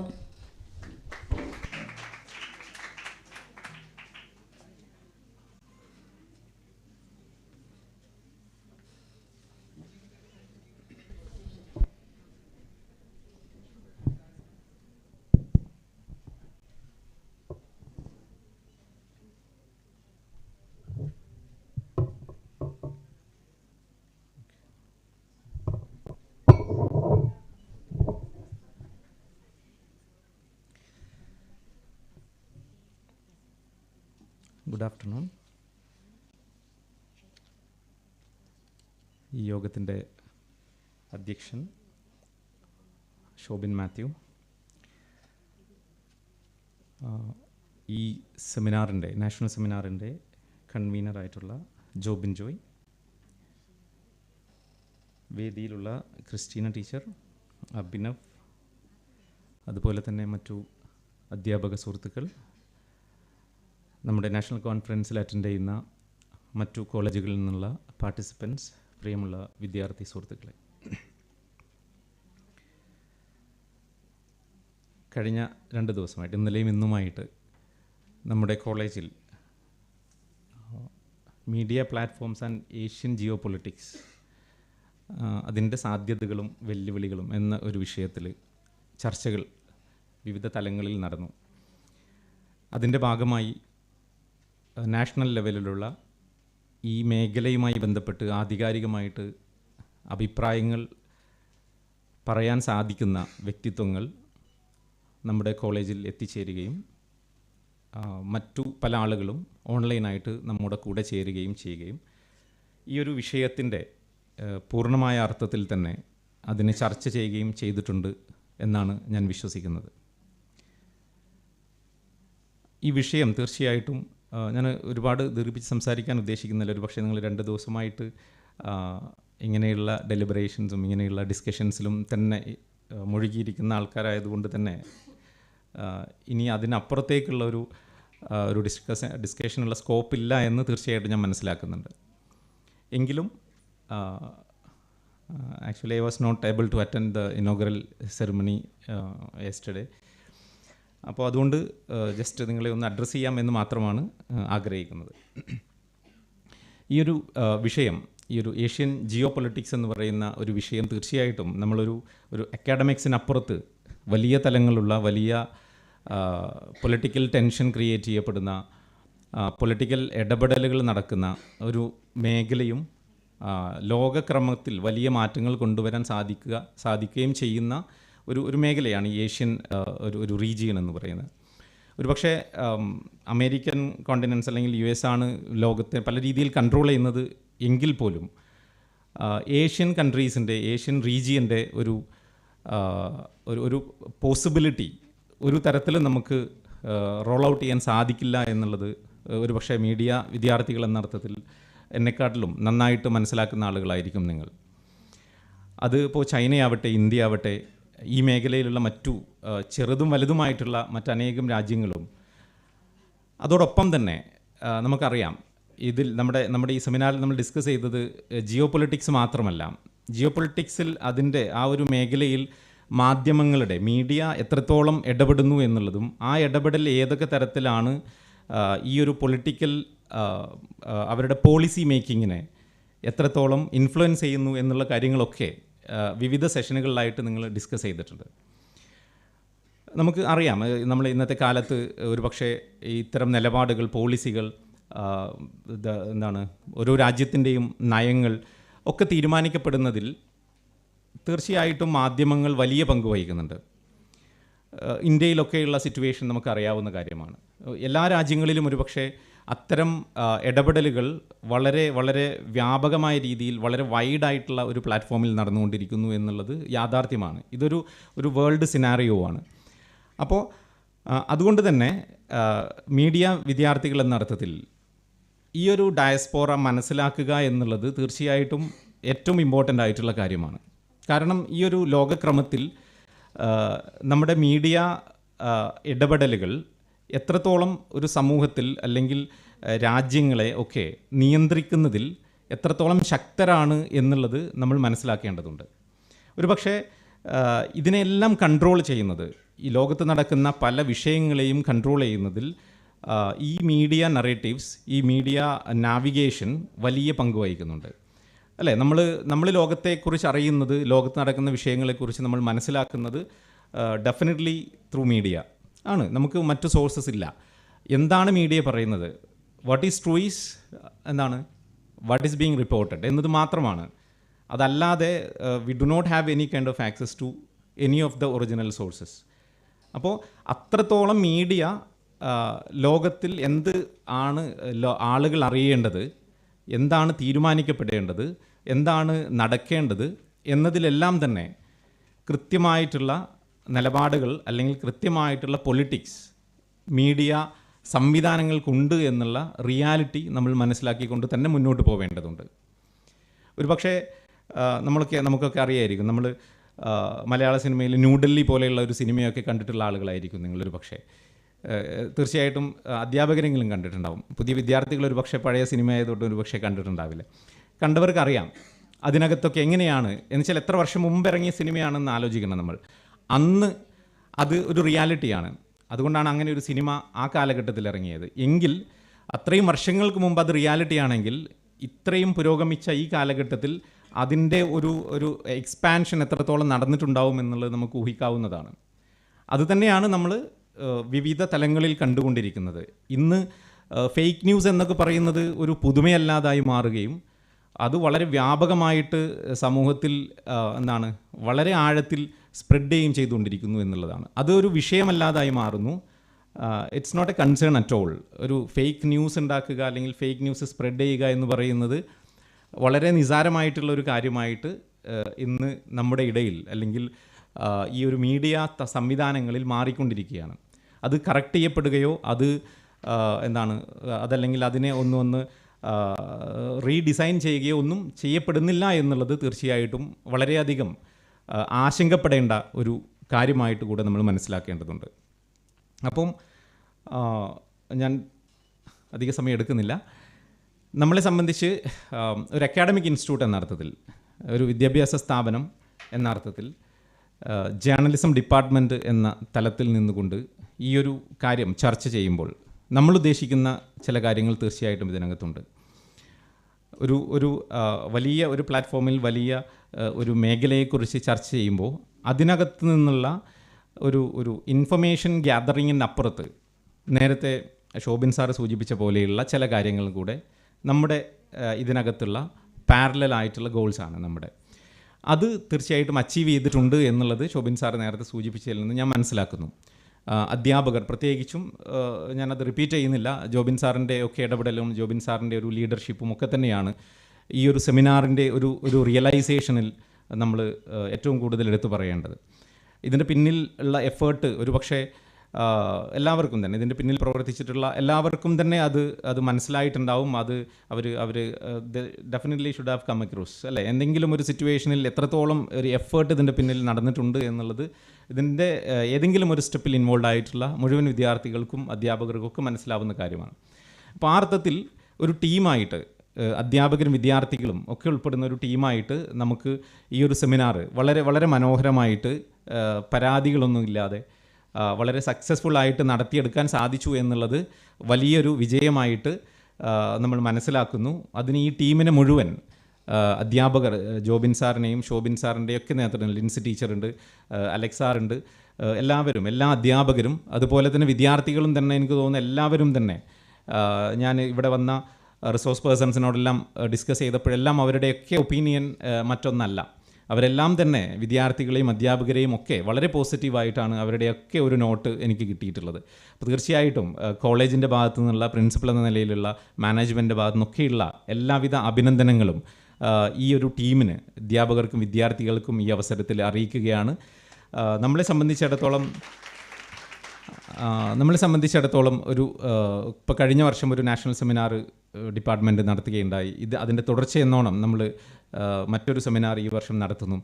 ഇതിനൊരു തുടർച്ചയുണ്ടാവുക, നല്ല കാര്യങ്ങൾക്കെല്ലാം തുടർച്ചയുണ്ടാവണമെന്ന് നമ്മൾ എപ്പോഴും പറയാറുണ്ട്. അപ്പോൾ ആ രീതിയിൽ ഈ കാര്യങ്ങൾക്കൊരു തുടർച്ചയുണ്ടാവേണ്ടതുണ്ട്.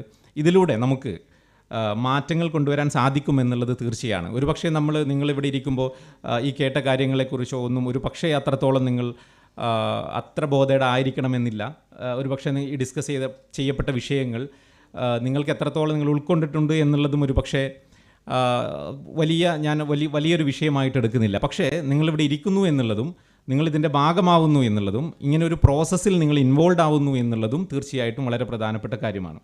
നമ്മൾ അക്കാഡമിക് ആക്ടിവിറ്റീസിലും ഒരു സംവിധാനത്തിൻ്റെ ഭാഗമായിട്ട് നിലകൊള്ളുന്നു എന്നുള്ളത് തീർച്ചയായിട്ടും ഒരു സമൂഹം എന്ന അർത്ഥത്തിൽ, ഭാവി തലമുറ എന്ന അർത്ഥത്തിൽ, നമ്മുടെ രാജ്യത്തിൻ്റെ പുരോഗതിയിലൊക്കെ ഇൻവോൾവ് ആവേണ്ട പൗരന്മാരെന്ന അർത്ഥത്തിലെല്ലാം തീർച്ചയായിട്ടും വലിയൊരു കാര്യമായിട്ട് തന്നെയാണ് നമ്മൾ മനസ്സിലാക്കുന്നത്. പ്രത്യേകിച്ചും ഈ ഒരു കാലഘട്ടത്തിൽ നമ്മൾ ഇങ്ങനെ കുറച്ച് സമയം നമ്മളെ കൂടിയിരുത്തുക, ഒരു വിഷയം ചർച്ച ചെയ്യുക എന്നൊക്കെ പറയുന്നത് അത്ര എളുപ്പമല്ലാത്തൊരു കാലഘട്ടത്തിലാണ് നമ്മൾ ജീവിച്ചുകൊണ്ടിരിക്കുന്നത് എന്നതുകൊണ്ട് തന്നെ നിങ്ങൾ ഇത്ര സമയം ഇത്രയും മണിക്കൂറുകൾ ഇങ്ങനെയൊരു വിഷയം ചർച്ച ചെയ്തു, വിവിധ പേപ്പറുകൾ പ്രസൻറ്റ് ചെയ്തു, വിദ്യാർത്ഥികൾ ഉൾപ്പെടെ പേപ്പറുകൾ പ്രസൻറ്റ് ചെയ്തു എന്നറിയുന്നതിൽ വലിയ സന്തോഷമുണ്ട്. അതും തീർച്ചയായിട്ടും നമ്മൾ വളരെയധികം പ്രോത്സാഹിപ്പിക്കപ്പെടേണ്ട ഒരു വിഷയമാണ്. അതിനെല്ലാം ഇനിയും വരുന്ന തലങ്ങളിലും വരുന്ന സെമിനാറുകളിലുമൊക്കെ നമ്മുടെ വിദ്യാർത്ഥികൾ ഉൾപ്പെടെ എല്ലാവർക്കും അങ്ങനെയുള്ള ഒരു ആറ്റിറ്റ്യൂഡിലേക്ക് മാറേണ്ടതുണ്ട് എന്നുകൂടെ ഈ അവസരത്തിൽ ഞാൻ അഭ്യർത്ഥിക്കുകയാണ്. ഇതിൻ്റെ പിന്നിൽ പ്രവർത്തിച്ച മുഴുവൻ ആളുകളെയും ഒരിക്കൽ കൂടെ ഹൃദയത്തിൻ്റെ ഭാഷയിൽ അഭിനന്ദിച്ചുകൊണ്ട് എല്ലാവർക്കും, ഇവിടെ പങ്കെടുക്കുന്ന മറ്റു കോളേജുകളിൽ നിന്നുള്ള വിദ്യാർത്ഥികൾ, അധ്യാപകരൊക്കെ ഉണ്ട്, എല്ലാവർക്കും പഴശ്ശിരാജ കോളേജിൻ്റെ പേരിൽ അഭിവാദ്യങ്ങൾ അർപ്പിച്ചുകൊണ്ട് നിർത്തുന്നു. നന്ദി. Thank you sir. ഈ സെർമണിക്ക് ആശംസ അർപ്പിച്ച് സംസാരിക്കുന്നതിനായി കോളേജ് സൂപ്രണ്ട് മിസ്റ്റർ അഖിൽ അഗസ്റ്റിനെ ഏറ്റവും സ്നേഹത്തോടുകൂടി സ്വാഗതം ചെയ്യുന്നു.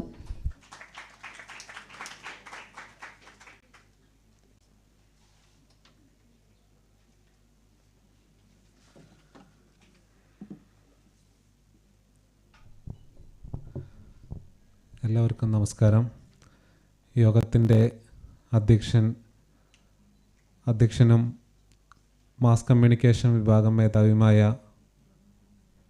ശോഭിൻ സാർ, മുഖ്യപ്രഭാഷണം നടത്തിയ കോളേജിൻ്റെ പ്രിൻസിപ്പൽ ബാരി സാർ, ഈ പ്രോഗ്രാമിൻ്റെ ജീവനാഡിയായ ജോബിൻ സാർ, വേദിയിലും സദസ്സിലും ഇരിക്കുന്ന പ്രിയമുള്ളവരെ, ശോഭിൻ സാറിൻ്റെ പ്രസംഗത്തിൽ നിന്ന് എനിക്ക് മനസ്സിലായി ഈ 2 ദിവസം നടന്നിരിക്കുന്ന ഈ നാഷണൽ സെമിനാർ വളരെ വിജയകരമായിരുന്നു, നിങ്ങൾക്കെല്ലാവർക്കും ഉപകാരപ്രദമായിരുന്നു എന്ന്. നിങ്ങളുടെ മുമ്പോട്ടുള്ള ഭാവി ജീവിതത്തിൽ ഇവിടെ ഈ 2 ദിവസം നിങ്ങൾ ചെലവഴിച്ചതെല്ലാം ഉപകാരപ്രദമാവട്ടെ എന്ന് വളരെ ആത്മാർത്ഥമായി ആശംസിക്കുകയാണ്. അതോടൊപ്പം തന്നെ ഇതിന് പിന്നിൽ പ്രവർത്തിച്ച എല്ലാവരെയും, ആരെയും പേരെടുത്ത് പറയുന്നില്ല, ചെറുതും വലുതുമായ എല്ലാ പ്രയത്നങ്ങളും നടത്തിയ എല്ലാവർക്കും എല്ലാവിധമായ ആശംസകളും നേരുന്നു. ഇതുപോലുള്ള നല്ല പരിപാടികൾ ഇനിയും തുടർന്നു പോകട്ടെ എന്നുള്ളതിൽ വളരെ എല്ലാവിധമായ ആശംസകൾ അർപ്പിച്ചുകൊണ്ട് ഞാൻ നിർത്തുന്നു. നന്ദി. Thank you, sir. To give us a comprehensive overview of the conference, I now call upon our convener, Dr. Jobin Choi, to present the conference report. Sir, please. So, warm good evening to all of you. First of all, I thank the Almighty for the last 48 hours. It was crucial. It was altogether a roller coaster ride for all of us. We had 13 invited guests, 23 paper presenters from 8 Indian states, and we got the best academicians available in India, and we got the best media professionals available in India for the conference. Okay, so that was something that makes me more happy and then more proud to be a part of this prestigious institution. First of all, I thank the ICWA, Indian Council of World Affairs, for generously funding this national conference. Especially a special word of thanks to Nirdos Sharma ji. He has been coordinating with me. He has been giving all sort of guidance with regard to the organizing or arranging the events. And then he and his team, the entire team, has been extending all sort of support. And then initially we planned this conference for August 27th and 28th.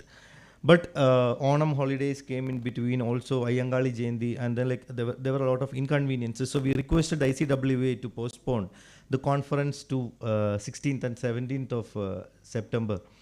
And then they accepted our request, and then finally we have come to the closure of this program. And then again, once again, I thank the ICWA for generously funding. And then they handed over the first installment just 10 days ahead of the conference, which normally doesn't happen. So with that fund, we could actually manage the initial expenses and other aspects. So that is my part, my gratitude towards ICWA. And then my next gratitude to the principal of Pazhassiraja College, Abdul Bari KK. So Shobin sir was saying, നമ്മുടെ system വളരെ flexible ആണ്. അവർ നമുക്ക് ആ ഒരു freedom college തന്നിട്ടുണ്ട്, അല്ലെങ്കിൽ ഇങ്ങനെയൊരു programme organise ചെയ്യാനുള്ള എല്ലാ സ്വാതന്ത്ര്യവും മാനേജ്മെൻറ്റും കോളേജും നമുക്ക് തന്നിട്ടുണ്ട്. സോ അതിൻ്റെ ഒരു റിസൾട്ടാണ് നമുക്ക് ഈ ഒരു കോൺഫറൻസ് ഇത്ര വിജയകരമായി ഇവിടെ പൂർത്തീകരിക്കാനായിട്ട് സാധിച്ചത്. അതിൻ്റെ എല്ലാം പിന്നിൽ നിന്നുകൊണ്ട് നമുക്ക് എല്ലാവിധ സ്വാതന്ത്ര്യവും തന്ന് നമ്മളെ കയറൂരി വിട്ടത് അബ്ദുൽ ബാരി കേക്ക് എന്ന് പറയുന്ന നമ്മുടെ പ്രിൻസിപ്പൽ സാറാണ്. സാറിന് എല്ലാവിധ നന്ദിയും അർപ്പിക്കുകയാണ്. പ്രത്യേകിച്ച് ജേർണലിസം ഡിപ്പാർട്ട്മെൻറ്റിന് സാർ നമ്മൾ പ്രത്യേകിച്ച് പ്രോഗ്രാമിൻ്റെ ഒരു പ്രപ്പോസലൊക്കെ ആയിട്ട് ചെല്ലുമ്പോൾ സാർ ഒരു without even A second thought sir നമുക്ക് അതിൻ്റെ ഒരു അംഗീകാരം തരാറുണ്ട്, അല്ലെങ്കിൽ അതിനൊരു അനുവാദം തരാറുണ്ട്. അതിനെല്ലാം ജേർണലിസം ഡിപ്പാർട്ട്മെൻറ്റിൻ്റെ പേരിലും വ്യക്തിപരമായും നന്ദി പറയുന്നു. മറ്റൊരാളാണ് അഖിൽ, നമ്മളുടെ ഓഫീസിലെ ജൂനിയർ സൂപ്രണ്ടാണ്. നിങ്ങൾ പലപ്പോഴും അഖിലിനെ പുറത്തേക്ക് കാണാറില്ല, കാരണം ഓഫീസിൻ്റെ ഉള്ളിൽ തന്നെയാണ്. കാരണം ഡോക്യുമെൻറ്റേഷൻ, നമ്മളുടെ സെമിനാറുമായി ബന്ധപ്പെട്ട പ്രപ്പോസലും കാര്യങ്ങളും മാത്രമാണ് ടീച്ചേഴ്സ് അല്ലെങ്കിൽ ഞങ്ങൾ ഹാൻഡിൽ ചെയ്യുക. അതിൻ്റെ ഫിനാൻഷ്യൽ, അതിൻ്റെ ഡോക്യുമെൻറ്റേഷൻ എല്ലാം A to Z കാര്യങ്ങളും ചെയ്യുന്നത് കോളേജിൻ്റെ ഓഫീസിൽ നിന്നാണ്. അത് ചെയ്തത് ജൂനിയർ സൂപ്രണ്ട് അഖിൽ അഗസ്റ്റിനും അദ്ദേഹത്തിൻ്റെ കീഴിലുള്ള ബാക്കി ഉദ്യോഗസ്ഥരുമാണ്. അവർക്കെല്ലാം ഡിപ്പാർട്ട്മെൻറ്റിൻ്റെ പേരിലും വ്യക്തിപരമായുള്ള നന്ദി ഈ ഒരു അവസരത്തിൽ അർപ്പിക്കുകയാണ്. ഇതൊരു നന്ദി പ്രകടനവും നന്ദി പ്രസംഗവും അല്ല കേട്ടോ, അത് വേറെ ആളുണ്ട്. ഞാൻ എൻ്റെ ഒരു ഗ്രാറ്റിറ്റ്യൂഡ് പറയുന്നുവെന്ന് മാത്രമേ ഉള്ളൂ. ഓക്കെ, മറ്റൊന്ന് കോളേജിൻ്റെ മാനേജ്മെൻറ്റാണ്. മാനേജ്മെൻറ്റ് എന്ന് പറയുമ്പോൾ നമുക്കറിയാം, നമ്മുടെ കോളേജിൻ്റെ പ്രിയപ്പെട്ട manager doctor Joseph Mar Thomas തിരുമേനി, അദ്ദേഹം പങ്കെടുക്കാൻ താല്പര്യമുണ്ടായിരുന്നു, പക്ഷേ അദ്ദേഹത്തിന് തിരക്കുകൾ കാരണം വരാൻ സാധിച്ചില്ല. അദ്ദേഹത്തിൻ്റെ 2 പ്രതിനിധികൾ ഉദ്ഘാടന സമ്മേളനത്തിൽ നമ്മോടൊപ്പം ഉണ്ടായിരുന്നു. ഈ 2 ദിവസങ്ങളിൽ നമ്മോടൊപ്പം ഉണ്ടായിരുന്നു. 2 അച്ഛന്മാർക്കും മാനേജ്മെൻറ്റിനും ഡിപ്പാർട്ട്മെൻറ്റിൻ്റെ പേരിലുള്ള ഒരു നന്ദി അറിയിക്കുകയാണ്. മറ്റൊന്ന് ഷോബിൻ സാറാണ്. ഷോബിൻ സാറ് എനിക്കറിയാം, എനിക്കറിയില്ല നിങ്ങൾക്ക് എത്രമാത്രം ഷോബിൻ സാറിനെ മനസ്സിലായിട്ടുണ്ട് എന്നുള്ളത്. എനിക്ക് തോന്നുന്നു പുതിയ കുട്ടികൾക്കൊന്നും അത്ര പിടുത്തം കിട്ടിയിട്ടുണ്ടാവില്ല, പക്ഷേ പഴയ ആളുകൾക്കെല്ലാം അറിയാം. കാരണം സാർ അങ്ങനെ അധികം ബഹളം വെച്ചൊന്നും നടക്കുന്ന ആളല്ല, പക്ഷേ കാര്യങ്ങളെല്ലാം വളരെ കൃത്യമായി ഹാൻഡിൽ ചെയ്യുന്ന ഒരാളാണ്. അതുകൊണ്ട് തന്നെ ഷോബിൻ സാറിനെ ഏൽപ്പിച്ചിരുന്ന ലോജിസ്റ്റിക്സ് ആൻഡ് ഫിനാൻസ് എനിക്ക് ആ ഭാഗത്തേക്ക് നോക്കേണ്ടി വന്നിട്ടില്ല. കാരണം ട്രാൻസ്പോർട്ടേഷൻ കാര്യങ്ങളും ഗസ്റ്റ് മാനേജ്മെൻ്റ് എല്ലാം വളരെ കൃത്യമായിരുന്നു. ഇവിടെ വന്ന പല ഗസ്റ്റിനെയും എനിക്ക് ഫോണിലൂടെയുള്ള പരിചയം മാത്രമേ ഉണ്ടായിരുന്നുള്ളൂ, നേരിട്ട് പരിചയം ഉണ്ടായില്ല. പക്ഷെ വന്ന പാടെ അവരിൽ പലരും ചോദിച്ചത് ഷോബിൻ മാത്യു ആണോ എന്നാണ് ചോദിച്ചത്. ഞാൻ പറഞ്ഞു അല്ല, ജോബിൻ ജോയിയാണ്. അപ്പോൾ ഷോബിൻ സാർ അത്രമാത്രം അവരുടെ ട്രാവൽ അക്കോമഡേഷൻ കാര്യങ്ങളെല്ലാം വളരെ ഭംഗിയായിട്ട് സാറും സാറിൻ്റെ കീഴിലുള്ള സാറിൻ്റെ ഒപ്പം നിന്ന എല്ലാ വിദ്യാർത്ഥികളും വളരെ ഭംഗിയായി കാര്യങ്ങളെല്ലാം ചെയ്തു. അവർക്ക് അഭിനന്ദനങ്ങൾ അറിയിക്കുകയാണ്. മറ്റൊന്ന് ലിൻസി ടീച്ചറാണ് പ്രോഗ്രാം മാനേജ്മെൻറ്റ് ഹാൻഡിൽ ചെയ്തത്. അതായത് ഈ ഇപ്പോൾ നടക്കുന്ന പ്രോഗ്രാം ഉൾപ്പെടെ, ഇപ്പോൾ ഇവിടെ നടന്നുകൊണ്ടിരിക്കുന്നത് ഉൾപ്പെടെ A to Z കാര്യങ്ങൾ, everything has been systematically and meticulously planned and arranged. So Lincy മിസ്സിൻ്റെ ടീമിന്, ലിൻസി മിസ്സിൻ്റെ കൂടെ ഒരു ഗ്രൂപ്പ് ഓഫ് സ്റ്റുഡൻസ് ഉണ്ട്, അവർക്കെല്ലാം അഭിനന്ദനങ്ങൾ അറിയിക്കുകയാണ്. മറ്റൊന്ന് ഹോസ്പിറ്റാലിറ്റിയാണ്. അതായത് നമ്മളുടെ ഭക്ഷണം കൃത്യസമയത്ത് എല്ലാവർക്കും ഭക്ഷണം, ചായ, അല്ലെങ്കിൽ ഗസ്റ്റിനുള്ള ഭക്ഷണം, ഇതെല്ലാം നമുക്ക് പരിമിതമായ സൗകര്യങ്ങളാണ് നമ്മുടെ ക്യാമ്പസിലുള്ളത്. അതിനെല്ലാം വളരെ കൃത്യമായിട്ട് പ്രശ്നങ്ങളെയും പ്രതിസന്ധികളെല്ലാം തരണം ചെയ്തുകൊണ്ട് എല്ലാവർക്കും സമയത്ത് നല്ല ഭക്ഷണം കൊടുക്കാനായിട്ടും വരുന്ന ഗസ്റ്റിനെ എല്ലാം ആതിഥ്യ മര്യാദയോടുകൂടി സ്വീകരിക്കാനായിട്ട് നമുക്ക് സാധിച്ചു. അതെല്ലാം ക്രിസ്റ്റീന ടീച്ചറും ടീച്ചറിൻ്റെ കൂടെയുള്ള നമ്മളുടെ കരുത്തുറ്റ സാരഥികളുമാണ്. അവർക്കെല്ലാം ആരെയും പേരെടുത്ത് പരാമർശിക്കുന്നില്ല, എല്ലാവർക്കും അഭിനന്ദനങ്ങൾ അറിയിക്കുകയാണ്. മറ്റൊന്ന് ഡിസൈൻ ആൻഡ് ടെക്നിക്കൽ, നമ്മളിപ്പോൾ ഈ കാണുന്ന ഇതിൻ്റെ പോസ്റ്റേഴ്സ്, ബ്രോഷേഴ്സ്, അതുപോലെ അതിൻ്റെ ടെക്നിക്കൽ കാര്യങ്ങളെല്ലാം കൈകാര്യം ചെയ്ത് അലക്സ് സാറിൻ്റെ കൂടെയുള്ള കുറച്ച് വിദ്യാർത്ഥികളുമാണ്. അവർക്കെല്ലാം അഭിനന്ദനങ്ങൾ അറിയിക്കുന്നു. മറ്റൊന്ന് രജിസ്ട്രേഷൻ ആൻഡ് ഡോക്യുമെൻറ്റേഷൻ. രജിസ്ട്രേഷൻ എന്ന് പറയുമ്പോൾ നിങ്ങൾക്കറിയാം വരുന്ന ഗസ്റ്റിൻ്റെ TADA പോലുള്ള കാര്യങ്ങളും മറ്റ് പാർട്ടിസിപ്പൻസ് ഇവരുടെ കാര്യങ്ങൾ നോക്കണം, സർട്ടിഫിക്കറ്റ്, ഇതെല്ലാം A to Z press release ഉൾപ്പെടെയുള്ള കാര്യങ്ങളെല്ലാം ചെയ്തത് റിയ ടീച്ചറിൻ്റെ നേതൃത്വത്തിലുള്ള ടീച്ചറിൻ്റെ നേതൃത്വത്തിലുള്ള കുട്ടികളുമാണ്. അവർക്കും പ്രത്യേകം അഭിനന്ദനങ്ങൾ അറിയിക്കുകയാണ്. പിന്നെ മറ്റ് 1-2 ആളുകൾ പേരെടുത്ത് പറയാമെന്ന് കരുതുന്നു. ഒന്ന് ലിതിൻ സാറാണ്. സാറ് ഇവിടെ പഴശ്ശിയിലുള്ള എനിക്കൊന്ന് ഡിഗ്രി 3rd ഇയേഴ്സിനൊക്കെ അറിയാമെന്ന് തോന്നുന്നു. ഒരുപക്ഷെ PG 2nd ഇയേഴ്സിനും അറിയാം. സാറ് ഇവിടെ 2 വർഷം മുൻപുണ്ടായിരുന്നു. സാറ് പിന്നീട് നമ്മുടെ കോളേജിൽ നിന്നും പോയതാണ്. പക്ഷേ നമ്മൾ എന്ത് പ്രോഗ്രാം ഉണ്ടെങ്കിലും സാറിനെ വിളിക്കും.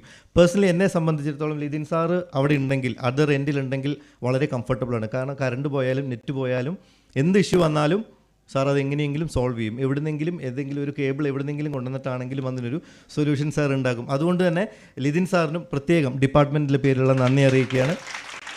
മറ്റൊന്ന് അച്യുതനുണ്ണിയാണ്. ഞങ്ങൾ അച്ചുവേട്ടാന്ന് വിളിക്കുന്ന ഞങ്ങളുടെ പ്രിയപ്പെട്ട അച്ചു കോഴ്സ് കഴിഞ്ഞു ഇവിടുന്ന് പോയ ആളാണ്. പക്ഷേ അച്ചു ഇവിടുന്ന് വിട്ടുപോകാൻ തയ്യാറല്ല. അവന് കഴിഞ്ഞ ദിവസം പ്ലേസ്മെൻ്റായി മൺഡേ ജോയിൻ ചെയ്യേണ്ടതാണ്.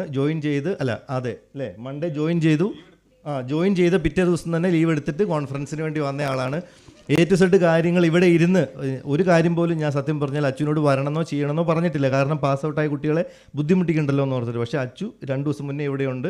എല്ലാ കാര്യങ്ങളും കൃത്യമായിട്ട് ഹാൻഡിൽ ചെയ്തുകൊണ്ട് ഇവിടെ A to Z കാര്യങ്ങൾ നോക്കി നിൽക്കുന്നു. ഇന്ന് രാത്രി അച്ചു കയറും, പോവില്ലേ? എന്നിട്ട് നാളെ അച്ചുവിന് തിരിച്ച് ജോലിക്ക് കയറണം.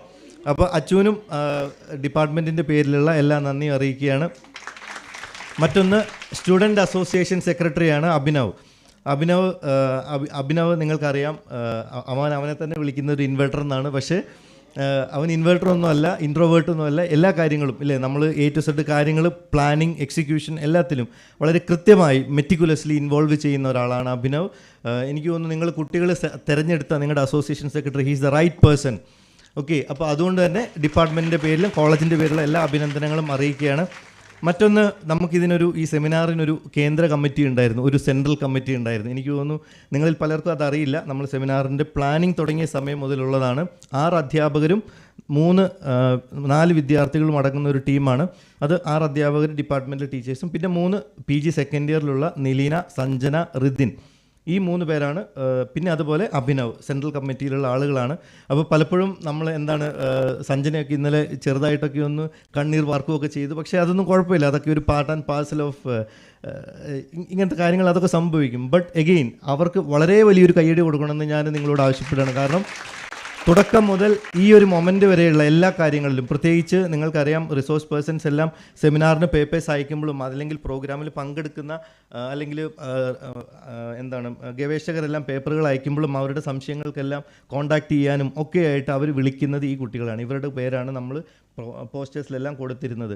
അപ്പം അവസാനം എവിടുന്നോ ഒരു ഹിന്ദി സംസാരിക്കുന്ന ഒരാളെ കൂടെ ഇവർ കൂട്ടിക്കൊണ്ട് വന്നു. അവർ ഹിന്ദി മാത്രമേ അവർക്ക് അറിയുള്ളൂ എന്ന് പറഞ്ഞ് അവസാനം ഹിന്ദിയിൽ ഷെയർ ചെയ്യാനുള്ള ഒരാളെ അന്വേഷിച്ചൊക്കെ നമുക്ക് നടക്കേണ്ടതായിട്ടൊക്കെ വന്നു. അപ്പോൾ നമ്മളിങ്ങനെ കളിയാക്കി, ഇത് അവസാനം ആളില്ലാഞ്ഞിട്ട് ഇവർ ബംഗാളികളെ പിടിച്ചുകൊണ്ട് വന്നതാണെന്നൊക്കെ പറഞ്ഞു. പക്ഷേ സത്യത്തിൽ it was not like that. They have done a wonderful job. Okay, അപ്പോൾ അവർക്ക് വലിയൊരു കയ്യടി കൊടുക്കണം എന്ന് ആവശ്യപ്പെടുകയാണ്. മറ്റൊരു ഞാൻ പറഞ്ഞില്ല, ഇത്രയും കാര്യങ്ങളൊക്കെ ഞാൻ പറയുന്നതിൽ നിന്ന് നിങ്ങൾക്കൊരു കാര്യം മനസ്സിലാക്കാം. Actually my role was nil or null. I did not have to do anything. കഴിഞ്ഞ 2-3 ദിവസം ഇവിടെ കുറേ കാര്യങ്ങൾ നടന്നെങ്കിലും ഞാൻ ഇതുവരെ ഭക്ഷണം കൊടുക്കുന്ന ആ ഭാഗത്തേക്ക് പോവേണ്ടതായിട്ട് വന്നിട്ടില്ല. ആ ഭാഗത്തേക്ക് ഞാൻ പോയിട്ടില്ല. രജിസ്ട്രേഷൻ്റെ ആ ഭാഗത്തേക്ക് പോയില്ല. ഈ ടെക്നിക്കൽ സൈഡിലേക്ക് ഒരു കമ്മിറ്റിയിലും ഒരു കാര്യത്തിലും മൈക്രോ മാനേജ്മെൻറ്റിൽ ഇടപെടേണ്ടതായിട്ട് വന്നിട്ടില്ല. അതുകൊണ്ട് തന്നെ we have a wonderful team for any such programmes.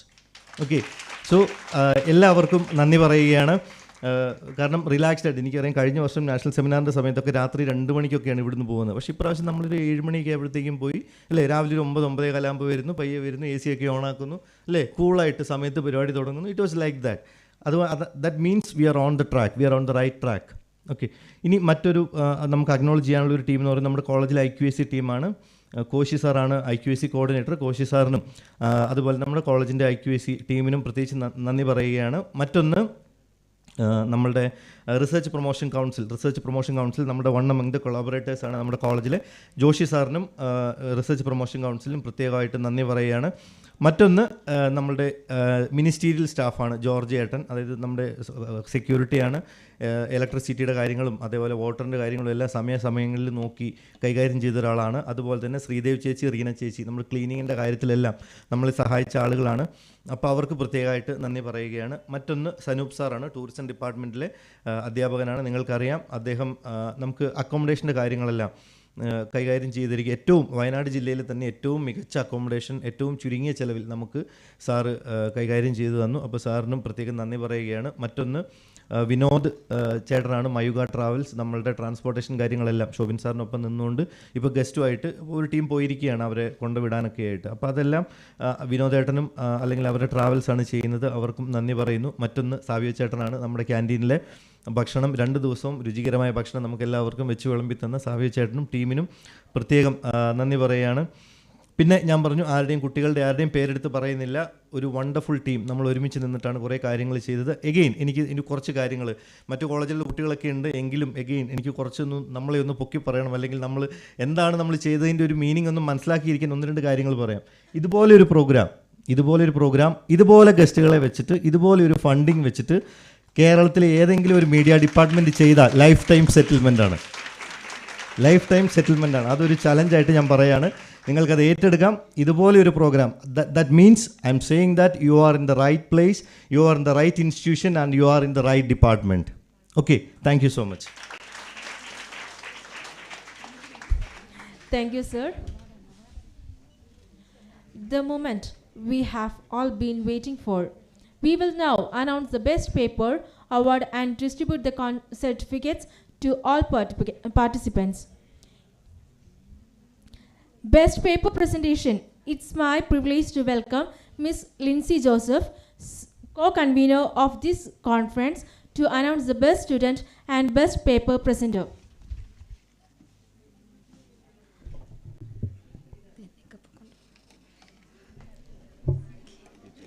Thank you.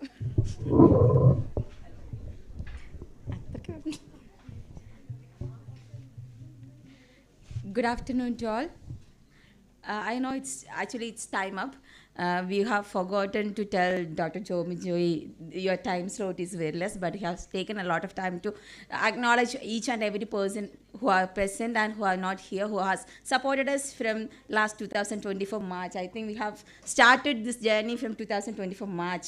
He has given the proposals കൊടുക്കുന്നു, അത് നമുക്ക് അതിന് അക്സെപ്റ്റൻസ് വരുന്നു. ഒരു ലോങ് ജേർണി ആയിരുന്നു. അപ്പം ആ ഒരു മൂമെൻറ്റിൻ്റെ എൻഡ് ഓഫ് ദ സെഷനിൽ I think there are few presenters who are there in the online. Hope they can hear me. So will be most probably they are waiting for the Best Paper Presenter Awards. Right now I will be announcing. We are also giving Best Student Presenters. We have three best student presenters. We will be giving cash prize to them. We have already informed the students that there will be cash prize for the best student presenters. So first I will announce the best student paper presenters. First person is Nilina Joy from Department of Journalism and Mass Communication. Actually, Nilina is not here with us. So Sanjana, you can come and receive this best student presenter award, cash prize and certificate from Mr. Abdul Bari KK. Thank you.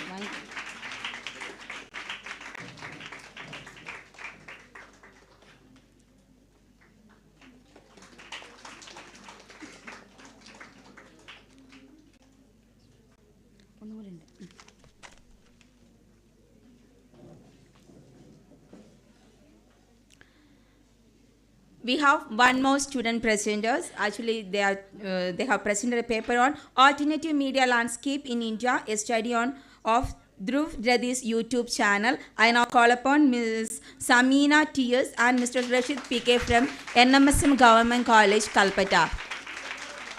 Please, if they are not there, any students from the college can receive the cash prize and certificate. Please.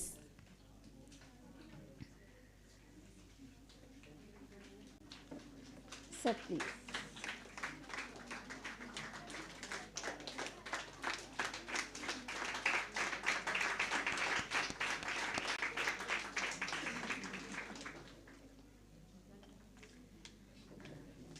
Now I will be announcing the Best Paper Presenter Award. Most probably there are, as Dr. Jobin Joy said, we had 18 to 23 presentations in by 3 sessions. So the Best Paper Presenter Award goes to Tia Boban and Dr. Ajay Kumar from Department of Media Studies, Christ deemed to be University, Bengaluru. Actually, they are not there, but I think few of them are there in the live. They are in the Google Meet. So it's for the Best Paper Presenter Award goes to Tia Boban and Dr. Ajay Kumar.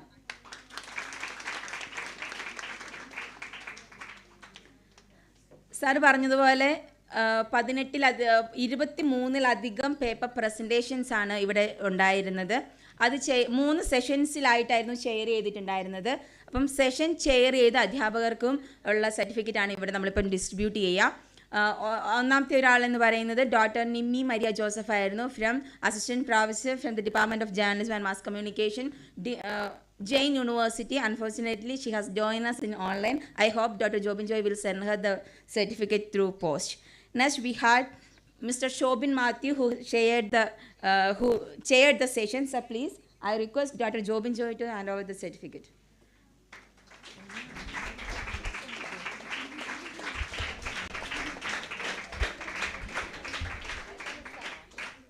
അടുത്തത് ലിൻസിമിസ് ലിൻസിമിസിന് award certificate കൊടുക്കാനായി Bharat സാറിനെ വിളിക്കുന്നു.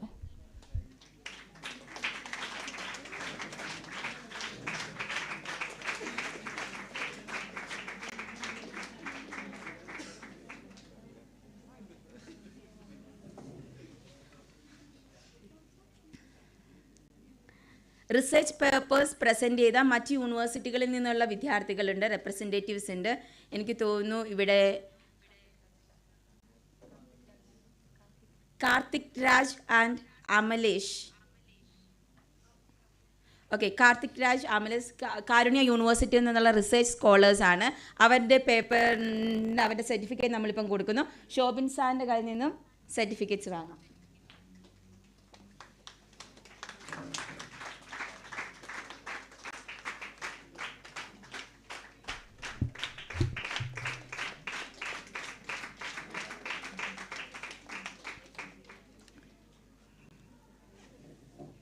NMSM government college, Pazhassiraja കോളേജുകളിൽ നിന്നുള്ള ഇതുവരെ present ചെയ്ത ആളുകൾ research scholars ആണെങ്കിൽ, post graduate സ്റ്റുഡൻസും under graduate സ്റ്റുഡൻസും നമ്മുടെ ഈ ഒരു ഈ ഒരു നാഷണൽ കോൺഫറൻസിൽ പേപ്പർ പ്രസൻറ്റ് ചെയ്തിട്ടുണ്ടായിരുന്നു. NSM ഗവൺമെൻറ് കോളേജിൽ നിന്ന് പേപ്പർ പ്രസൻറ്റ് ചെയ്തവർ ഇവിടെ ഇല്ല എന്നാണ് ഞാൻ മനസ്സിലാക്കുന്നത്. അവിടെ നിന്നുള്ള ഏതെങ്കിലും ഒരു സ്റ്റുഡൻറ്റിന് വന്ന് അവരുടെ സർട്ടിഫിക്കറ്റ് ഇപ്പം വാങ്ങാവുന്നതാണ്. NMSM ഗവൺമെൻറ് കോളേജിൽ നിന്നും പേപ്പർ പ്രസൻറ്റ് ചെയ്തിട്ടുണ്ടായിരുന്ന 2 പേർ, സമീന TSും മുഹമ്മദ് റാഷിദ് PK ആണ്. I request doctor Jobin Joy to hand over the certificate.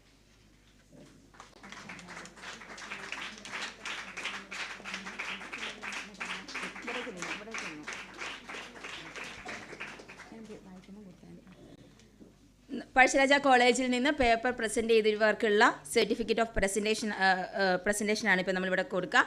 Ashlin Saju MA JMC. I request Dr. Mr. Abdul Bari KK to hand over the certificate. Navya VA.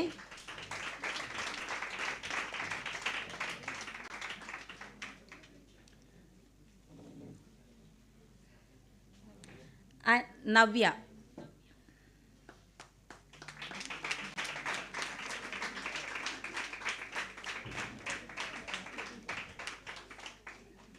Now I request Mr. Shobin Matthew to hand over the certificate to Abhinav PK.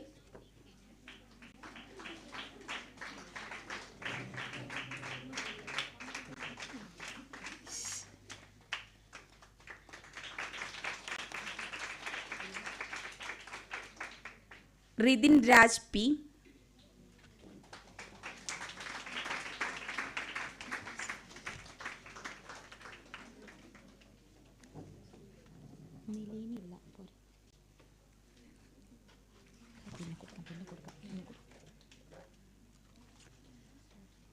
Thank you, Shobin sir. Now I request Miss Christina Joseph to hand over the certificate to Achudinunni AP.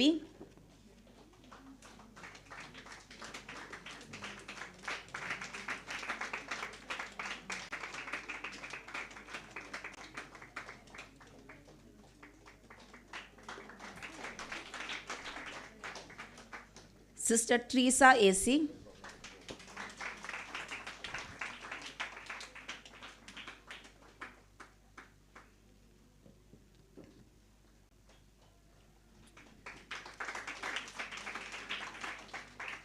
Thank you, Miss. Now I request Mr.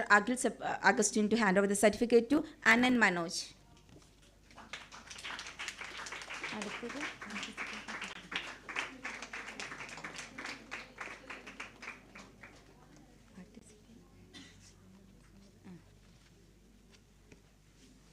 Participation certificates ആണ് നമ്മളിപ്പം കൊടുക്കുന്നത്.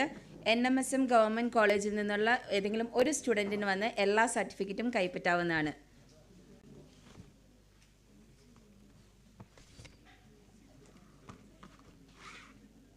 I request Mr. Abdul Bari KK to hand over the certificates to the student.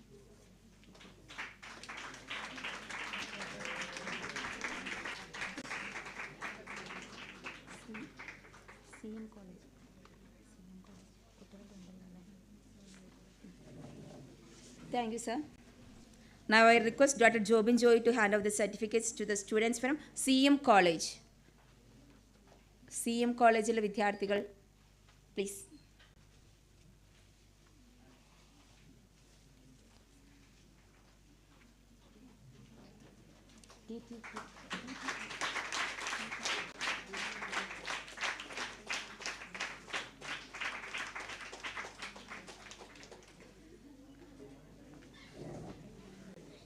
Journalism department ഒരു programme വെച്ചിട്ടുണ്ട് എങ്കിൽ എപ്പോഴും എല്ലാവരും പറയുന്ന ഒരു കാര്യമാണ് മറ്റു ഡിപ്പാർട്ട്മെൻറ്റിലെ വിദ്യാർത്ഥികൾ ഇവിടെ വന്നിട്ടുണ്ടാവും, മറ്റു വിദ്യാർത്ഥികളുടെ ഒരു സഹകരണം നമ്മൾ നടത്തുന്ന പരിപാടികളുണ്ടാവുമെന്ന്. അതിന് തെളിവാണ് ശരിക്കും പറഞ്ഞിട്ടുണ്ട് എങ്കിൽ ഈ ഒരു 5 സർട്ടിഫിക്കറ്റ്സ് എന്ന് ഞാൻ പറയും. കാരണം ട്രാവൽ ആൻഡ് ടൂറിസത്തിലെ കുട്ടികൾ അവർക്ക് ഇടയ്ക്ക് എക്സാം ഉണ്ടായിരുന്നു, അവർ പോയി എക്സാമൊക്കെ എഴുതി. അതേപോലെ എന്താ പറയുക, അവർ ഇതിൻ്റെ ഇടയിൽ കറക്റ്റായിട്ട് ഇന്നലെ ആദ്യം മുതൽ അവസാനം വരെ ഈ വിദ്യാർത്ഥികൾ ഇവിടെ വന്നിട്ടുണ്ടായിരുന്നു. സോ എന്താ പറയുക, with immense pleasure I call all the students from other departments to receive this certificate of participation from Mr. Abdul Bari KK.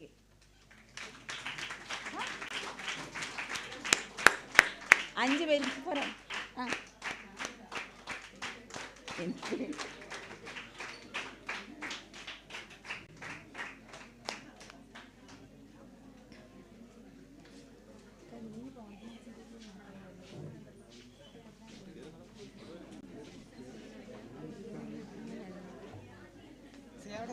അങ്ങ് നിൽക്കങ്ങട്, ഞാനും കൂടെ നിൽക്കാൻ അയ്യോ കാണില്ലായിരിക്കും. പക്ഷെ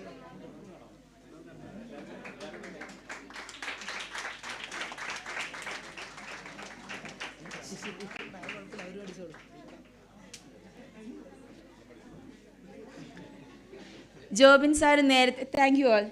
ജോബിൻ സാറ് നേരത്തെ സൂചിപ്പിച്ച ഒരു കാര്യമുണ്ട്, ഓർഗനൈസിങ് ടീം. ഈ ഓർഗനൈസിങ് ടീമായിരുന്നു ഇതിൻ്റെ ഒരു ബാക്ക് ബോൺ എന്ന് പറയുന്നത്. ഓഫ് കോഴ്സ് കൺവീനറാണ് പ്രോഗ്രാമിൻ്റെ ബാക്ക് ബോൺ. അദ്ദേഹത്തിൻ്റെ കൂടെ നിന്ന ബാക്കി സ്ട്രോങ് ആയിട്ട് നിന്ന അധ്യാപകരെയും വിദ്യാർത്ഥികളെയും നമ്മളിപ്പോൾ ഇവിടെ സർട്ടിഫിക്കറ്റുകൾ നൽകി ആദരിക്കുകയാണ്. I request Mr. Abdul Bari KK to give the certificates to the organizing team members. Mr. Shobin Matthew.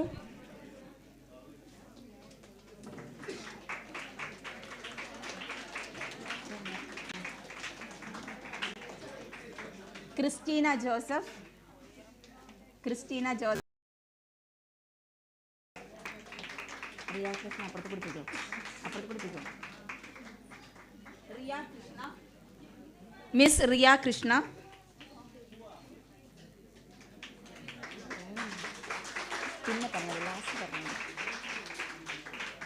Sanjana T. Our student coordinators. Loralana Sanjana. Sanjana T.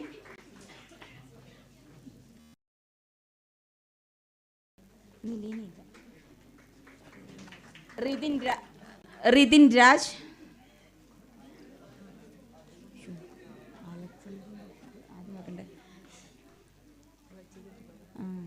Ridin Raj. Alex MD. Mr. Alex MD.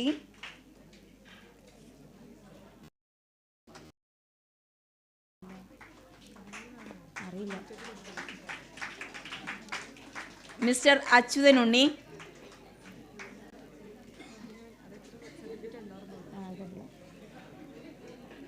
Mr. Lidin Matthew.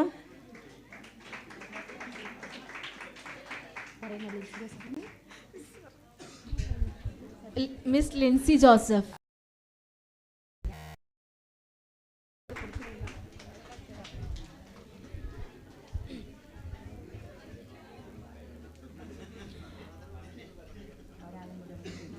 Miss Lindsay Joseph.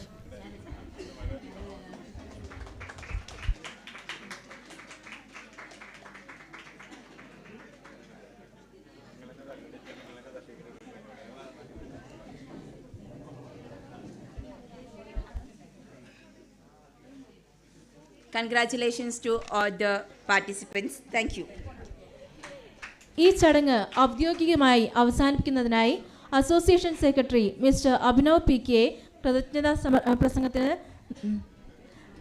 നന്ദി പറയാനായി ക്ഷണിക്കുന്നു.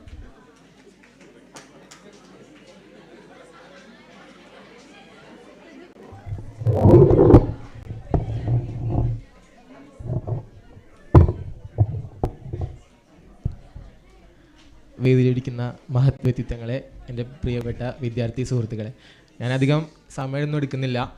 നമുക്കറിയാം already നമ്മൾ ലേറ്റാണ്, പക്ഷെ എന്നാലും കുറച്ച് കാര്യങ്ങൾ പറയാം. ഇപ്പോൾ ഒരു ടീം വർക്കിനെ കുറിച്ച് പറഞ്ഞു, പക്ഷേ ആ ടീം വർക്കിനൊരു കൃത്യമായ ഒരു കപ്പിത്താൻ ഇല്ലെങ്കിൽ അത് പോസിബിൾ ആവില്ല. അപ്പോൾ അതിന് തന്നെ ഞാൻ ജോബിൻ സാറിന് നന്ദി പറഞ്ഞുകൊണ്ട് തുടങ്ങുകയാണ്. കാരണം പക്കയാണ്, എല്ലാം പക്ക എന്ത് ചോദിച്ചാലും ഒക്കെ ഓക്കെയാണ്. നമുക്ക് വല്ല പണിയെടുക്കേണ്ടി വന്നില്ല, എന്ത് പണിയെടുക്കണം എന്ന് മാത്രം നോക്കിയാൽ മതിയെന്നു. അപ്പോൾ എന്തായാലും കൃത്യമായിട്ടൊരു പ്ലാനിങ് കൊണ്ടാണ് നടന്നത്. പിന്നെ അതേപോലെ തന്നെ HOD ശോഭിൻ സാർ, പിന്നെ സമയം കുറവേണ്ട എല്ലാ ടീച്ചേഴ്സിനും പേരെടുത്ത് പറയുന്നില്ല. പിന്നെ നമുക്ക് ഈ ഒരു അവസരം തന്ന കോളേജിന് നന്ദി അറിയിക്കുകയാണ്. ഇനിയും തുടർന്ന് ഇതേപോലത്തെ നമുക്ക് ഒരുപാട് പരിപാടികൾ വയ്ക്കാൻ പറ്റട്ടെ. അതിന് ഇതേപോലെ സ്വന്തം സമ്മതങ്ങളും എല്ലാം തരണമെന്ന് അഭ്യർത്ഥിക്കുകയാണ്. പിന്നെ കുറച്ച് ആൾക്കാരുടെ പേര് പറയണമെന്നുണ്ട്. ദേവേന്ദു, അനൻ, ഇവർ രണ്ടാളും ഒരു കമ്മിറ്റിയിലും ഇല്ല. പക്ഷേ ഞാൻ പറഞ്ഞുകൊണ്ട് ഇപ്പോൾ അങ്ങനെ ക്യാമറ പിടിച്ച് നിൽക്കുന്നുണ്ട്, അവിടെ ക്യാമറ എടുത്തിട്ടുണ്ടായിരുന്നു. അങ്ങനെ ഒരുപാട് പേര്. പിന്നെ നമ്മുടെ സീനിയേഴ്സ് കുറച്ച് ആൾക്കാരുണ്ട്, പിന്നെ അതുൽ, പിന്നെ ഫസ്റ്റ് ഇയേഴ്സ് കുറച്ച് ആൾക്കാരുണ്ട്. നമ്മൾ ഒരു പരിപാടി അങ്ങനെ പറഞ്ഞു കൊടുത്താൽ അതുപോലെ പക്കയായിട്ട് ചെയ്തിട്ടുണ്ടായിരുന്നു. അപ്പോൾ അവർക്കൊരു നന്ദി അറിയിക്കുകയാണ്. ഞാൻ കൂടുതൽ പറയുന്നില്ല. പിന്നെ മറ്റു കോളേജിൽ നിന്ന് ഇവിടെ എത്തിയിട്ടുള്ള വിദ്യാർത്ഥികൾ, അവർക്ക് നന്ദി അറിയിക്കുകയാണ്. പിന്നെ ഞാൻ ആർക്കും നന്ദി കിട്ടാതെ പോയിട്ടുണ്ടെങ്കിൽ എല്ലാവിധ നന്ദിയും അറിയിക്കുകയാണ്. കൂടുതൽ പറയുന്നില്ല. ഇതോടുകൂടി ഈ സെമിനാർ അവസാനിപ്പിച്ചതായിട്ട് അറിയിക്കുകയാണ്. Thank you. ജയ് Hind.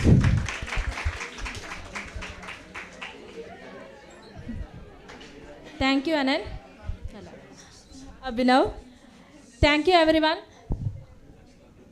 Dear friends, we have now reached the conclusion of today's program. On behalf of the organizing committee, I extend my heartfelt thanks to our esteemed guests, speakers, faculties, and students for their valuable presence and participation. Your support and enthusiasm have made this event a meaningful one. With this, we officially bring the ceremony to a close. Thank you and have a wonderful day. National Anthem.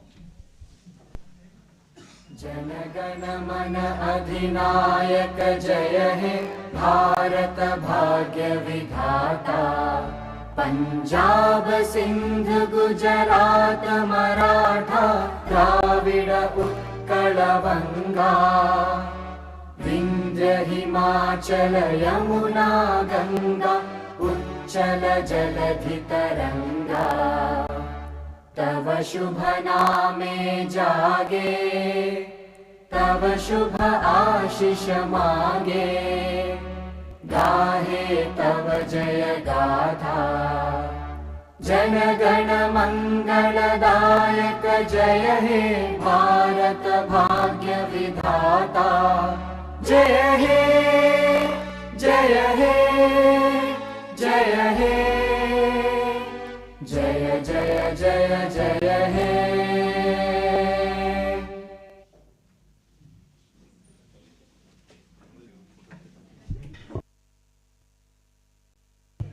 എടാ ഒരു group ഫോട്ടോയ്ക്ക് വന്ന് നിൽക്കാം വല്ല